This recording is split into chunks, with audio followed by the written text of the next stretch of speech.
And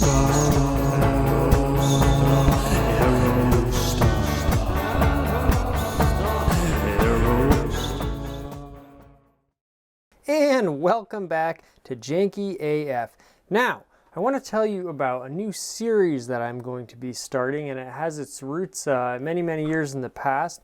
And basically what I'm going to be trying to do is archive Ford Aerostars for sale in local classifieds. Now, way back when on Instagram, I had a series called Aerostars of Craigslist.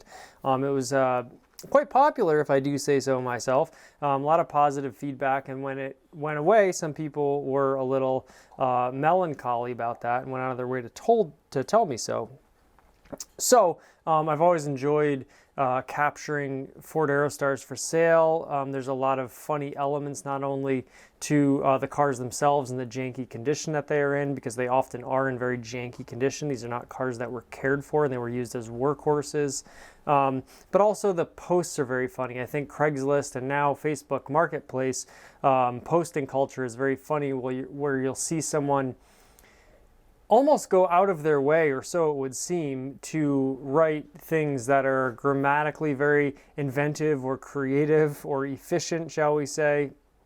And you get a whole sense of sort of what car you may want to buy or not want to buy, depending on what you feel like your experience with that dealer or seller will be, based on how they've presented themselves in their posting. So the Aerostar itself, I've always been obsessed with the Ford Aerostar. You'll see in my bull market list, the Ford Aerostar is the greatest car of all time. I call it the greatest vehicle of all time. Obviously that sounds like hyperbole, but in my little world it is the greatest vehicle of all time. It's my favorite vehicle. We all have niches, we all have things that we gravitate towards, and in the center of my vehicular universe is the Ford Aerostar. I've been obsessed with them as long as I can remember. I now have the pleasure and the honor of owning a Ford Aerostar, a 1986 Ford Aerostar, which you can also watch some more content on here on Janky AF. We've done a brief introduction, and being that we live in the Northeast, and I don't like to drive any of my classic cars in salt or slush or snow. It gets garaged for the winter. It will be coming out soon. I'm so excited to bring you all that Ford Aerostar content. But for now, I wanted to go and do an ongoing series. And in my Instagram posts, I was sort of hoping that I could get 365 of these, one for each day, and I could make some sort of coffee table book, or just have like a little calendar, an Aerostar for every day of the year. So I'm hoping to do it at minimum 365 of these. I don't think I'll be able to post one every single day, but hopefully over time I will accumulate enough of them, and they will be stored in a separate Aerostar playlist. I'm probably going to make multiple Aerostar playlists, one just to keep these posts separate from my other Aerostar content. And this will be sort of a working historiography of the Aerostar, and then sort of also a little commentary on sort of the classifieds. Now, back when it was Craigslist predominantly, I loved Craigslist. I still say Craigslist is one of the best manifestations of capitalism ever. It's so direct, it's peer-to-peer, it seems not to gouge or inflate people on prices. Market values get determined in a pretty fair way. Now everything has shifted over to Facebook Marketplace. I'm not a huge fan of Facebook. I just don't use it as much. But I have found myself using it more and more now that Craigslist, especially in my area, has become sort of like a barren landscape in terms of cars, which saddens me, but that is the reality of the situation, and things seem to conglomerate into these smaller and smaller variety of options that we have to buy a car from. Yada, yada, yada. That's a rant. So anyways, it will no longer be called Aerostars of Craigslist. I have to come up with a name for it. You'll see it in the title of this post, obviously, after I come up with a name for it. But it's going to be something of the history of the Aerostar for sale. Maybe, you know, an Aerostar a day or something like that. Anyways, that is to say, I wanted to sort of introduce this series. I'm very excited about it, and I wanted to tell you sort of what it's going to be. It's going to be this little commentary on Aerostars that are for sale. They're still for sale all over the place. Now, I've heard a lot where sort of demolished in cash for clunkers, but they did make over 2 million Ford Aerostars. I've recently discovered that Mexico City is like a hotbed for Aerostars, and Mexico in general, a lot of them filtered their way down there. So that's really cool. I'll sort of go all over the place geographically, and that's a fun little game for me too, to sort of, you know, where in the world is Carmen Sandiego in her Ford Aerostar. There are some in other countries too, I believe, but we'll sort of jump around and then maybe do certain little geographical pockets as I sort of explore the landscape. So, very excited to present this series, very excited to delve into all the janky Aerostars that are still floating around out there and providing transportation and hauling capacity to their custodians and caretakers. With that, please stay tuned for more wonderful Aerostar content, and until next time, janky do thanky. Okay, a brief addendum. I have named the series. It will be called The Year of the Aerostar. Now, I like the year of because it connotes, like, you know, in a lot of Asian cultures, they have the year of certain animals. I think it's like sort of a cool, you know, version of, what do you call it when you look at the stars and the signs, to astrology, I suppose. The Year of the Aerostar, also because it's going to be at minimum 365 different videos. So you'll document, you'll have an Aerostar for every single day of the year. Maybe we'll even do a leap day Aerostar. And then thirdly, 2022, I am proclaiming as the year of the Aerostar. I think the Aerostar is really going to come into its own this year. For me personally, I'm going to be making a lot of Aerostar content here on Janky AF. My buddy Evan, who also has a 1986 Aerostar, which I actually bought and then sold to him. So we call our little squad or gang the 86ers. And I'm going to hopefully have a lot of content on his Aerostar as well. If there's anybody out there with an Aerostar who would like to travel to upstate New York, or if you're not too far away, maybe I can travel to you to review your Aerostar. I would love to review your Ford Aerostar. All things Aerostars here on Janky AF. And who knows, maybe if we're lucky, we'll even find our way into another Aerostar. We're going to be looking at tons of classified ads to find one, so maybe we'll find one. Who knows? But that being said, this will be the year of the Aerostar. Last year we had the first Aerostar sold on Cars and Bids. I'm hoping we'll see more sold on Cars and Bids and Bring a Trailer, and they will start to really achieve their status as a true modern classic, because they certainly are, and they certainly have the ubiquity. I know rarity is a thing in classics, but they made so many of them, which I think is actually a good thing for a classic car. I think it's cool to have a lot of them because the price stays relatively low and there's customization options. You're not worried about bastardizing a rare example of something, and they're very easy to get into. The floor for classic car ownership, I believe, should be as low as possible, because I believe everybody should be able to participate in it. And you can get an Aerostar, we'll see, for sometimes, you know, under $1,000. So I think it's a real democratic, everyman's classic car, not to mention that it had so much functionality as a vehicle. So even if it's just your classic car you're puttering around in, you can still go to Home Depot and get lumber. You can still go to the grocery store, get a ton of groceries. You can haul around a lot of people. You can go camping in them. So for that reason, I think it's a usable classic car. So that's the second part of this video. It is the year of the Aerostar. Please stay tuned as we document all things Aerostars here on Janky AF. Again, Janky do thanky.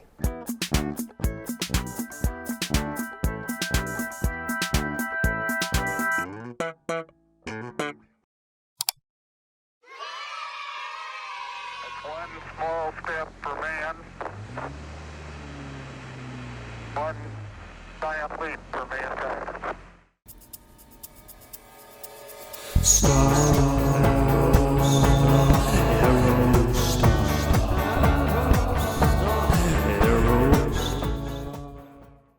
All right, welcome back to Janky AF, and welcome to the first series of, or the first post in the series, The Year of the Aerostar, where we will document many Aerostars across the United States and in other parts of the world for sale currently.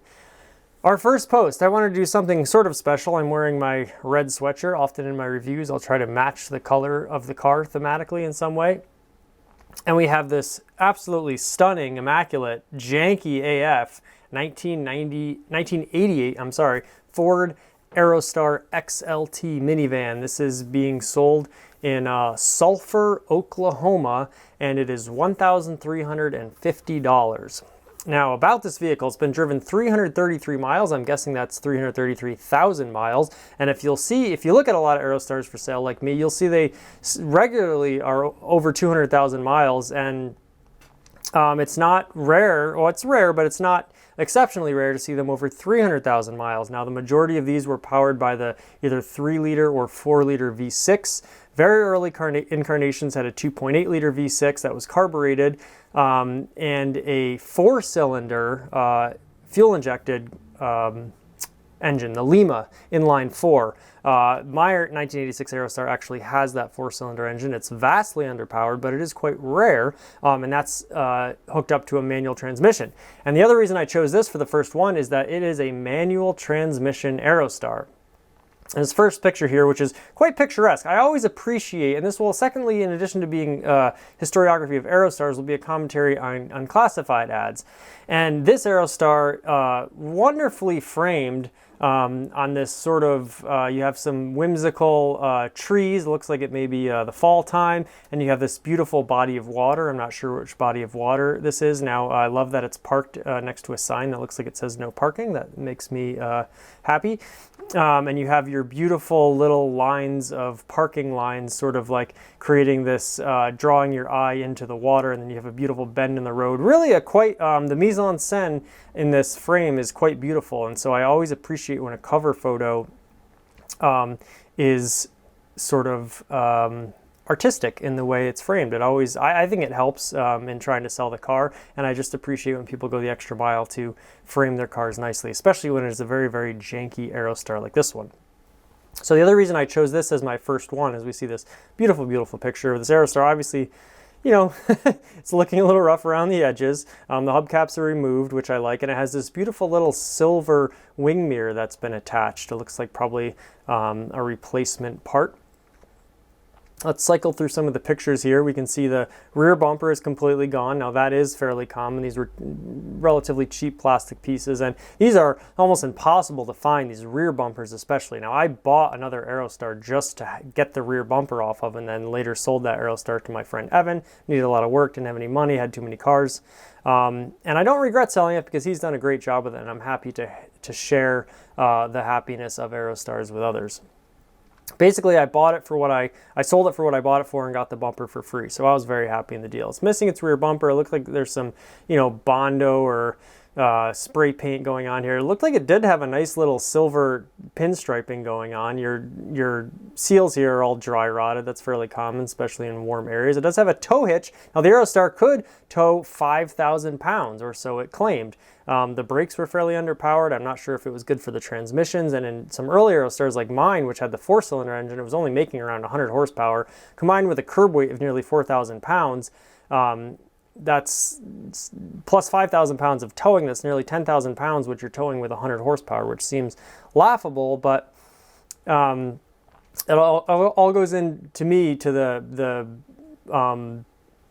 Aerostar's striving. I think it was an extremely aspirational car, from the styling and this sort of space age styling to the marketing campaigns they did around them. A very, very aspirational vehicle, and I love that about the Aerostar.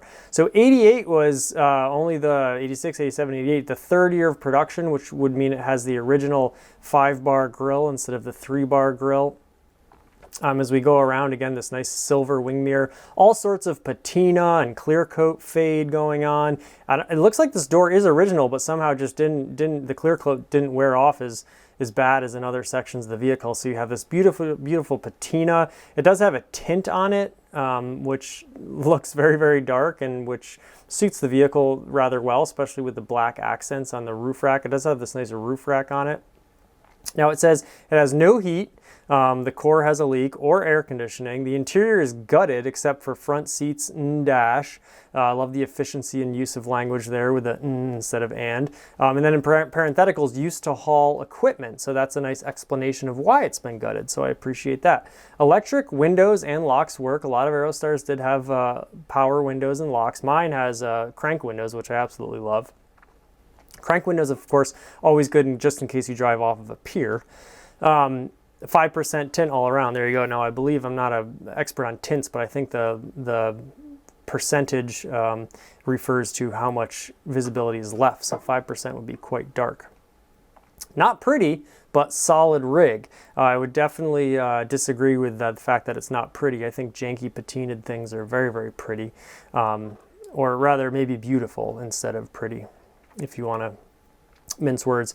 He or she has all the dash pieces, which are not shown in the photos, and sell or trade. So, you know, if you have something that you'd like to trade up for this Aerostar, he's open to that, he or she. Comes with extra 15-inch steel wheels and tires, 14-inch tires. Now that's a little vague, maybe 15-inch wheels with 14-inch tires. I believe these did have 14 and 15-inch wheels on them. Depending on, you know, which version it was. So you're getting some extra tires and wheels in the deal for $13.50. I mean, for a running truck, that's pretty good, especially with these prices these days. You can see, so this is the first generation interior, and what pops out immediately is this big stick shift. Now, even this is a little different than the one I had. I think mine is super rare because I think they even changed the shifter. This is a more solid looking shifter. Mine has like a more of a kink to it. And a different shift knob. So I don't know if it was 87 or when they changed, but you see the manual transmission, I believe, only ran to like 94, 95. And then they went to all automatics. But this is a beautiful, beautiful school bus, big throw shift knob. It's very, very fun to operate. I would imagine this is too. The dashboard did get an overhaul, and I believe 91, somewhere thereabouts. So this is the first generation dashboard. It has this beautiful Aerostar logo mounted on it. Very functional, very nice steering wheel. This does look like it may have cruise control on it, which is another option. These big, big toggle switches for your lights and for your defroster. Very simple, bare bones layout. I like the gray interior over the red exterior or cranberry. Very, very nice. And just seeing that manual transmission in there is like such a nice surprise when you see it, because they are fairly rare on Aerostars. So I had to start off with a manual transmission. Here's another great shot of the interior. Another thing about these Aerostars, the seats were so underrated. They had these beautiful two-tone seats with and then a lot of times red piping on them. I love the window switches, how they're color-coded, red and blue. That was always a really, really great touch on Aerostars. The speedometer here, you can see this is the first generation dashboard. I believe the speedometer, there was no tachometer, there was no red line. It just turns yellow at a certain speed and then red at a certain speed. So it's just like, don't push it, buddy. See the radio is removed as we see some of the dogs making noises here. Little rust on the shifter, that's okay. You see the 3 pedals. Now he does have the interior dash pieces, so that's good. And back to the beginning there with our beautiful, beautiful semi-profile shot. You can just see the wonderful lines of the Aerostar. I think now people call it the extended wheelbase. There was only one wheelbase, which was, I believe, 119.4 inches. There was an extended model where you had some additional cargo space, but the wheelbase actually stayed the same, which I think is great. I like the Aerostar because it is a singular thing. There's only really one. They did minor alterations to the exterior, very, very minor, just the headlight bezels and stuff like that. The interior did get a refresh at one point, but it's basically one singular design from 86 all the way up until 97. So to me, it's this like unicorn where it's this one of one, very unique, singular figure in automotive history. That's one reason why I love Aerostars. Also one of the most practical cars ever made. It's a van. It's somewhere between a van, truck, and an SUV. In an article that Haggerty did recently, they say it really like kind of forebode the crossover, because the crossover is sort of this weird hybrid of all these different things too. And you could get Aerostars with all-wheel drive. You could get them with a manual transmission. There were so many different variations of passenger and cargo capabilities in them, and their size is perfect. They're not too big. These shorter versions of them really are quite compact, quite maneuverable, yet still have tons of space in them. A fairly robust vehicle. that has some truck-like capabilities. Again, manual transmission, and you know, all these years later with over 300,000 miles, it's still going, and that's not uncommon amongst Aerostars. So they really are survivors. They were, you know, called pieces of junk at the time, but I think 20, 30 years on, the fact that they're still going strong, a lot of them, is proof positive that they are reliable vehicles if looked after correctly.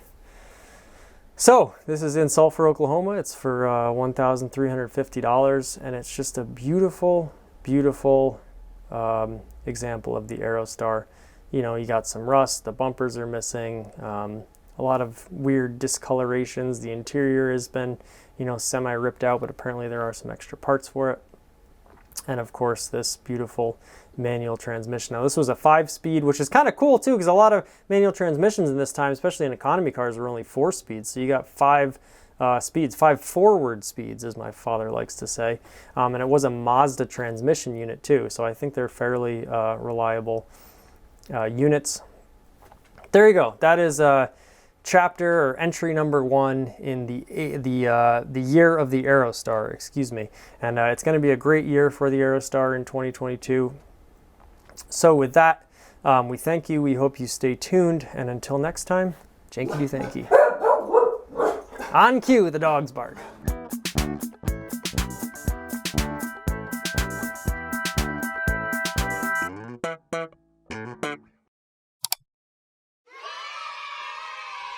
One small step for man, one giant leap for mankind.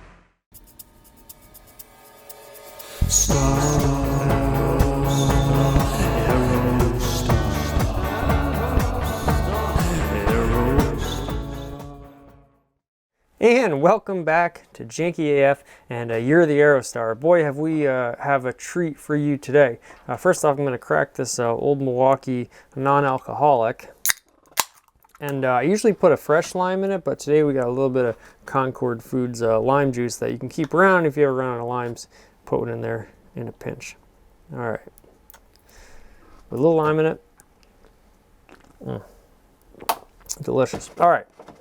So without further ado, here we have a 1990 Ford Aerostar. This says extended minivan. Now this is in Monroe, New Jersey. It's listed for $6,900. 57,000 original miles. Automatic transmission. It says gray. It's more of a brown over gold. And that's where we'll start, because this is a breathtaking color with this little red pinstripe that's coming in here. This brownish, grayish, goldish brown is a really rare Aerostar color, and I have a feeling it was only made for like the earlier ones. Now, there's so much to say about this Aerostar. Before we go through all the pictures, I just want to jump back and so I can do them sequentially and give you a little tease of the interior here. Now, things to note, this is the sort of first generation interior, we'll call it.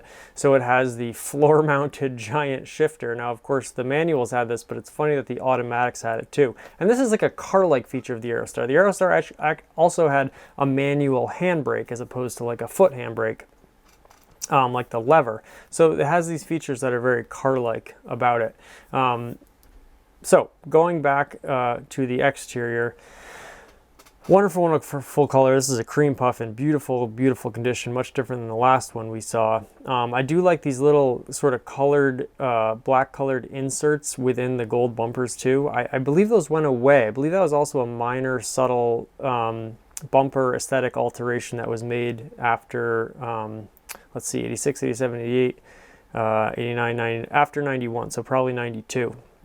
The other reason you can tell this is a 90, as we look at a beautiful, beautiful profile shot of this Aerostar, and it is just glistening. I really like these alloy wheels.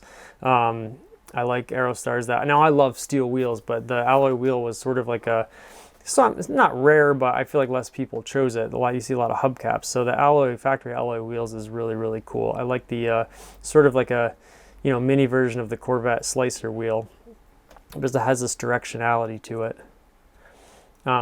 Just, I mean, what can you say? The color combination. Now, two-tone was a thing that, you know, a lot of cars did in this era. Ford did it a lot, but I think on these, especially in this color combination, just looks just looks perfect.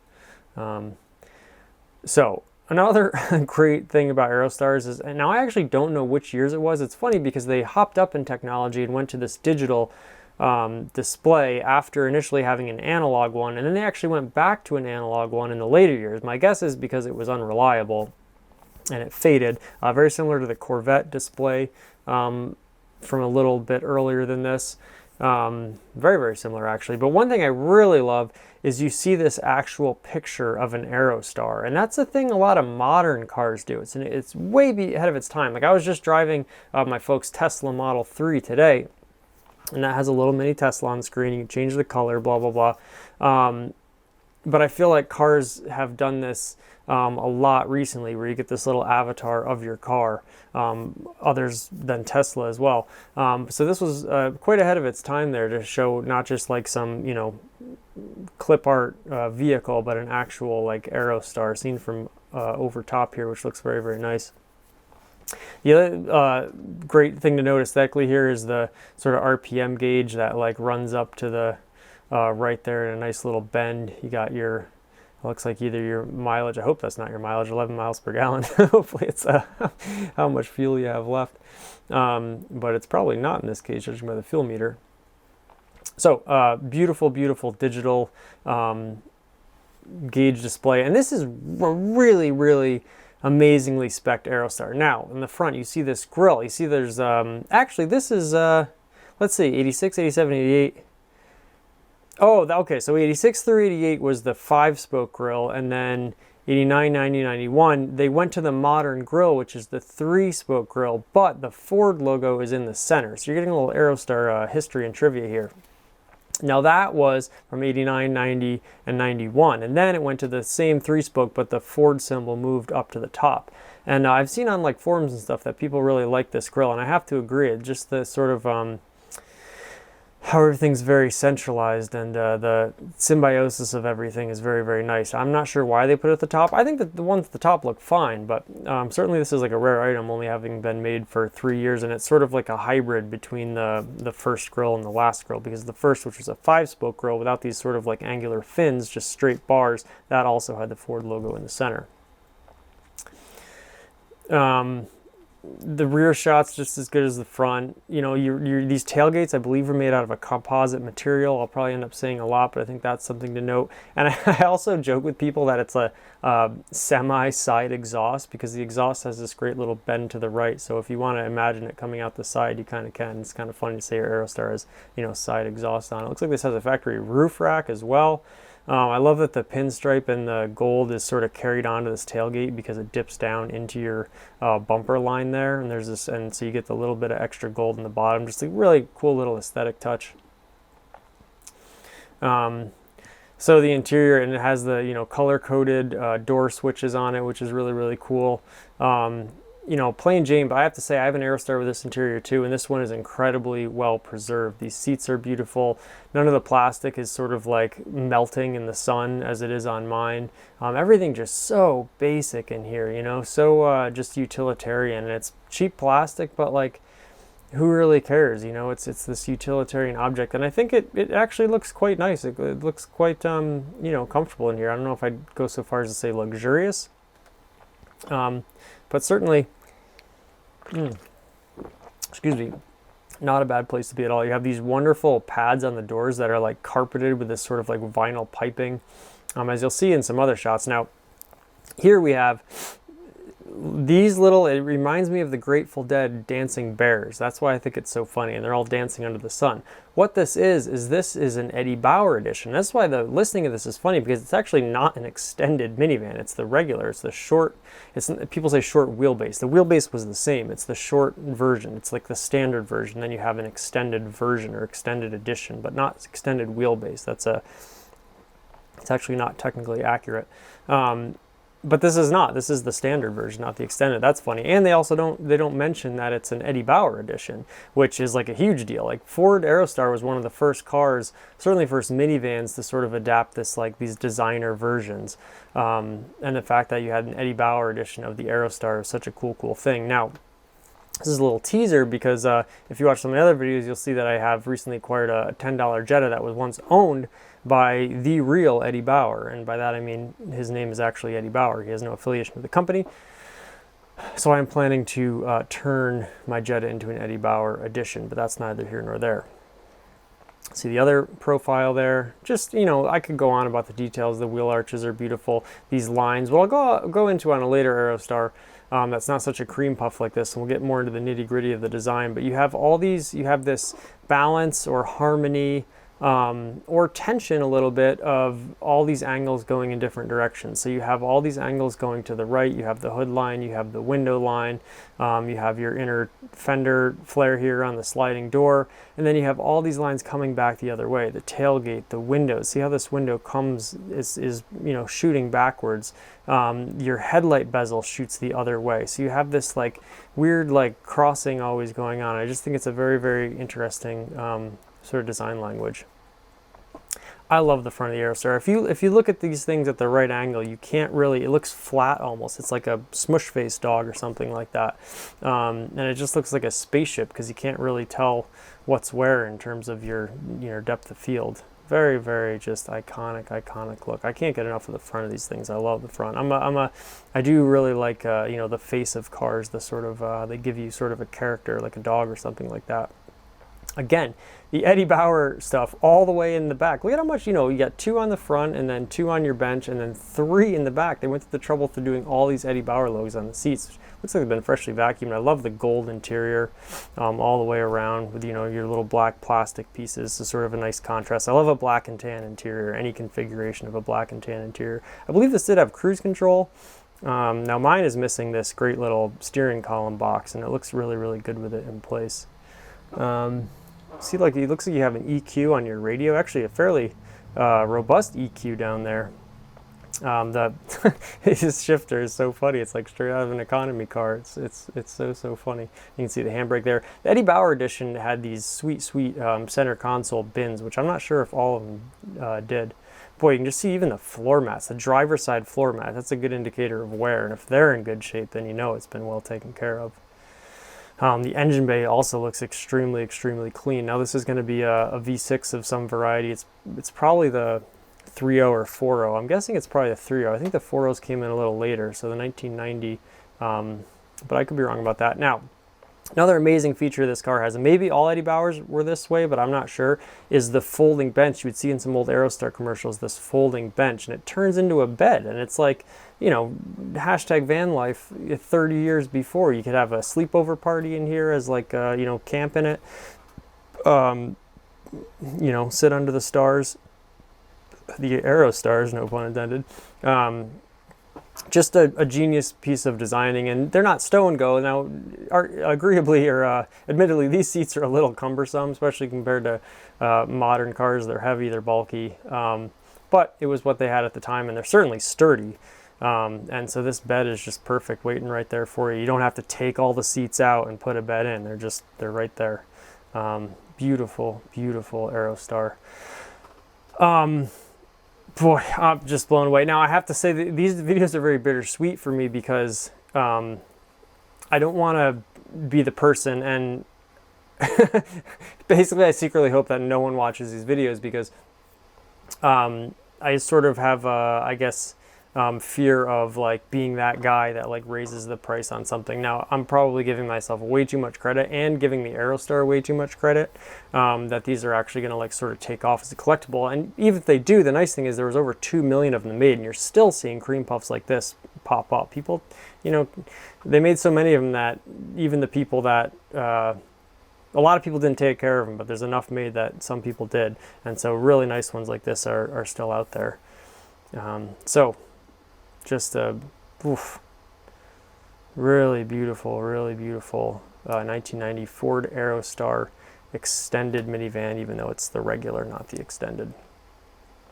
So this has been the Year of the Aerostar, episode 2. Please join us for the next one. Janky do thanky.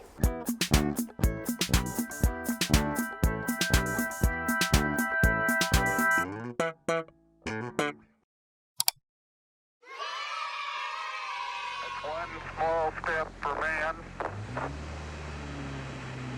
one giant leap for mankind.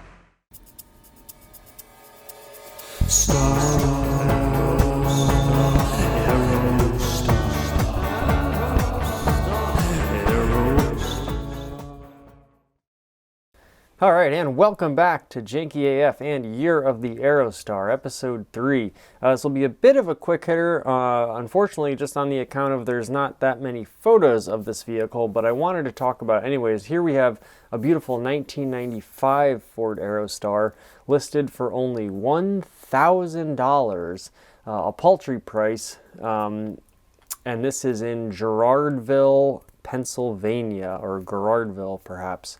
Excuse me.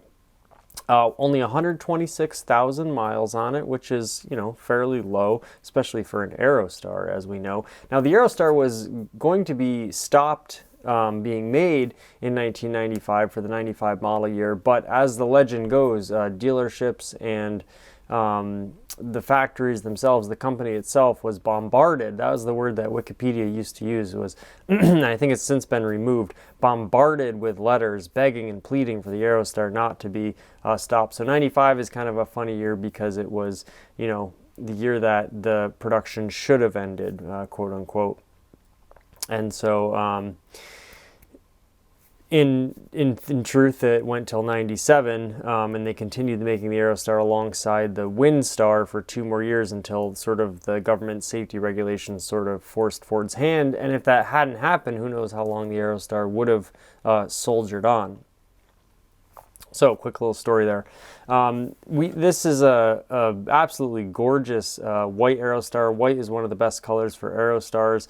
There is no bad color for an Aerostar, let's be honest, but Jay Leno always says if you want to see what the design looks like in its purest form, if you want to test to see whether it's actually a good design, then you color it white, because it just allows you on a practical level to see body lines more and stuff like that, and you can't sort of hide the car's shape under a wild color or something like that. And of course, not surprisingly, the Aerostar looks great in white. A lot of Aerostars are white just because of a lot of them are service vans, and service vans and stuff like that are customarily white.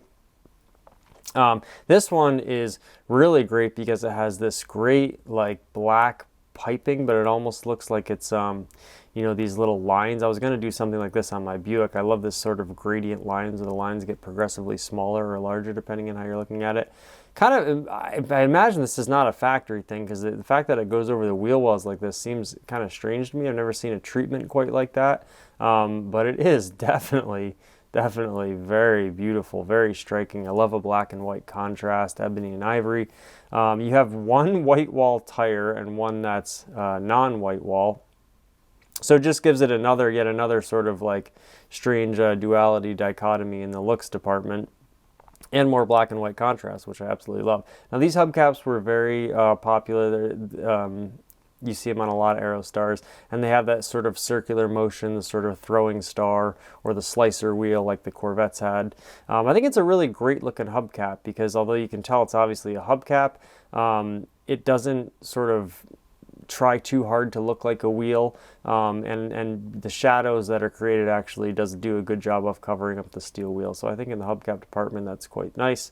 Looks like you have maybe a mild tint going on in the back. The other thing I see, this is parked in front of a church, so perhaps it was some sort of church fan. Now, this is the sleuthing that you do when you're looking for cars on the classifieds. You're trying to piece together the story with very, very little information. Now, of course, you could contact the seller, but it's a fun game to try to like sort of parse out what exactly is going on with this vehicle and why the seller's selling it. And of course, it's a good way to make up justifications to yourself on why it would be a good purchase.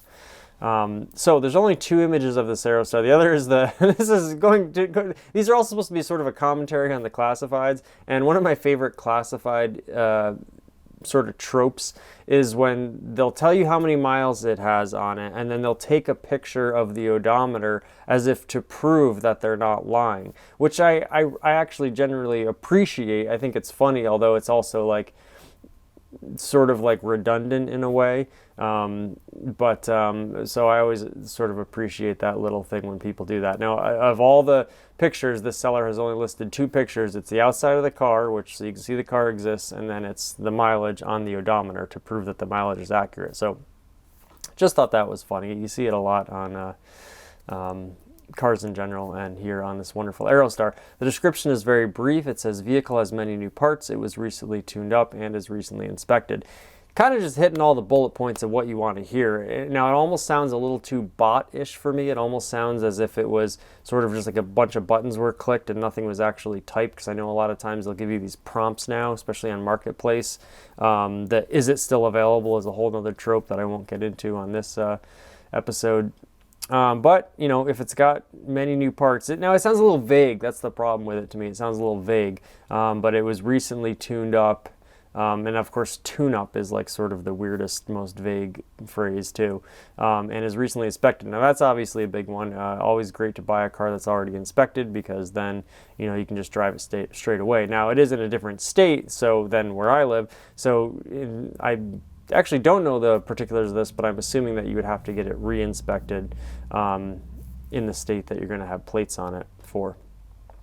But again, you know, more black and white contrast, the black plastic door handle, the black wing mirror, the black trim on the sort of little corner window. These little corner windows are such a funny part of Aerostars. That's a whole separate piece of glass right there. And I gotta say, the price is right. Like these are the type of things that you look up late at night and you're like, you start scheming in your head. It was like, how can I like scramble together $1,000 and find you know, steal a day away to run down here and buy this and bring it back.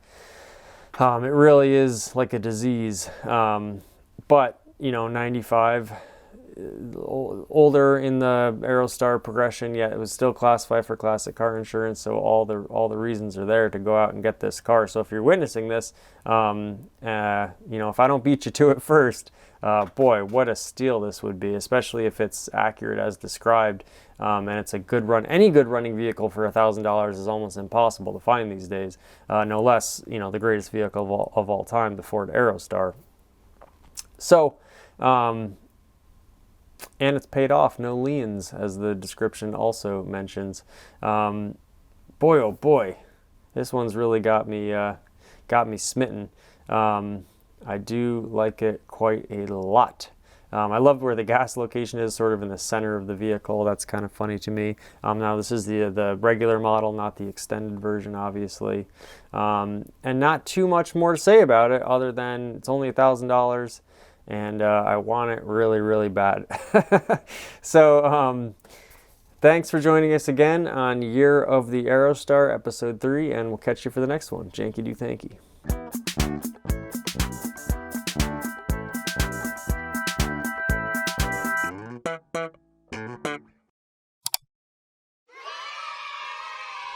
One small step for man, one giant leap for mankind.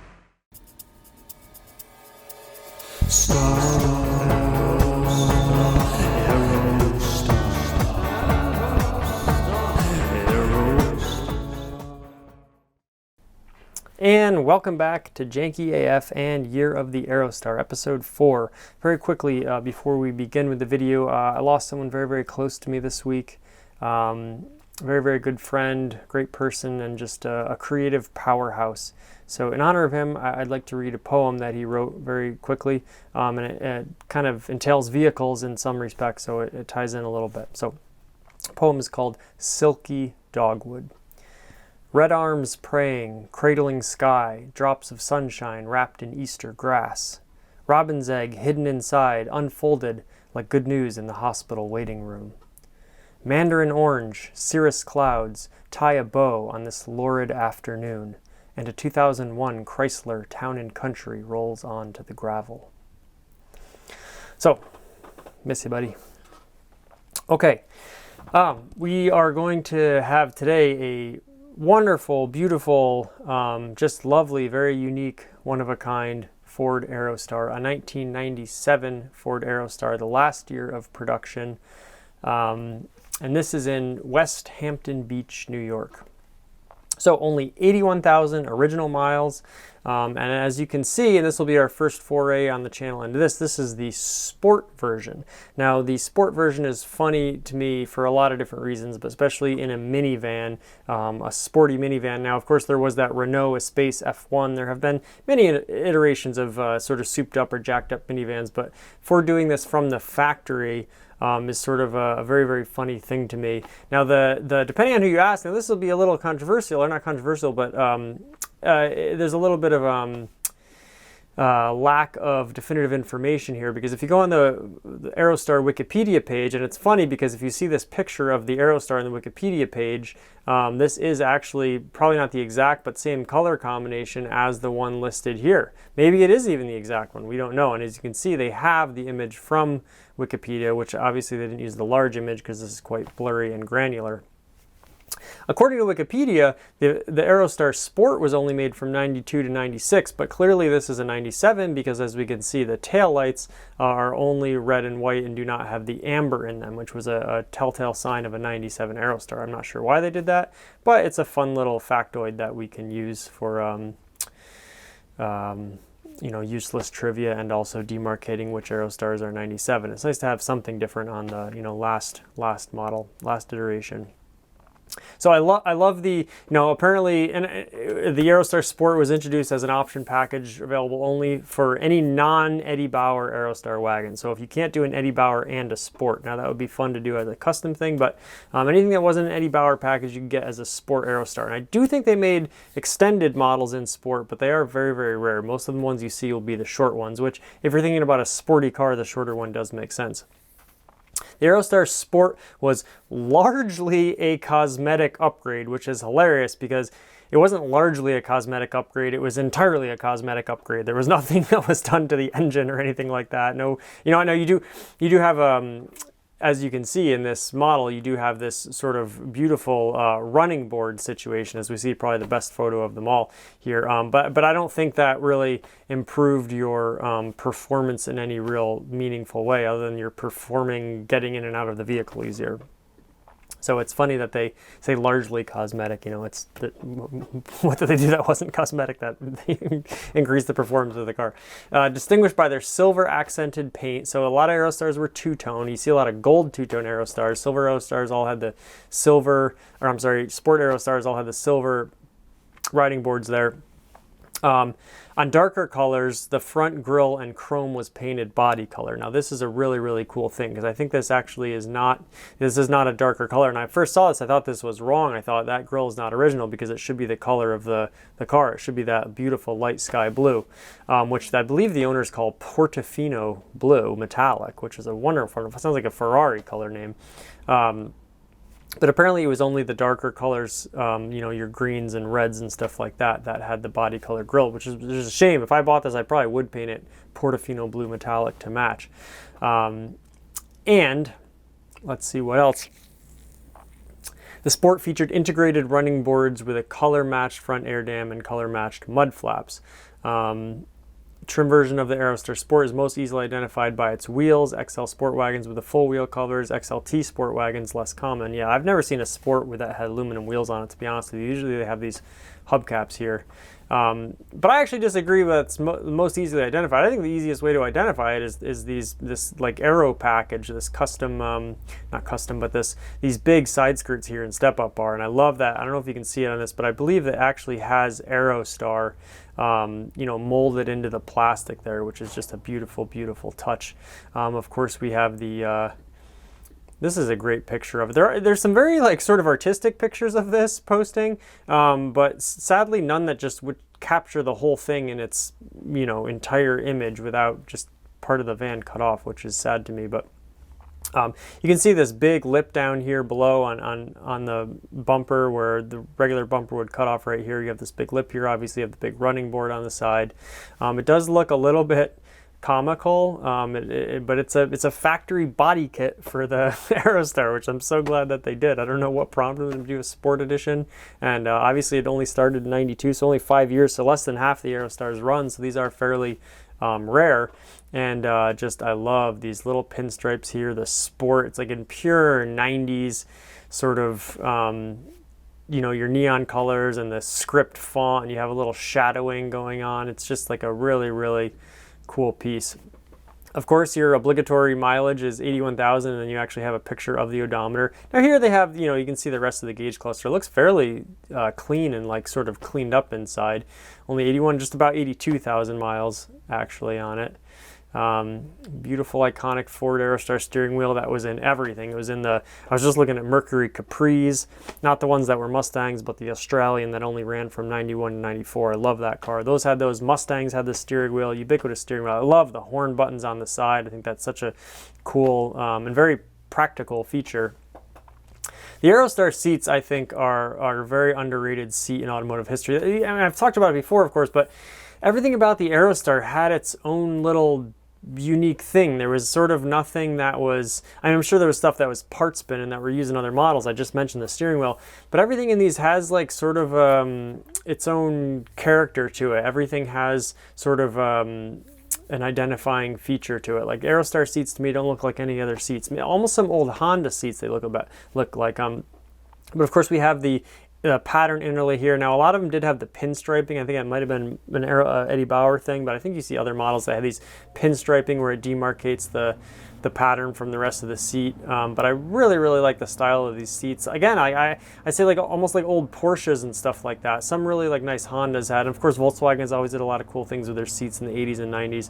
But some are just like the best looking seats out there. Now I love how the headrests are integrated into the seat, so it's just this big wraparound thing. There's no like headrest to take out and everything, because you know most people don't take their headrests out anyways, and they're very kind of bulbous and puffy looking. They look just very comfortable, in excellent condition, and really cool looking. I think if you took these Aerostar seats out and put them in like a Honda JDM car or some like sports car, they'd be right at home. But they look very comfortable, very puffy, and I love this little pattern insert here. I love cloth seats. I love leather seats. Leather seats were always such like a luxury item to me, like any car that had leather seats. And I just heard Doug DeMuro say this on the Spoken Tire podcast, but I've felt the same way for a long time, that leather seats were just like, oh my god, like you've made it when you can get leather seats.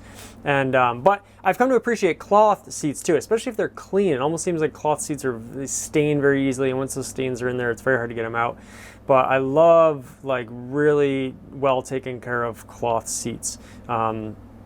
And almost like velour seats that you'd see in some Buicks that were almost nicer than the actual leather seats. Here we see the rear of the vehicle, of course, the tail lights, your Ford badge, your Aerostar XLT, and your Sport with this little pinstripe that runs all the way around the back.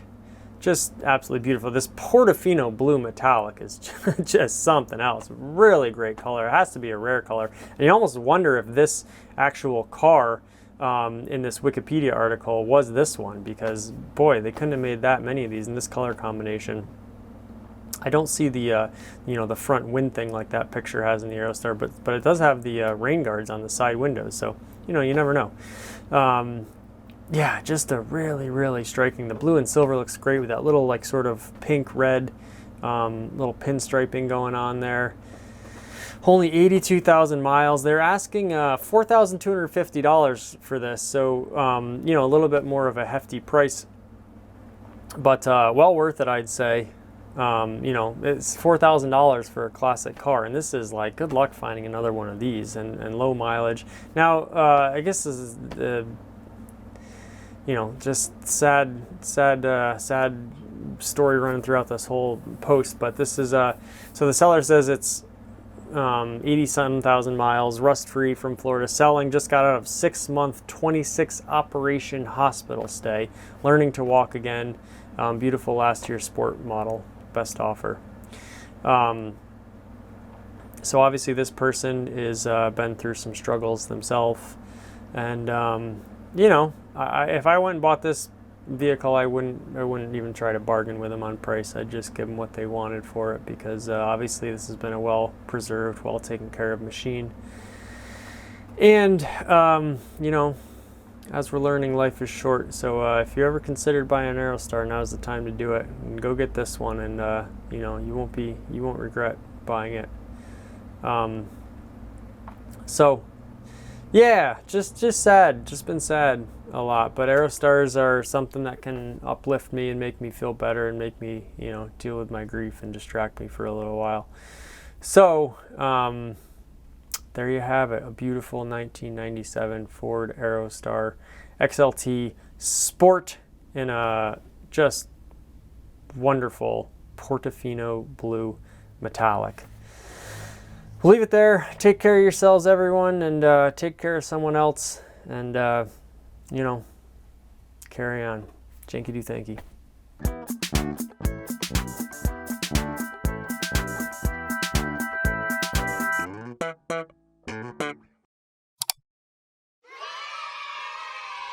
One small step for man,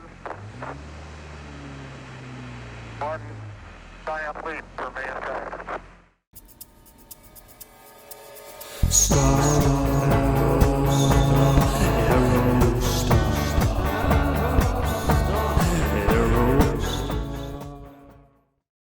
And welcome back to Janky AF and another episode of Year of the Aerostar, episode 5. Today, we'll cut straight to the chase here, and if you can tell by my green sweatshirt, we are going to do a green Aerostar. Now, green is one of the maybe most popular colors of the Aerostar. I think this forest green was very iconic, and the first Aerostar that I ever rode in or became aware of was a green Aerostar, this dark green color. Now, I believe it did have the gold under trim. It may have even been an Eddie Bauer edition. I wish I knew. But certainly this forest green has always been largely associated with Aerostars for me, and it's sort of one of the all-time classic colors, and I just think you can't go wrong with it. Excuse me. So here we have a beautiful 1997 Ford Aerostar XLT extended minivan, and we haven't really done too many extended versions yet, so this is an extended one. They do look great in the extended version. They look great all the way around. I think the shorties personally, or the regular style, is a little bit preferential to me just because I like the compactness of them, but certainly the long ones look very, very nice too. They almost look very luxurious in this long body that goes all the way back, swoops over right here in the back. And then of course your very, very pointy nose. It just highlights and accentuates all of the great body lines on the Aerostar already. You have this nice long bumper. And the great thing about the long ones is that you can fit a full 4x8 sheet of plywood on the floor of the vehicle. So you could probably stack 20, 30, 40 sheets in there depending on your thickness of plywood. And that is one of the many great things about the Aerostar, but one of the most practical things about it, there's so few vehicles even today that you can fit a 4x8 sheet of plywood in and actually lay it down flat. Additionally, another amazing thing about the Aerostar was, I don't think this one is, but they also came in all-wheel drive versions, of course. And today, you don't know how many conversations I have with people in 2022 where they say, oh, I love vans. I wish I could get a utility van, but I really want it to be all-wheel drive or four-wheel drive. The four-wheel drive sort of utility van or worker van is still something that's sought after by people. And here the Aerostar was doing it 30 years ago. So that's really, really incredible to me, and it just speaks to the versatility and of the ahead of its timeness of the Aerostar.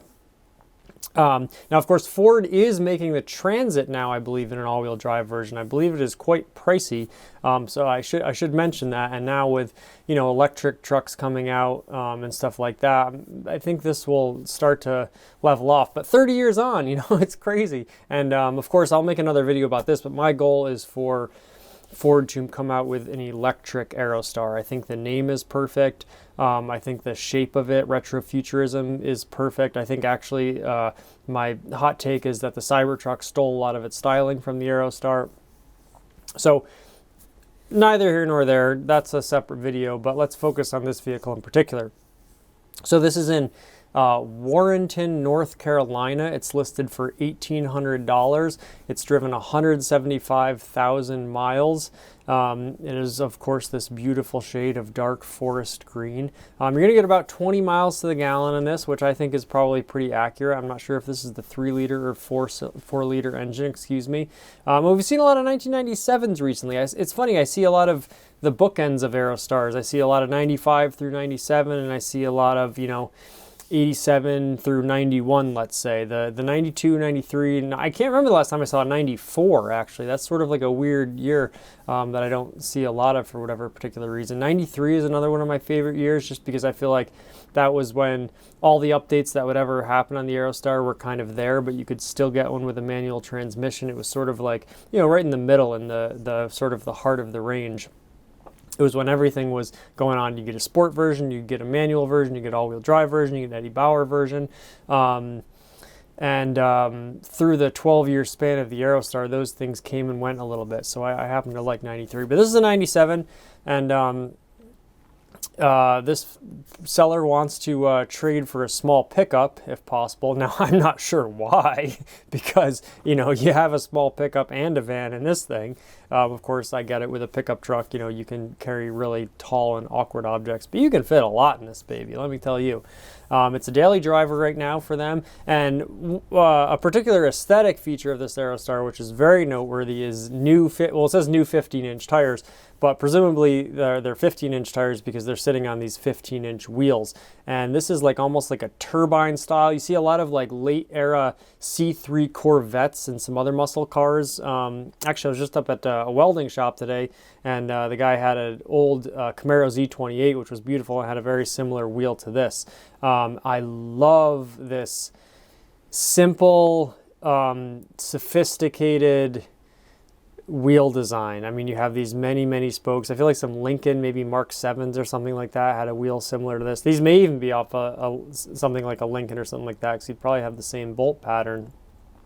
Just a beautiful wheel. Now, I'm very particular about aftermarket wheels on Aerostars, and it's funny because a lot of, I think like some Mustang wheels fit on Aerostars. I think even some Jeep Cherokee or Wrangler. There was a weird like AMC Jeep Ford thing that was going on. So those bolt patterns will match up. Explorers certainly, but I've seen a lot of Aerostars with Explorer wheels on, and they look good, but they just look a little, I want to use the word anachronistic, but that's sort of not quite right, because a lot of those Explorers were made at the same time. An anachronism is something, I call it time jiving, where the time doesn't really quite match up with itself. They were period correct, but for whatever reason, it always just, maybe just because I like stock so much, but then again, I love steel wheels. I'm not a stickler for things being 100% total stock, but for whatever reason, from a styling standpoint, I think wheels on an Aerostar just have to sort of look simple, or look, I like a lot of 80s and 90s cars, especially like old Lamborghinis. You see, they weren't these like tiny little thin wheels where you exposed your big brake calipers painted in some fancy color. I like solid, purpose-built wheels that could, you know, take a lot of force and just be very practical. And I think these capture that. They're certainly functional. They're not fancy per se, but they have these many spokes, so they have like an air of like refinement to them. So I love these wheels on this Aerostar. I am curious to know from which vehicle they came, or if they're just like an aftermarket one. I think it looks brilliant on this Aerostar, particularly a long version. Your many spokes kind of, I don't know, just work with the length and the sort of dramatic, big, long back side of this, you know, rear 3/4 of this vehicle. So this one is fairly janky. It's, you know, $1,800 for a vehicle with 175,000 miles on it. Not a crazy price, but certainly not the bottom of the barrel. These Aerostars have, as we saw with episode 1, they can go over 300,000 miles if properly maintained. You can always get an engine rebuild. So 175 isn't too bad. I think you'd probably worry even more about your transmission than your engine at this point. But you can get that rebuilt too, you know.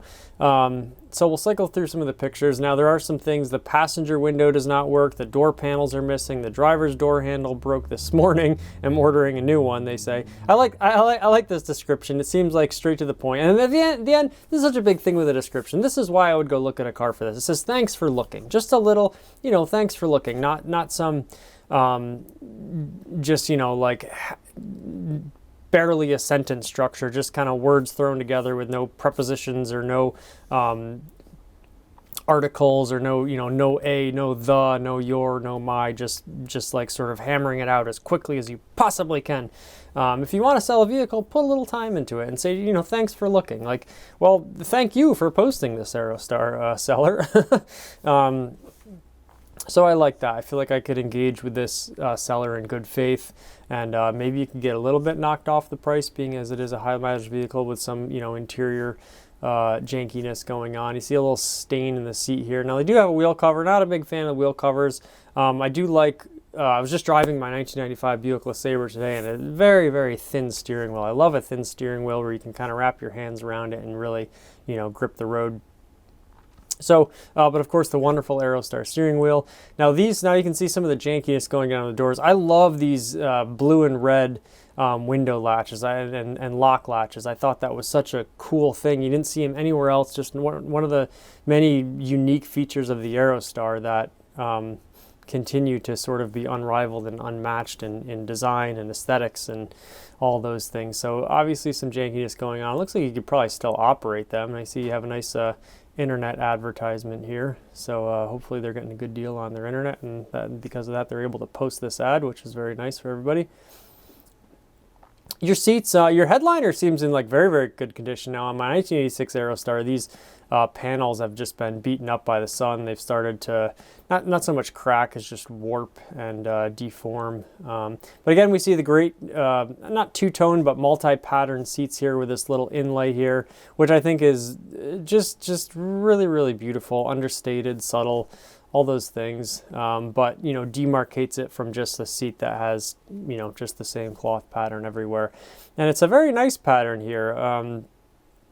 Nothing too fancy, just like sort of like a simple stitch pattern that, you know, differentiates it. I love old school. On my Buick also, these great GM, now obviously this is Ford, but on the Buick they were GM. They say GM in the middle here, these nice Ford, again with the orange, like little splashes of color everywhere. It's very, very beautiful. But those big metal latches, you know, they're just like solid and robust, and you know, a little less plastic going on than you see in cars nowadays. So back to the front here. Looks like there's some, you know, trim stuff going on, a little bit of rust on your rocker panel here, but not too bad, honestly. You know, you could probably shine this up pretty good. It looks like the bumpers were in. I wish I had some front and rear shots on this. That's my maybe one critique. Obviously it's a 97, as you can see, with these taillights missing the amber there. As if you've watched multiple videos of these, you're getting used to me saying had a lot of 97s on. You know, some seat staining, as I mentioned before. So it's not a cream puff, far from a cream puff, but again, you could probably find some new Aerostar seats if you really did want to just like make this the creme de la creme. But certainly, you know, you can kind of see it go on for miles back there, and you got this nice liftgate hatchback, easy access. You got your dome lights there. So I think really just a beautiful. Now the other thing about these Aerostars that was kind of cool and maybe a little ahead of their time and not really replicated was the slide out windows. You know, a lot of minivans had the sort of latch that would pop out and you could just open it a little bit and just get a little bit of air in, but these actually are slider windows, which is a great sort of engineering workaround, because a lot, especially with a sliding door or just with a fixed door, you know, a window that's going to go all the way down, well, one from a safety standpoint with kids and stuff, and also it's just like engineering is going to be a little tough. So they have these little pop out latch, and then the window you could slide all the way open, which again, this sort of like industrial utilitarian functionality to the Aerostar in so many different aspects. It really was a well thought out vehicle, I think. You know, they thought of a lot of things, and if you watch some of their promotional videos and read some of their promotional literature, of course it's a promotion, so they're gonna, you know, tell you that it's, you know, the greatest vehicle ever created, which I happen to agree with, but certainly they're prone to maybe a little hyperbole in there. But I will say they really thought about a lot of just little things on this car that all add up and make it, you know, in my opinion, greater than the sum of its parts. So just, you know, another striking, beautiful. Here you see it in a wooded area. Looks like during winter. So, you know, the Aerostar can handle anything. And gosh, just a really beautiful, beautiful. Man, if I had a small truck, I would trade this straight up right now. But there you go. There you have it. Just a wonderful, handsome, dashing forest green in the forest 1997 Aerostar XLT extended. So, wow. You know, I keep saying to people that doing these things is so hard for me, because every time I want to buy every single one of them, you know. And certainly I would love to tool around in this thing. And, you know, it has a factory roof rack on it. Now you could make that a little bit more robust if you want to carry ladders or something like that. But certainly for skis or bicycles, anything like that, just, you know, another practical function of it. So there you have it. A wonderful 1997 Ford Aerostar XLT extended minivan. So this has been Year of the Aerostar. Please catch us for the next one, and until then, Janky do thanky.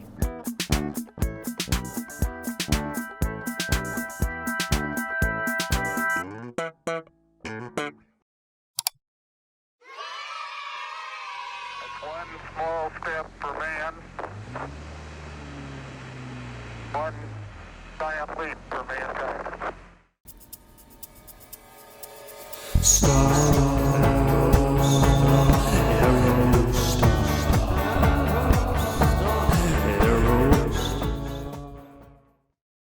And welcome back to Janky AF and Year of the Aerostar, episode 6.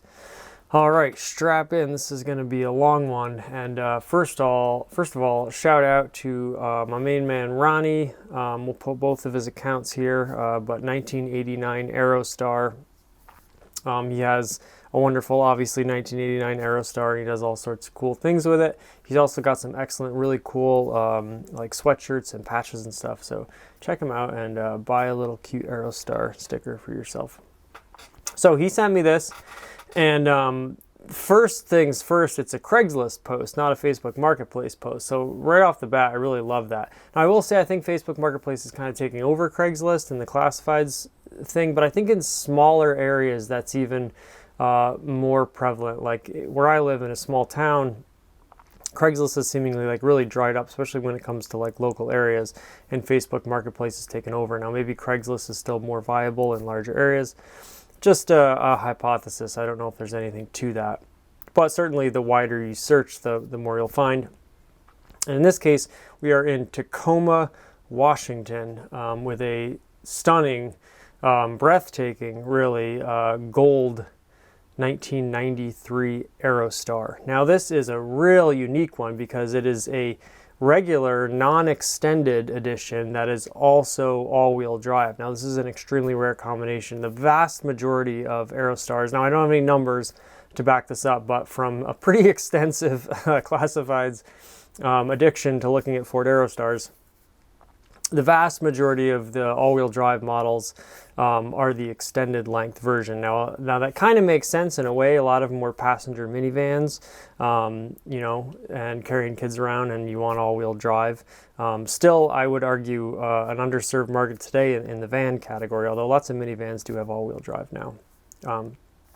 But be that as it may, first, just, I mean, the looks of this thing, it's it's really, really stunning. We'll go through a couple pictures, then we'll get up to the description. But first of all, and I'm actually going to message the seller because I've always wanted to get my hands on one of these like front lip spoilers. I think they are rather above, you know, roof spoilers. I'm not sure if there's an aftermarket job. I've tried to find these online. I'm sure they made them at one point, you know, probably back in the 80s and 90s. But this thing is such a rare piece, and it looks like it fits on there really, really nice. Now I would maybe go painted, body color painted, but it certainly does look good because there's all this black trim. Now maybe I haven't said this too much on the channel, but I am not a big fan of rear spoilers on almost any car. Very, very few exceptions. I remember my buddy used to have an old, just total, you know, POS Chevy Cavalier, a very wonderful janky car, but you know, a little long in the tooth. And we used to look up aftermarket spoilers on eBay, and they would always say, "Oh, improves, you know, downforce at high speeds," which was just, you know, very funny to consider, you know, improving the race car-like dynamics of, you know, whatever, a 1988 Chevy Cavalier. Neither here nor there. It's a well-worn, you know, appendage and like sort of automotive sort of add-ons, and stylistically I actually don't think it looks bad on Aerostar. Ironically, I think vans, even though it's like the least practical use of a spoiler, actually look great with rear spoilers. So no shade, I think it looks great, but you know, I really am generally not a rear spoiler person. But I think the black accents look great with your nice black sort of center little plastic beauty strip here. Also, it's hard to see, but a wonderful little gradient pinstripe. This is a very New Orleans Saints car, you know? And then your black mirrors, your black, moldings, your black door handles, your black four-wheel drive badging, and of course your beautiful black steel wheels. And of course, huge steel wheels fan here. And then your black bumpers, and it looks like we'll have to see some other pictures of these headlight bezels. May be chrome, but they may just be black too. Now, why this van is so interesting to me is because, so obviously you can see the panel is on here, so it looks to be like a cargo version of the van, but in the back it does have the lift gate and not the barn doors. These were available with barn doors on their cargo versions. But the cool thing about the Aerostars, there's so many different variations. So I'm willing to bet they may have made like a panel van that had a lift gate instead of barn doors. That's not out of the realm of possibility that they might have made that, because if this was a custom job, it was really, really well done. Putting these metal panels in here. And I have seen this on cargo editions too. It's just sort of like, you know, secondary window that they put in here that's not what you would call a stock Aerostar window, but this may have been factory, where they put in a little window just for a little light here, and it's like kind of a cargo setup, but with your rear hatch liftgate. You can see more of this beautiful little spectrum pinstriping down here, where they go, you know, fatter to thinner on the little pattern there.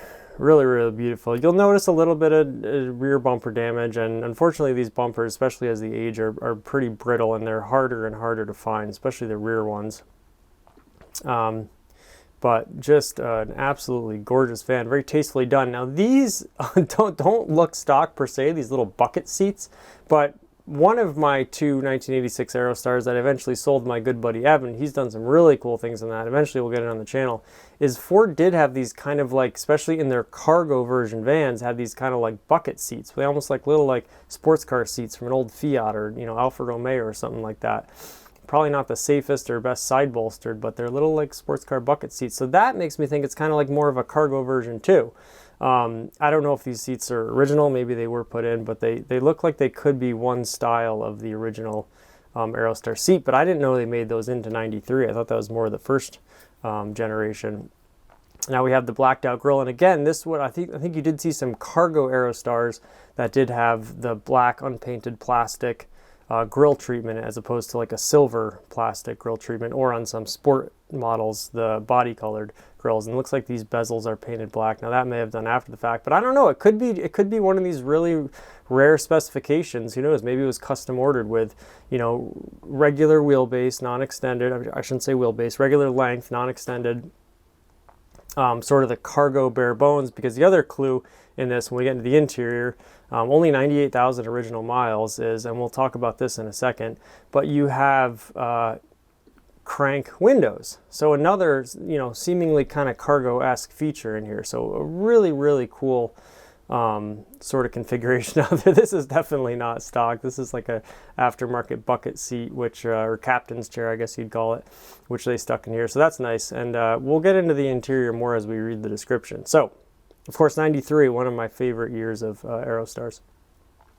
Selling my 1993 Aerostar, hate to see it go. Well, that's nice to hear first off the bat. We like that Aerostars are appreciated by their owners, but I'm looking for something a little sportier. Now here's where you stop me, because, you know, you could upgrade to a Ford Aerostar Sport. They did make a Sport edition, as we saw a couple episodes ago. Now, obviously, he probably means more in like handling and dynamics, he or she, I should say, or they. But I would argue that, you know, the Aerostar is, as we hear the dogs start to get excited, is quite the sporty little vehicle itself. Now, if you're going to have a camper, it's hard to find a quote-unquote sporty camper as it is. So, but, you know, plausible, and maybe they're just ready to move on to something else. So I can't justify the insurance cost for two vehicles. Fair enough. Now, I would say you could put this on a classic car policy, such as Haggerty, and you could probably get this thing insured for very cheap. Plus, they have free 24/7 roadside assistance if you get their driver's club. Not sponsored by Haggerty, although Haggerty, if you want to sponsor me, go right ahead and send a message. So, this van is extremely capable. It is all-wheel drive model and does very well in rain or snow. Plenty of room for any manner of toys in the back. And you know, that's versatility to a key. They're playing right into it. I custom built the folding storage in the back so that you could easily put multiple bikes, snowboards, skis, or any other gear in there. And then once you get to where you're going, the shelving flips down into a massive bunk that can comfortably sleep 2 people. The bunk is 6'8" on the driver's side, so it's perfect for taller people. Double layered insulation on the steel panel keeps it warm enough to sleep in for some trailhead camping. Now he says here, here's a rundown of the work that I've done the last 2,000 miles and what's still missing. But before that, let's take some more look at the interior of it to see kind of what they're talking about here. Now this is kind of genius because it's this nice shelving, right? And so you have double layered shelving, but then you see all these just like door hinges, so the whole thing will flip down and become a bed. Now it'd be kind of hard to carry that third chair in there if you're turning this into a bed, but you still have the option, which is nice. So there you can see it flip down, and obviously because they have this little tank there, the driver's side 6'8" apparently is a little longer. And 6'8", you know, in a pretty small van, I don't have the numbers of the overall length of the regular size Aerostar, but you know, 119-inch wheelbase. That's pretty darn roomy back there. So a pretty cool design that this individual has put into their Aerostar. So the good, brand new tires and wheels of less than 2K. Went up from a 14-inch wheel to a 15-inch so that you'll actually be able to find tires for it when these ones wear out. I don't know how hard it is to find a 14. I mean, I have to find 13-inch wheels for my Fiat X19, so maybe I'm you know, already a little preconditioned. But anyways, certainly a 15-inch wheel and tire looks very good on this vehicle. So flush and replace almost every fluid and filter in the thing, including oil and filter, fuel filter, air filter, coolant, transfer case fluid, front and rear differential fluid, power steering fluid, brake fluid, new O2 sensor, new throttle position sensor, front brake pads, new thermostat, IAC valve, fully rebuilt rear brakes, including hardware and wheel cylinders. There's going to be drum brakes in the rear. New PCV valve, new wipers. Previous owner refreshed the top end with new gaskets, spark plugs, leads, and coil pack, all within the last 10,000 miles. Wow. Not so good. Radio doesn't have power, and there are no speakers in the van. Well, this sounds like a, you know, one of them vehicles you buy and then go on like a super contemplative walkabout or vanabout or Aerostar about, as it were. And maybe you just want to sort of meditate the whole time, and you don't want, you know, distractions like podcasts and music and stuff like that. It's almost 30 years old, so there are a couple small dings and dents. Pretty immaculate looking van, I gotta say. The window and door seals are showing their age, a common Aerostar problem, common problem with any car from, you know, the 80s or before. And there's a very small drip that comes from the top of the windshield. Yeah, I've been there. Airbag light is on, flashing at code 52. This indicates no power to the controller. Could be an inline fuse or something. Truthfully, I haven't put too much time into troubleshooting it because I don't expect 30-year-old airbags to do so much good anyways. Now, this is a great comment. And this is what I love about Craigslist posts. This is why I used to do a series Aerostars of Craigslist. You know, I want to go on sort of like a philosophical wormhole here and talk about like the concept of it. It's a very American concept of being slaves to convenience, where, you know, it's this great irony of things are so convenient, yet we get so dependent on them. And you could, you know, parlay that into supply chains built for expediency rather than robustness, yada, yada, yada. But generally, I find Craigslist posts to be a little bit more you know, robust and thoughtful, and they put some time into it. Now, clearly, this is an expensive vehicle. This is being sold for asking prices $9,000, which is definitely at the higher end for an Aerostar for a 30-year-old, you know, van. But I just really appreciate when a seller puts a lot of time and effort into their post, because it indicates the time and effort they put into everything else, including the vehicle that you're potentially buying. So you're really sussing out the seller as much as you are the vehicle. Of course, I find that on Facebook Marketplace, there's so many shortcuts you can take, and so that people do take them. And I don't know if it's an indication of our culture. It's a, you know, a pretty broad, maybe myopic or too generalized look at something. Either zooming in too much or zooming out too much. But there you have it. I just really appreciated that line. You know, there's certain, like, you know, Craigslist posts you can like sort of turn, you can look at as modern art, and there's different like subgenres and niches within that. I don't expect 30-year-old airbags to do so much good, to do too much good anyway. So that's kind of funny. Overall, this is a super simple, solid engine with a lot of life left in it. So this is the 4.0. That's another crazy thing about this van. It's the 4.0, which were much rarer than the 3.0. So it's just, I have a feeling that probably most of the all-wheel drive versions came with the 4.0. It's just a little bit beefier, but I'm not sure about that. If you do know, please clue me in. The 4-liter that they used in 1993 is awesome because it has much fewer moving parts and simpler design than the 4.0 that Ford implemented a couple years later. Fuel economy is very respectable considering the age of the vehicle, 16 city, 19 to 20 on the highway if you keep it at a reasonable speed. Now, keep in mind this is an all-wheel drive, so you're going to get a little bit probably worse mileage than the regular rear-wheel drive models. So, realistically, you're probably getting about 18, which is respectable. It's not great, especially for a gasoline-powered vehicle, and that is something that you want to keep in mind.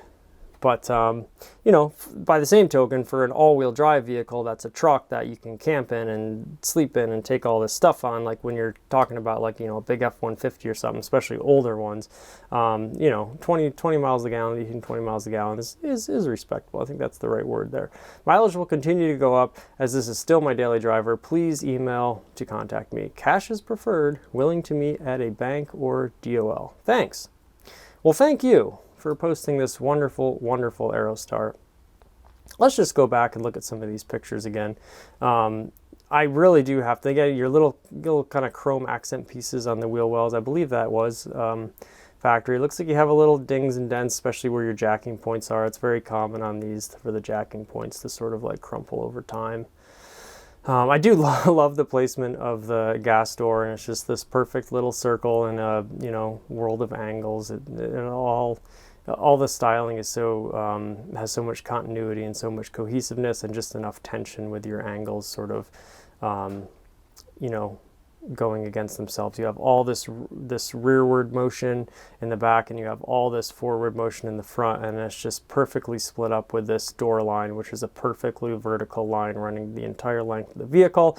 And then you have this sort of I don't want to say kind of like negative space, but kind of like an asymmetrical symmetry, if that makes sense, where this side is much longer, the rear of the vehicle, but the front of the vehicle is more drastically angled. So the imbalance of those two things is balanced out by the fact that they are imbalanced in their own way in a perfectly balanced way, if that makes sense in totality. So that's a little bit of like highbrow Aerostar aesthetics critique. So obviously 93, you're into the quote-unquote second generation or facelifted interior. It's pretty bare bones, but it's a little bit more modernized, and it definitely seems like it probably, you're probably going to get less speedometer and gauge failure and things of that nature in these later ones. Only thing I'll say is for $9,000, I feel like maybe this, insulation, we can tighten that up a little bit. Now, don't get me wrong, I very much appreciate everything that's been done to this vehicle, but it doesn't maybe look like a quote-unquote professional install job. It's certainly better than I could do, no shade. But, again, for a $9,000 Aerostar, looks like your struts are working just good. You have your beautiful taillights with your ambers in them, which I have to say I prefer. Actually, the seals look pretty good just from from pictures. And you have that, obviously, that little ding in the bumper, so good luck getting another one of those. But holy shnikes, I mean, what a great car. Now here on this little close-up, we can maybe see a little, that little pinstripe. Looks like it's like 1, 2, 3, 4, a little five-line design. And again, the black and gold, just absolutely incredible. A single sliding door. I don't think they ever made an Aerostar with a dual sliding door. That was sort of the next generation of minivans that started to offer that option, but just as well here. You don't have to mess with it over here, and you can put your insulation a little further down and more privacy and all that. So just absolutely, the black and tan. I always talk about black and tan interiors. I love a black and tan.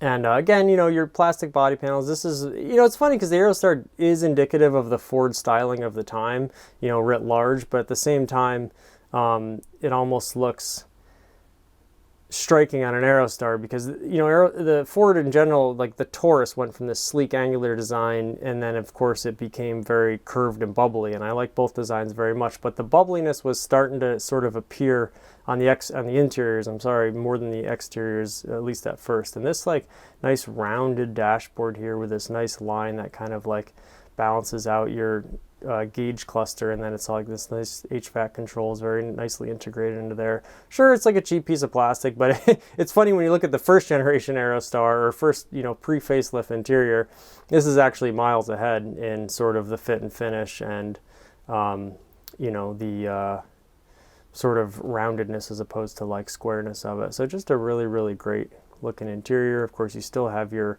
dog door here to get into the internals of the engine, because it is so close to the driver compartment. You have your newer style steering wheel here with the great horn buttons on the side. And boy, a tan interior with just some black accents is very beautiful. I do have to do some more research on these center consoles, because I can't tell, maybe it was just the post facelift ones that got like a factory center console, but certainly very nice to have that. It looks like a, you know, you got 4 cup holders between the two things. You have your cigarette lighter, a 12-volt adapter there. It looks like maybe an aftermarket stereo system, but as we know, the stereo doesn't work. And I love this little, you know, this little shifter boot over the column shifter, which is just like a nice little, like, you know, semi-luxury touch. So overall, boy, just really, really stunning. Again, your crank windows with again your black plastic handle, just another black accent on there. You know, this like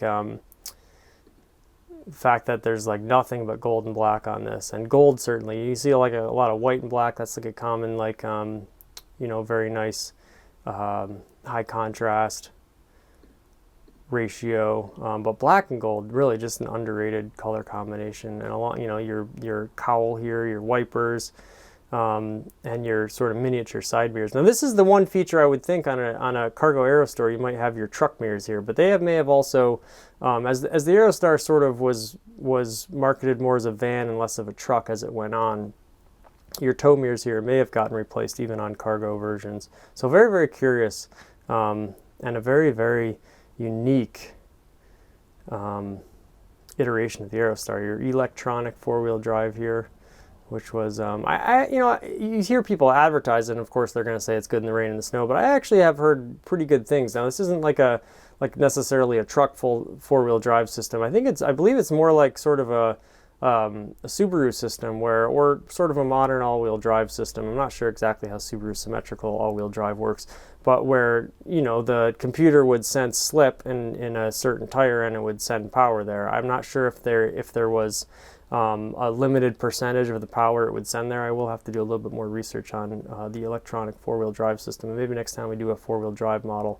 And it's funny because they do call it 4-wheel drive, and I know there's this big rift between 4-wheel drive, all-wheel drive, not same thing. So technically this probably was more like an all-wheel drive system, but when it was introduced, you know, the Ford is sort of like a truck as much as it is a van. So you know, I suppose they can get away with that.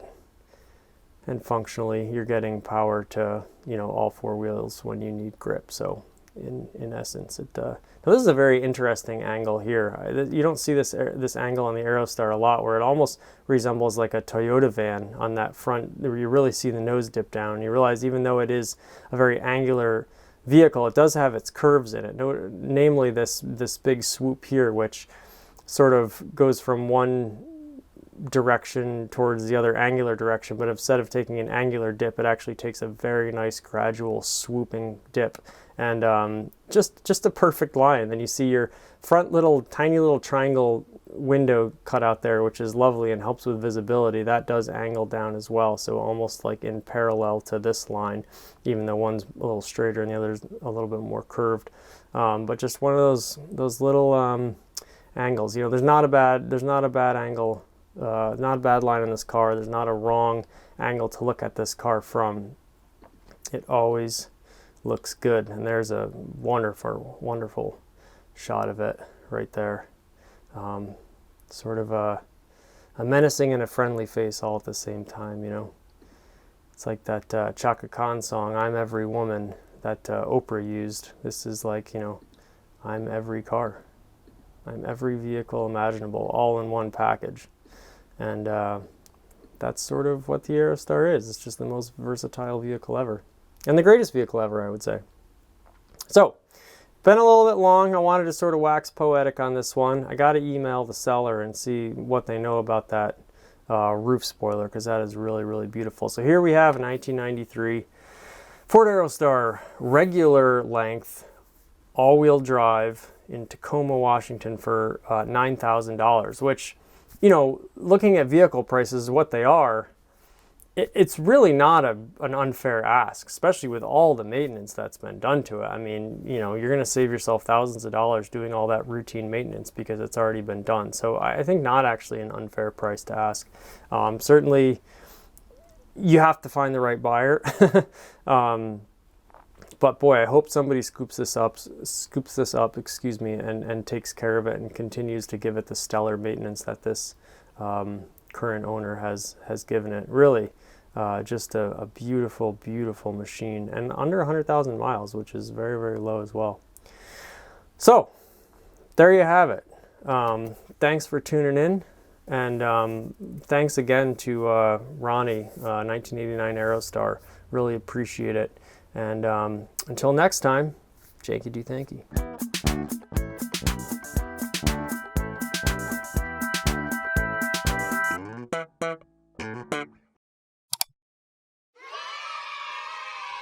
One small step for man, one giant leap for mankind.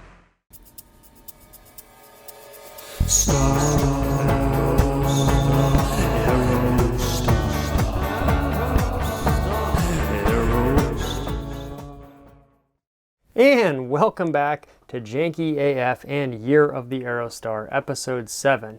Well, well, well, a very special Aerostar today.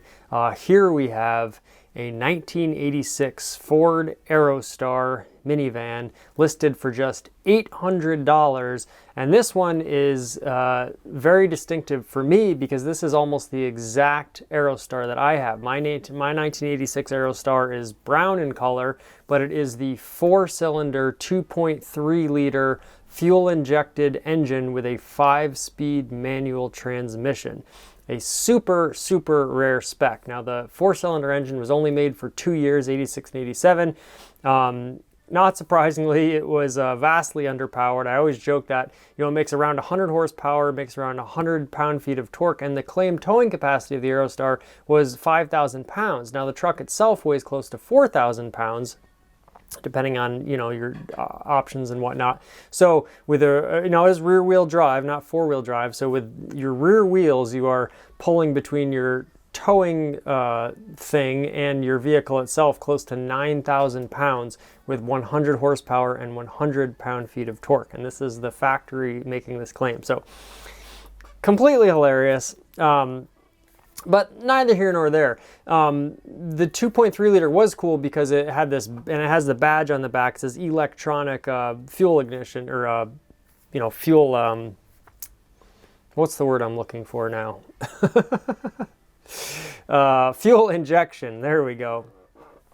So it does have fuel injection, unlike the 2.8 liter Cologne V6 that was carbureted from 86 to 87. And then after that, all Aerostars went to V6 models, either the 3.0 or the 4.0, excuse me, and those were both fuel injected.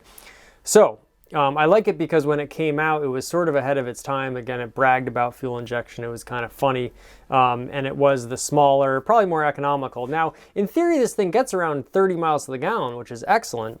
However, anytime hills are involved, it is a very steep, no pun intended, challenge for these Aerostars, and I think that bogs down their mileage quite a bit because you're like, you know, ramming it up there in second gear.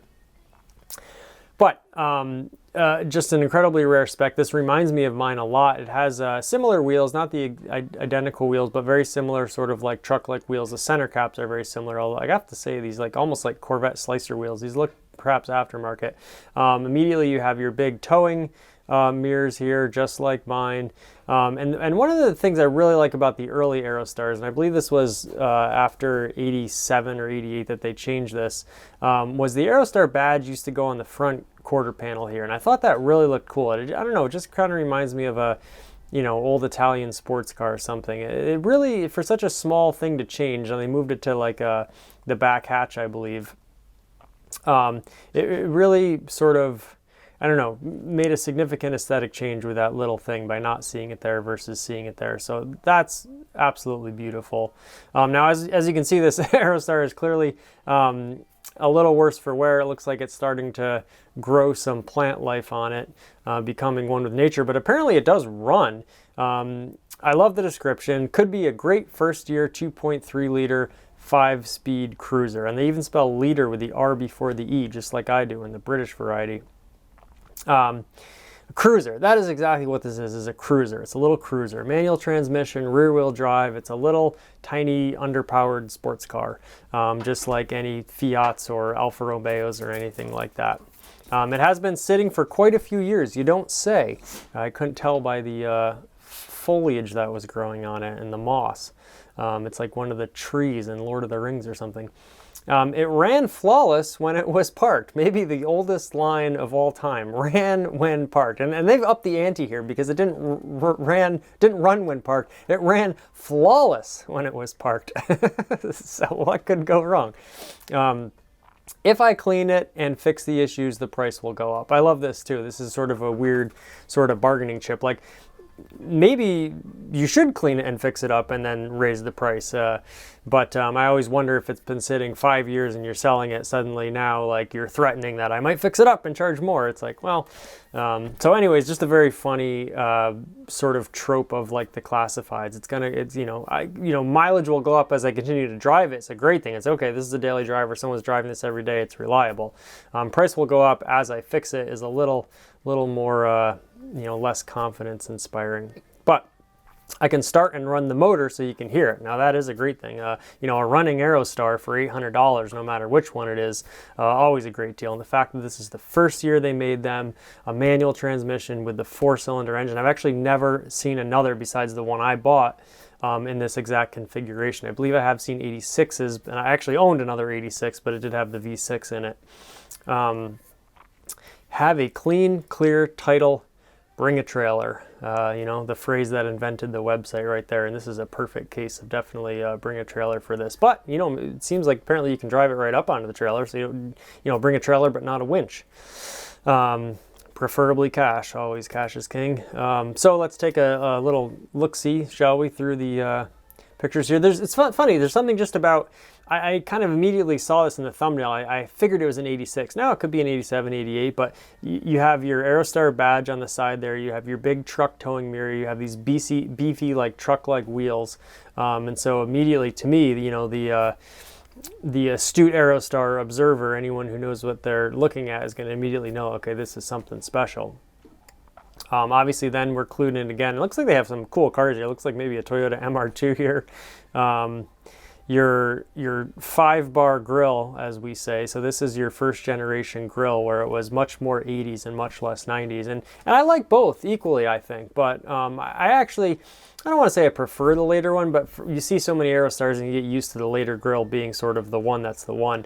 So when you see a first generation grill, it's always sort of a little treat. And I will say, just, you know, in terms of the design of the car, it fits very, very well with it. It's a little bit more less flashy and showy, and that kind of goes with the Aerostars, you know, sort of handsome. There go the dogs. Handsome, basic demeanor. So the Ford badge here is obviously missing, and just a ton of growth and foliage and whatnot. You probably don't want to start your windshield wipers because they'll probably scratch the windshield. Amazing seats. Now mine does not. Mine actually has some like vinyl seats, which is also very, very weird, but they definitely have all the Aerostar patterns on them. I believe they are factory, but I've never seen like a sort of vinyl seats in this style, whereas the vinyl seats were usually the bucket seats that were in more of the cargo Aerostars, but mine has like sort of the passenger seats, but with a vinyl covering. This has the passenger seats and also has the wonderful feature of this piping. I've talked about it in some of my other Year of the Aerostar videos, but I haven't yet demonstrated it. And here is this beautiful two-tone seat. So you have these patterns, and some of them are less dramatic than this. This, you can clearly see that the pattern is different than the plain cloth. Some they're very close in color, so you can't really tell. And then additionally, you have this beautiful red piping that separates them. And I thought that was just a really, really cool aesthetic design that Ford did. And I don't know that they did this on any other vehicle. I don't know that they did this on Tauruses or Explorers or you know, other sort of iconic Ford in the late 80s and early 90s, you know, first with the Taurus and then with the Aerostar, they really came into their own. The Taurus was a huge selling car. It was a really big deal for Ford. They were competing with like Audi at the time, and very successfully. And the sort of simple angular styling was really sort of a revelation in the American car scene. And the Aerostar, I would say, is the one that gets credited less, but I think it really was you know, a major player in the minivan scene, obviously, for 12 years and over 2 million of them made. So these seats are just beautiful, and the big puffy armrests, you can't see it here, but I've talked about it before, the sort of integrated headrest and one little sort of wraparound bar there. Just a beautiful, and it looks like there's even some, now maybe this is just stains, but it looks like there might even be some slight like blue and red coloration in these seats. Beautiful, beautiful seats in these vehicles, and just another touch. Now you do have the blue interior here. The other 86 that I sold to my buddy Evan had the blue interior, and this is just like a classic, any American car, Cadillac, Buick, whatever. You basically you get a tan interior, you get a red interior, you get a blue interior. And I always bemoan the fact that there's not more green interiors and like other colors, but this sort of like cobalt blue and then that dark maroon red. And then there are Aerostars with redded out interiors, and those are amazing. I would love to own one of those one day. But the blue interiors, very, very nice. And when they did something, they did it all the way. So every single piece was, you know, whatever color it was. Here we see the beautiful gauge cluster, and I talked about this in some of my videos. You can see, now if you watched my last video, you saw that I sort of talked about the updated gauge cluster, and that was probably the single biggest thing that happened in the Aerostar, was when they updated these gauge clusters. First they went digital just for a couple years, and those are really cool, almost look like a C4 Corvette. And then they went to an analog gauge, but it was much more updated and just looked sort of higher quality. My favorite thing about this first generation gauge cluster, aside from how basic it is, I mean, it's really, really basic. It looked like it could have came out of like the 60s or 70s, if not for your sort of colors going on, which kind of gives it away as the 80s. Actually, the orange was like a very Ferrari thing in the 80s and 90s, the orange gauge clusters, which people complain about, but I actually think are beautiful and represent the times well. So there's no tachometer on these clusters. You do have quite a few different gauges. You have fuel, volts, oil, and temperature. But you don't have a tachometer. But instead what they've done, and this is one of my favorite Aerostar things ever, is at 55 miles an hour, it turns yellow. And at 75 miles an hour, it turns orange or red. So at 55, it's like, you know, we don't care how many RPMs you're doing, but like, just be careful. You're going 55 miles an hour in an Aerostar. And at 75 miles an hour, it's like, warning, like watch out, buddy. Which is funny because of course the Aerostar is like sort of modeled after the spaceship, and you would think like, you know, 75 miles an hour is a you know, a paltry speed when you're, you know, talking about the aerodynamics and the spaceship-like qualities of this vehicle. But I can attest, 75 miles an hour in a 1986 Aerostar with a 4-cylinder engine, you know, the sensation of speed is up there with any other, you know, slow car that you drive fast. So just one of my favorite all-time things about the Aerostar. Here you can see the blue steering column, and then blue everything else. And again, like the first generation interior, the second one, it kind of swoops around and it's very angular and bubbly and nice. This just has this big pod that kind of sticks out. And even though this is factory, it looks like an aftermarket system because the way they put this plastic insert in here that will hold your radio and your, you know, AC vents and all that, the fit of it is so terrible. I mean, people complain about Teslas now, but I've never seen one of these that even remotely fits into the cluster. It was almost like an afterthought, which is so funny to me. And so, you know, just it all goes back to the fact that this was a utilitarian vehicle, and if that's something that's going to bother you, that this, you know, big chunk of plastic doesn't fit perfectly into another big chunk of plastic, then you're missing the point entirely. But it is funny to sort of note. Of course, here your blue steering wheel, very 80s, almost looks like a, you know, it's a 2-stalk obviously, but it kind of resembles that Citroen 1-stalk steering wheel. And of course, you have your big pod that bubbles out here, and then another pod that bubbles out here. And all your switches are very nice. Like everything is right, you know, very driver oriented, they say these days. But you have your lights, you have your wipers, you have your fan speed, you have your hot and cold, which is of course a nice red and blue line that kind of gradually replace each other.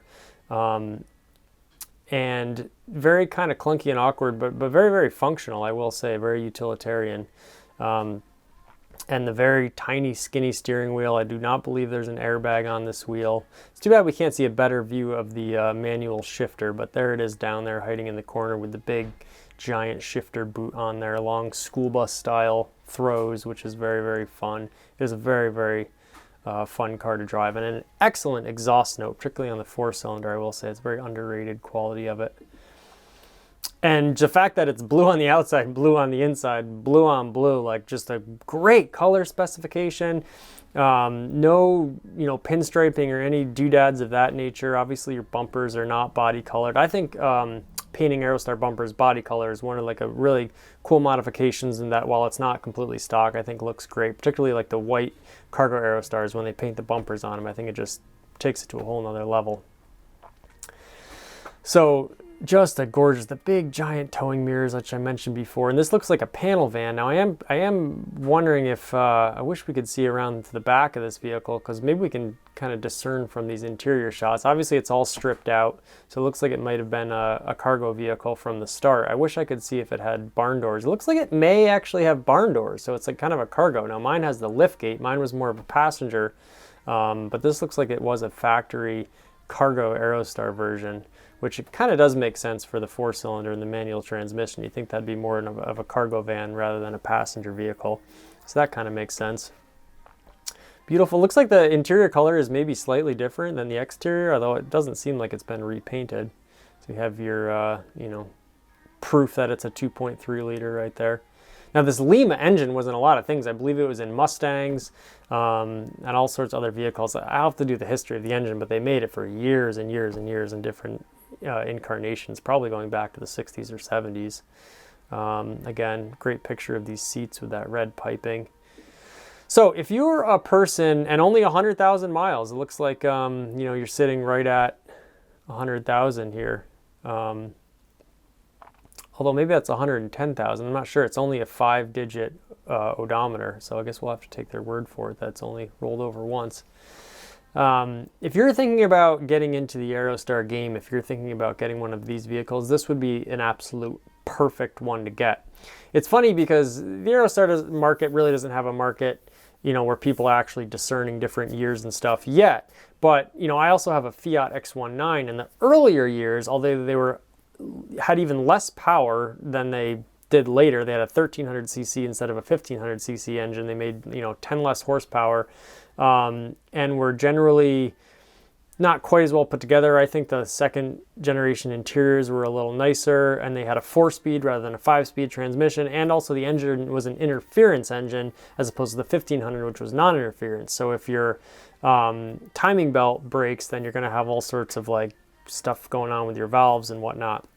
So I think the second generation, or, you know, updated, let's say Fiat X19 was sort of vastly better in a lot of different ways. But despite that, the earlier cars, specifically 1974, go for, you know, in some cases almost twice the money as the later ones. Now, a lot of people don't like the US spec bumpers that are on them, and that's a reason why. But I can also see the appeal of the original ones and where I want to connect that in an analogy to. And I think Aerostars and X19s are also very similar. They're a wedge shape. There was only one body style ever, and that was the complete car. It was one singular thing, which I really, really love. Also had really good runs. I think the X19 even had a longer run than the Aerostar. But I find myself gravitating towards all Aerostars, but the earlier ones too. So in that sort of analogy, I get it why people like the earlier ones, even though they're potentially not as nice or as you know, reliable or well built. There's certain little aesthetic cues about the earlier ones which I really, really like. And I also just generally like things that are sort of at the earlier stage of their run, even though I always say, oh, it's a 1986, the first year they made it, before they worked out all the kinks. And I like that. I like something that's just the original incarnation of something, you know, exactly how they designed it and released it. And then updates are made, changes are made, little aesthetic things are tweaked, but I kind of like the original version of it. So while I love all Aerostars, there's something to be said for, the first year of production in 1986 is that. So if you're looking to get into an Aerostar, this would be a perfect, because you're getting in real cheap, $800. You probably even talk them down to $600 or $700. It runs, so that's great. You put this thing on a trailer and just like clean it off, give it a detail, and put a new fuel pump in there. And I guess it needs a ignition key switch. And you probably got a driving car, and then you slowly build up the other things. They'll probably need brakes at some point. But these 4-cylinder engines are pretty robust as far as I know. And it's fuel injected, so you're not dealing with tuning a carburetor and some of those things like that. So just a wonderful, wonderful Aerostar. Boy, if this is in Newman Lake, Washington, which I forgot to mention before, if I wasn't so far away, then I would definitely probably be calling this seller. And if I could have two 86 4-cylinder Aerostars, that would be absolutely incredible. But I'll leave it for someone else to go out and get. And I hope someone does. This car is really, really worth saving, especially at this price. And it doesn't look like there's much rust on it at all. Now, if you clean this up with a relatively low mileage and did some mechanical work to it, it probably needs a little bit of paint work. But I even think this wouldn't be a terrible investment project, because Aerostars are finally starting to catch on. I think there's one going for 15 grand now, which also I believe is at least within the first 3 years, 86, 87, or 88. And I'll try to get that featured on here. I saw it for sale for like $6,000. And of course, it was in Michigan. Of course, I didn't have the money to buy it, nor the time, nor the resources. And then I saw it maybe 2 weeks later on Facebook Marketplace going for like $12,000 or $14,000. So someone's trying to double their money on an Aerostar. And part of me hates it, and part of me is like, well, it's good that the values are going up. More of them will get saved and preserved. Just a quick last little thing on these Aerostars that are a singular color. You kind of, it's almost more noticeable because they're not painted, but look at this little stripe here. So you got this little curved line going up on the fender running all the way down the vehicle. And then you have this straight line that kind of just barely bezels out, like the sheet stamping and pressing on these. Although it's a very simple design, there's actually quite a few lines going on. You have one down at the sill, you have one down at the bottom of the door there, you have another one under the badge, and then you have a fourth one, not to mention your hood crease here. So you have, and then you have all these panels going on. There's just like a lot of like very neat little stampings that go on that, despite it being a very simple design, give it this sort of depth and give it this sort of infinite studyability. Jay Leno always says this is the kind of car you can sit in garage with a glass of wine and just stare at for hours. And I feel that way about the Aerostar. I think it is just like a fantastic looking vehicle, and certainly one for the ages. So, there you have it, a beautiful, stunning 1986 Ford Aerostar in Newman Lake, Washington for $800 with a four-cylinder 2.3-liter engine and a 5-speed manual transmission. Thank you so much for watching.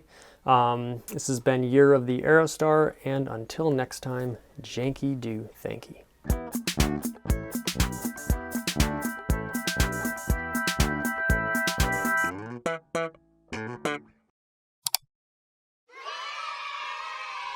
One small step for man, one giant leap for mankind.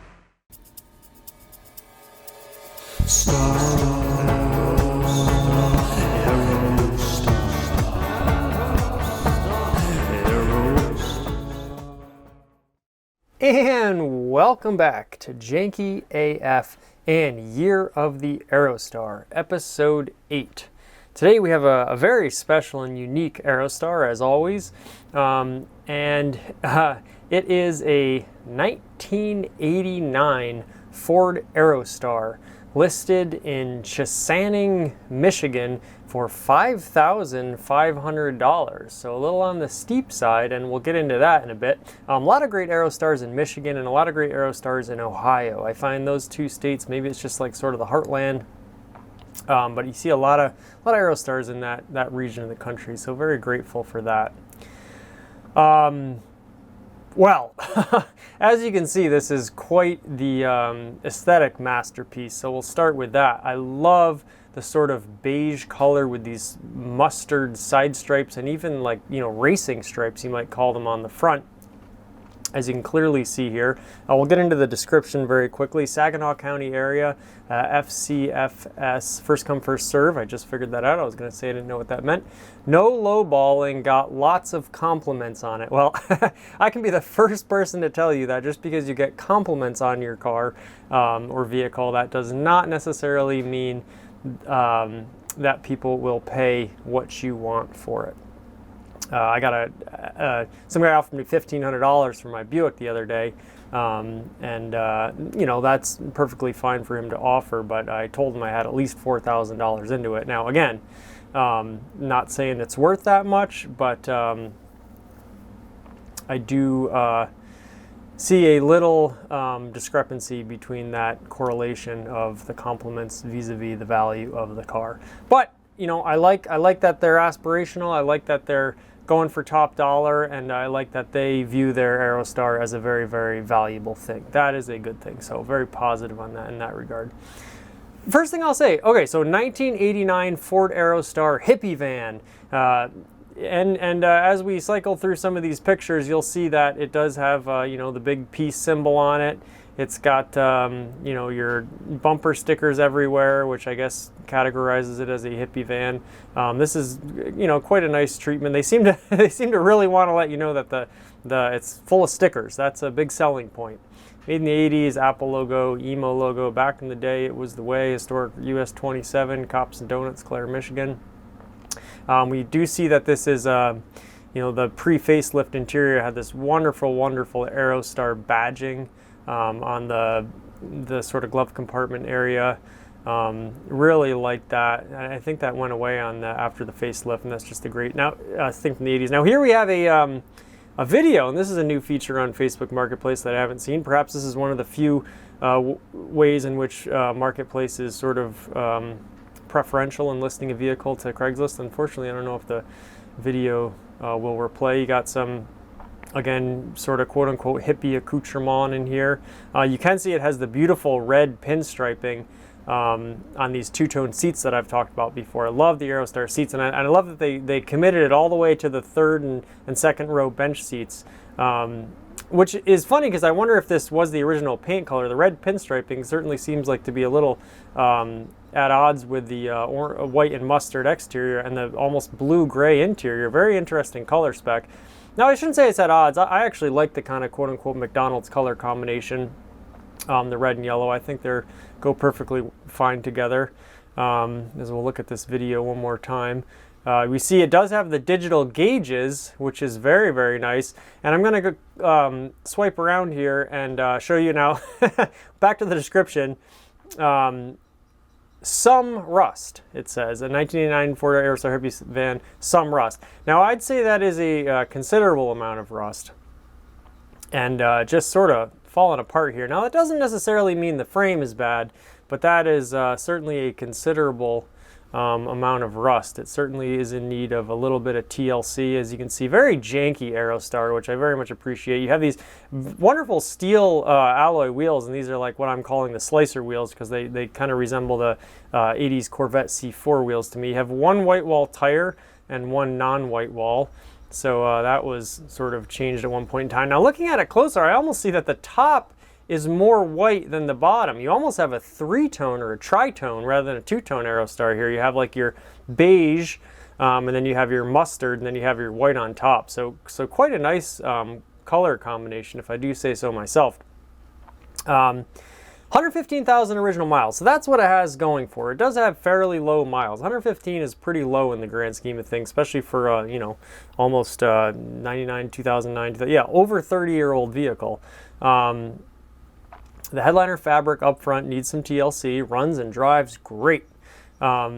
These are the needs that it has. An air and back tire and gas pedal pin slipped out. I have the pin, easy fix. Classic classifieds thing. If it's so darn easy, why don't you just fix it and then justify the price that you're asking for? But I get it. Some people, when they're selling it, they're just done with it. You know, take it off my hands. Also, you could just put a little air in the back tire. It won't be that hard. Go get yourself a compressor or limp it to the gas station, put a little air in the back tire. It does look quite low now that I'm looking at it, but I appreciate the transparency. Believe it or not, this was really good on gas. Well, it would stand to reason if it was really good on gas, it still is really good on gas. So maybe they're speaking in the past tense because they're not driving it anymore. I get that, but sort of just funny language, always funny language in these posts. Now, of course, this is, exclamation point, was really good on gas. I think especially for your longer versions, just because you got a little extra weight in there, and it doesn't look like it's the four-wheel drive, so rear-wheel drive, you're probably getting 22, 23, which is not bad, especially for a large vehicle like this. So, but I don't know, really good might be a little bit of a stretch there. Third row seating, exclamation point, radio, heat, air, lights, etc., all function last time I drove out. Last time I drove out. You're getting a lot of playing with the tenses here, present tense, past tense. Again, last time I drove, everything worked. I get it. It's kind of like, things can fail at any moment on an older car. So you're just sort of, you're being transparent, but also not super confidence inspiring. When was the last time that you drove out, I would ask. So radio, but if your air and your heat still work, AC and heat, having that in a 30-year-old plus vehicle, that's all very very nice. Would make an awesome summer fun van if someone wanted to paint it a different color, etc. I personally, and I see this a lot of these videos, they're saying like, oh, it's ugly, but it's it's going to get you from A to B. It's like, and I always sort of take issue with that, because I think this Aerostar is beautiful. This is one of the nicest, coolest looking paint configurations I've ever seen on an Aerostar. So I would say don't paint it. Maybe just fix up your rust. And there's a lot that can be said for just those three letters, etc., etc. I wouldn't paint this at all. I think what it needs is probably, some rust repair, and, the interior maybe gussied up a little bit, and a wash definitely. But it's always funny that, would make an awesome summer van if only you would just paint it, disregarding all the mechanical things that it needs, put air in the tires and all that sort of thing. So just a very funny post. I thought this is a very excellent post. A lot of good material in terms of like the description and just trying to see where people are coming from, get a general sense of their demeanor and attitude and stuff like that. But certainly it is a wonderful van. Now, one thing I did want to talk about, they're listing it as an 89, and who am I to say otherwise? However, there's a couple of clues, and this is like sort of like a little Aerostar sleuthing, to which I think this is actually a 1988 van, or perhaps 87, but I think this is an 88. First thing we're going to see is this is your 5-spoke original grille. Now, this was made for 3 years, from 86, 87, and 88.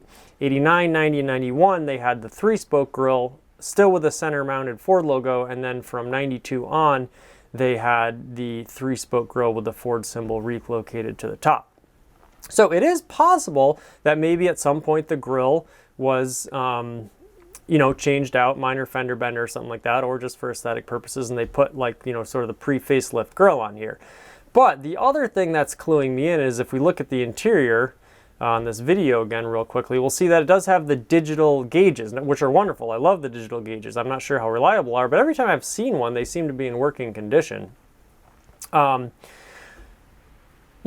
our good friend Ronnie, 1989 Aerostar, who of course has his 1989 Aerostar, I believe he said that he has the analog gauges in his.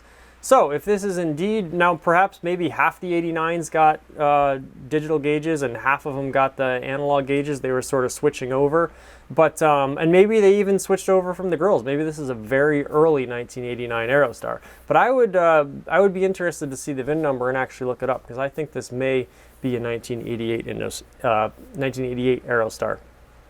Neither here nor there, but just a fun little, you know, sort of Aerostar sleuthing that we can do to try to see exactly what this vehicle is. Again, you have your white wall tire on the front, which is, you know, sort of starting to wear, and your non-white wall. So at least they're consistent front to back. You know, at least they change 2 tires at a time and not 1 tire at a time. You can see your now this is a little worrisome. There is quite a bit of rust going on here and corrosion, where it's all, the metal's almost like sort of melting away. But again, only 115,000 miles, so mechanically it could be still quite sound and quite nice. I love this paint job, particularly on an extended Aerostar. I think that streak just gets highlighted the longer it goes back. It looks like your passenger door here is a bit ajar. Now maybe it's just not quite shut, but it does look pretty tight here. So that, you know, that's something to consider. And you know, over time these things can sag a little bit, and you can kind of right them. Put shims in there and sort of get them back up to snuff. Let's go ahead and look at the back again, which I thought was very interesting. Now, another great trope of you know, classifieds posting that I really like is the methodology in which someone covers up the license plate. If you know, some people, they'll do it in post-production, so they'll put a little graphic over it, sometimes kind of like a funny emoji. Some people will take like a rag or a cloth and tuck it neatly behind the license plate so it covers up. But I gotta say, this is kind of my favorite method, in which you actually put your finger in front of the camera to sort of block or censor out the license plate number. And I do appreciate that. I appreciate the privacy of it. I see multiple Apple stickers on here, which is funny, and without really sort of commenting or commentating on anything. I don't know if Apple necessarily reflects the values of hippies and Back to the Land, but I guess, you know, Steve Jobs was somewhat of a hippie or something like that. He certainly was into hallucinogenics, and that sort of is a tokenistic thing of hippies, so maybe that's like fair play. You got Patagonia, you got NASA, you got Orvis, all sorts of great bumper stickers going on, and your big turquoise aqua peace sign, which I think that color combination certainly goes great with everything, goes with the mustard. I love this mustard wraparound right here and how it just kind of barely goes over the taillights on the front and the bottom, and there's a big contour line in the rear hatchback here, and that I think goes very, very well. Just a really stunning paint job. The paint job to me is by far the coolest thing about this Aerostar. Your rear and front bumpers all look very intact, all look in very great shape. It looks like they're probably original because they have the same color matched on front to back. Again, as we take one more, and you got, of course, another bumper sticker right on the gas filler cap, well placed.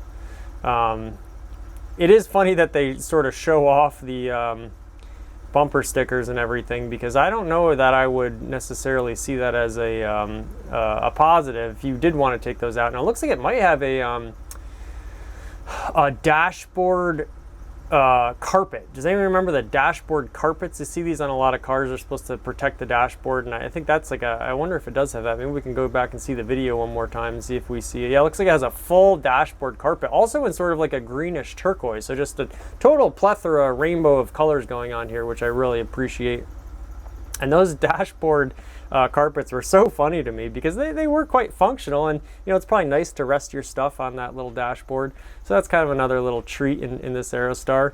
Just love the way these lines sort of, you know, accentuate the body panels. You know, I've kind of hand brush painted a couple of cars, and in my toilets that I paint, I like painting along the design accent lines instead of, like, you know, I like crossing over them too and doing all sorts of weird different designs, but I do like paint jobs, and really appreciate paint jobs which sort of highlight or follow the already present indentations or crease lines or anything like that. So the way that it sort of, you know, triangulates down here and meets right at the nose by your headlight bezel, and then particularly on the back hatch, I love the way this wraps around, just kind of highlights your license plate holder and all that.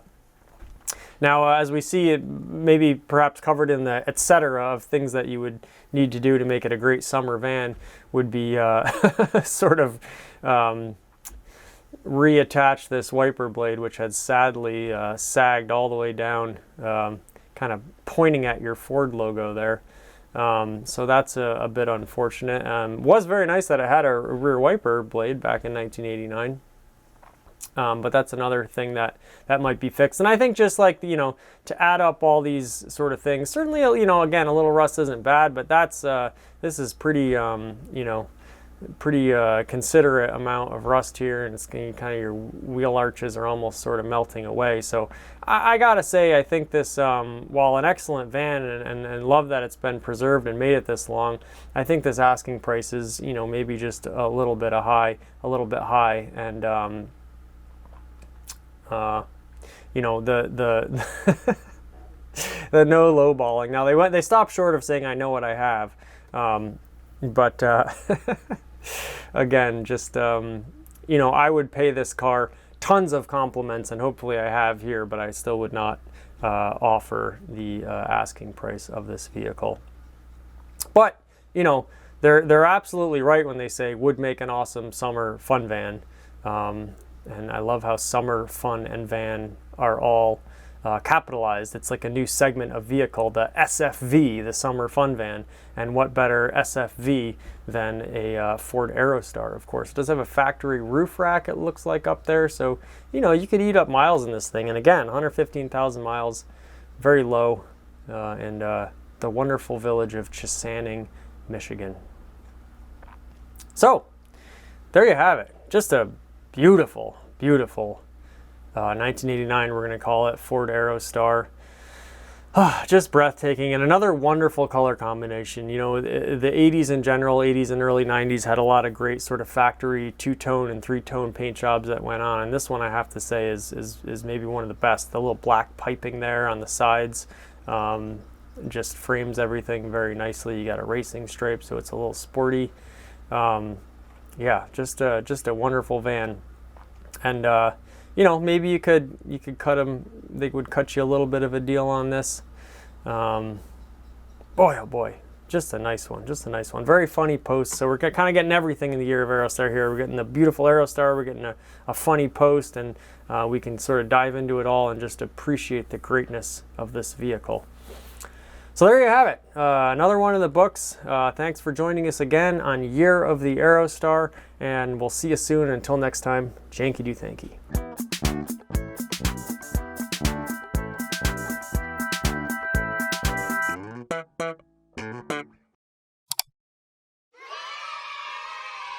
One small step for man, one giant leap for mankind.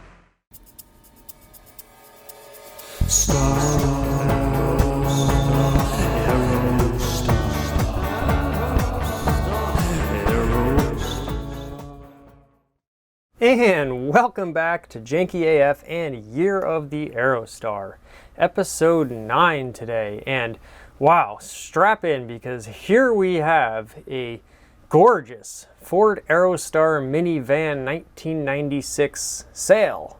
And I'm guessing that sale refers to the fact that it has just dropped from $7,500 to only $5,000. And this is in Parlin, New Jersey. Whew. Well, as you can see, just a handsome, dashing, gorgeous, striking, beautiful, dark green, forest green Aerostar. I have my green sweatshirt on, obviously, to match the vehicle. Now, the description, let's get into that. Helping my mother with selling her 1996 Ford Aerostar minivan. Well, that's very nice. I always love when you see people selling cars on behalf of someone else. Perhaps they're not super technologically inclined, and they just don't have the means to sell it themselves. So that's very nice. A nice thing to do for your mother, sell an Aerostar on her behalf. It's overall great drivable condition, as we hear the dogs. Hello, doggies. It's overall great drivable condition. I'm assuming that means it's in overall great drivable condition. Tripped me up a little bit there in the grammar. 92K miles, 7-passenger van. Any other questions about this van, just ask nicely, and it's for the van. Again, please ask nicely, I guess. Yeah, it always helps to ask nicely when you're going to ask anything. And it's for the van, not for parts or parting out. What you see is what's for sale. It's in clean working condition because FB is confusing to list any actual vehicle, has new tires and new brake. I swear sometimes these people are just, there's a chicken dinner in the oven and it's smoking or something, and they got to type it out as fast as they can. So that's very hilarious. But all the information is clearly presented to us. Over 6K in it, all caps now, not taking less than 5K. Sorry. Sorry, not sorry. And I think that's perfectly fair. I mean, this is a beautiful Aerostar. You can just see in the pictures, this thing is glimmering. It looks like it's been freshly waxed or something. And you know, in our last video, we just saw an Aerostar listed for $5,500 and they didn't want any low ballers.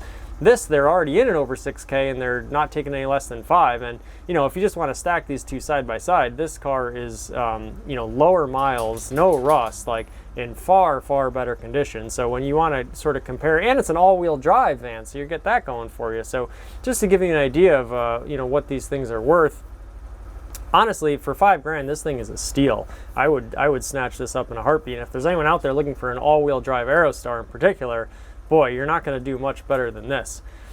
And so you should ask nicely when you approach this seller. I will say, I have to 100% agree that Facebook is very confusing to list any actual vehicle. When I search Ford Aerostars, a lot of times you'll see like a Model T or like some, you know, kind of more obscure car listed as a Ford Aerostar, and it's always funny to see that they just, you know, picked the closest thing or something that was a Ford. So again, another reason why I much prefer Craigslist in terms of a classified service. But that's neither here nor there on the year of the Aerostar. So let's get into this aesthetics here. Now, first of all, beautiful rain guard on your front here, or bug guard, whatever it may be. Now, what I particularly like about this one is that it has these little accentuation marks right here, and they sort of form a perfect little arrow pointing down to your Ford logo. So I thought that was pretty clever. I do like sort of more of just like a plain design, but in terms of the dips and doodles and little indentations on this one, it's pretty cool. It almost like kind of mirrors with these side angles too, the vent of the front grille there. So it must be I wonder if it's a, you know, Aerostar specific thing here. It fits very, very nicely, and it sort of adds a little, you know, pièce de résistance. Now, I do love, I'm not a huge fan of bras in general or bug guards, because I like to see the, you know, original design of the vehicle where all the lines meet each other. And these ones, actually, I'm noticing right now, these sort of grooves kind of match with this hood line. So kind of a nice piece there. That's probably hard to find if you wanted to find another one. I also notice it has the great rain guards here. And I will say, these things seem like such a gimmick, but if you've ever been in a car when it's raining and the windows are down, these things do a remarkable job of actually keeping out rain. We do have a lovely fluffy steering wheel cover, which is probably, you know, impractical at best and dangerous at worst, but you know, it looks nice. Kind of like a one of those mats on a toilet seat, or a carpet on a toilet seat, where you're just like, this is not going to end well. Anyways,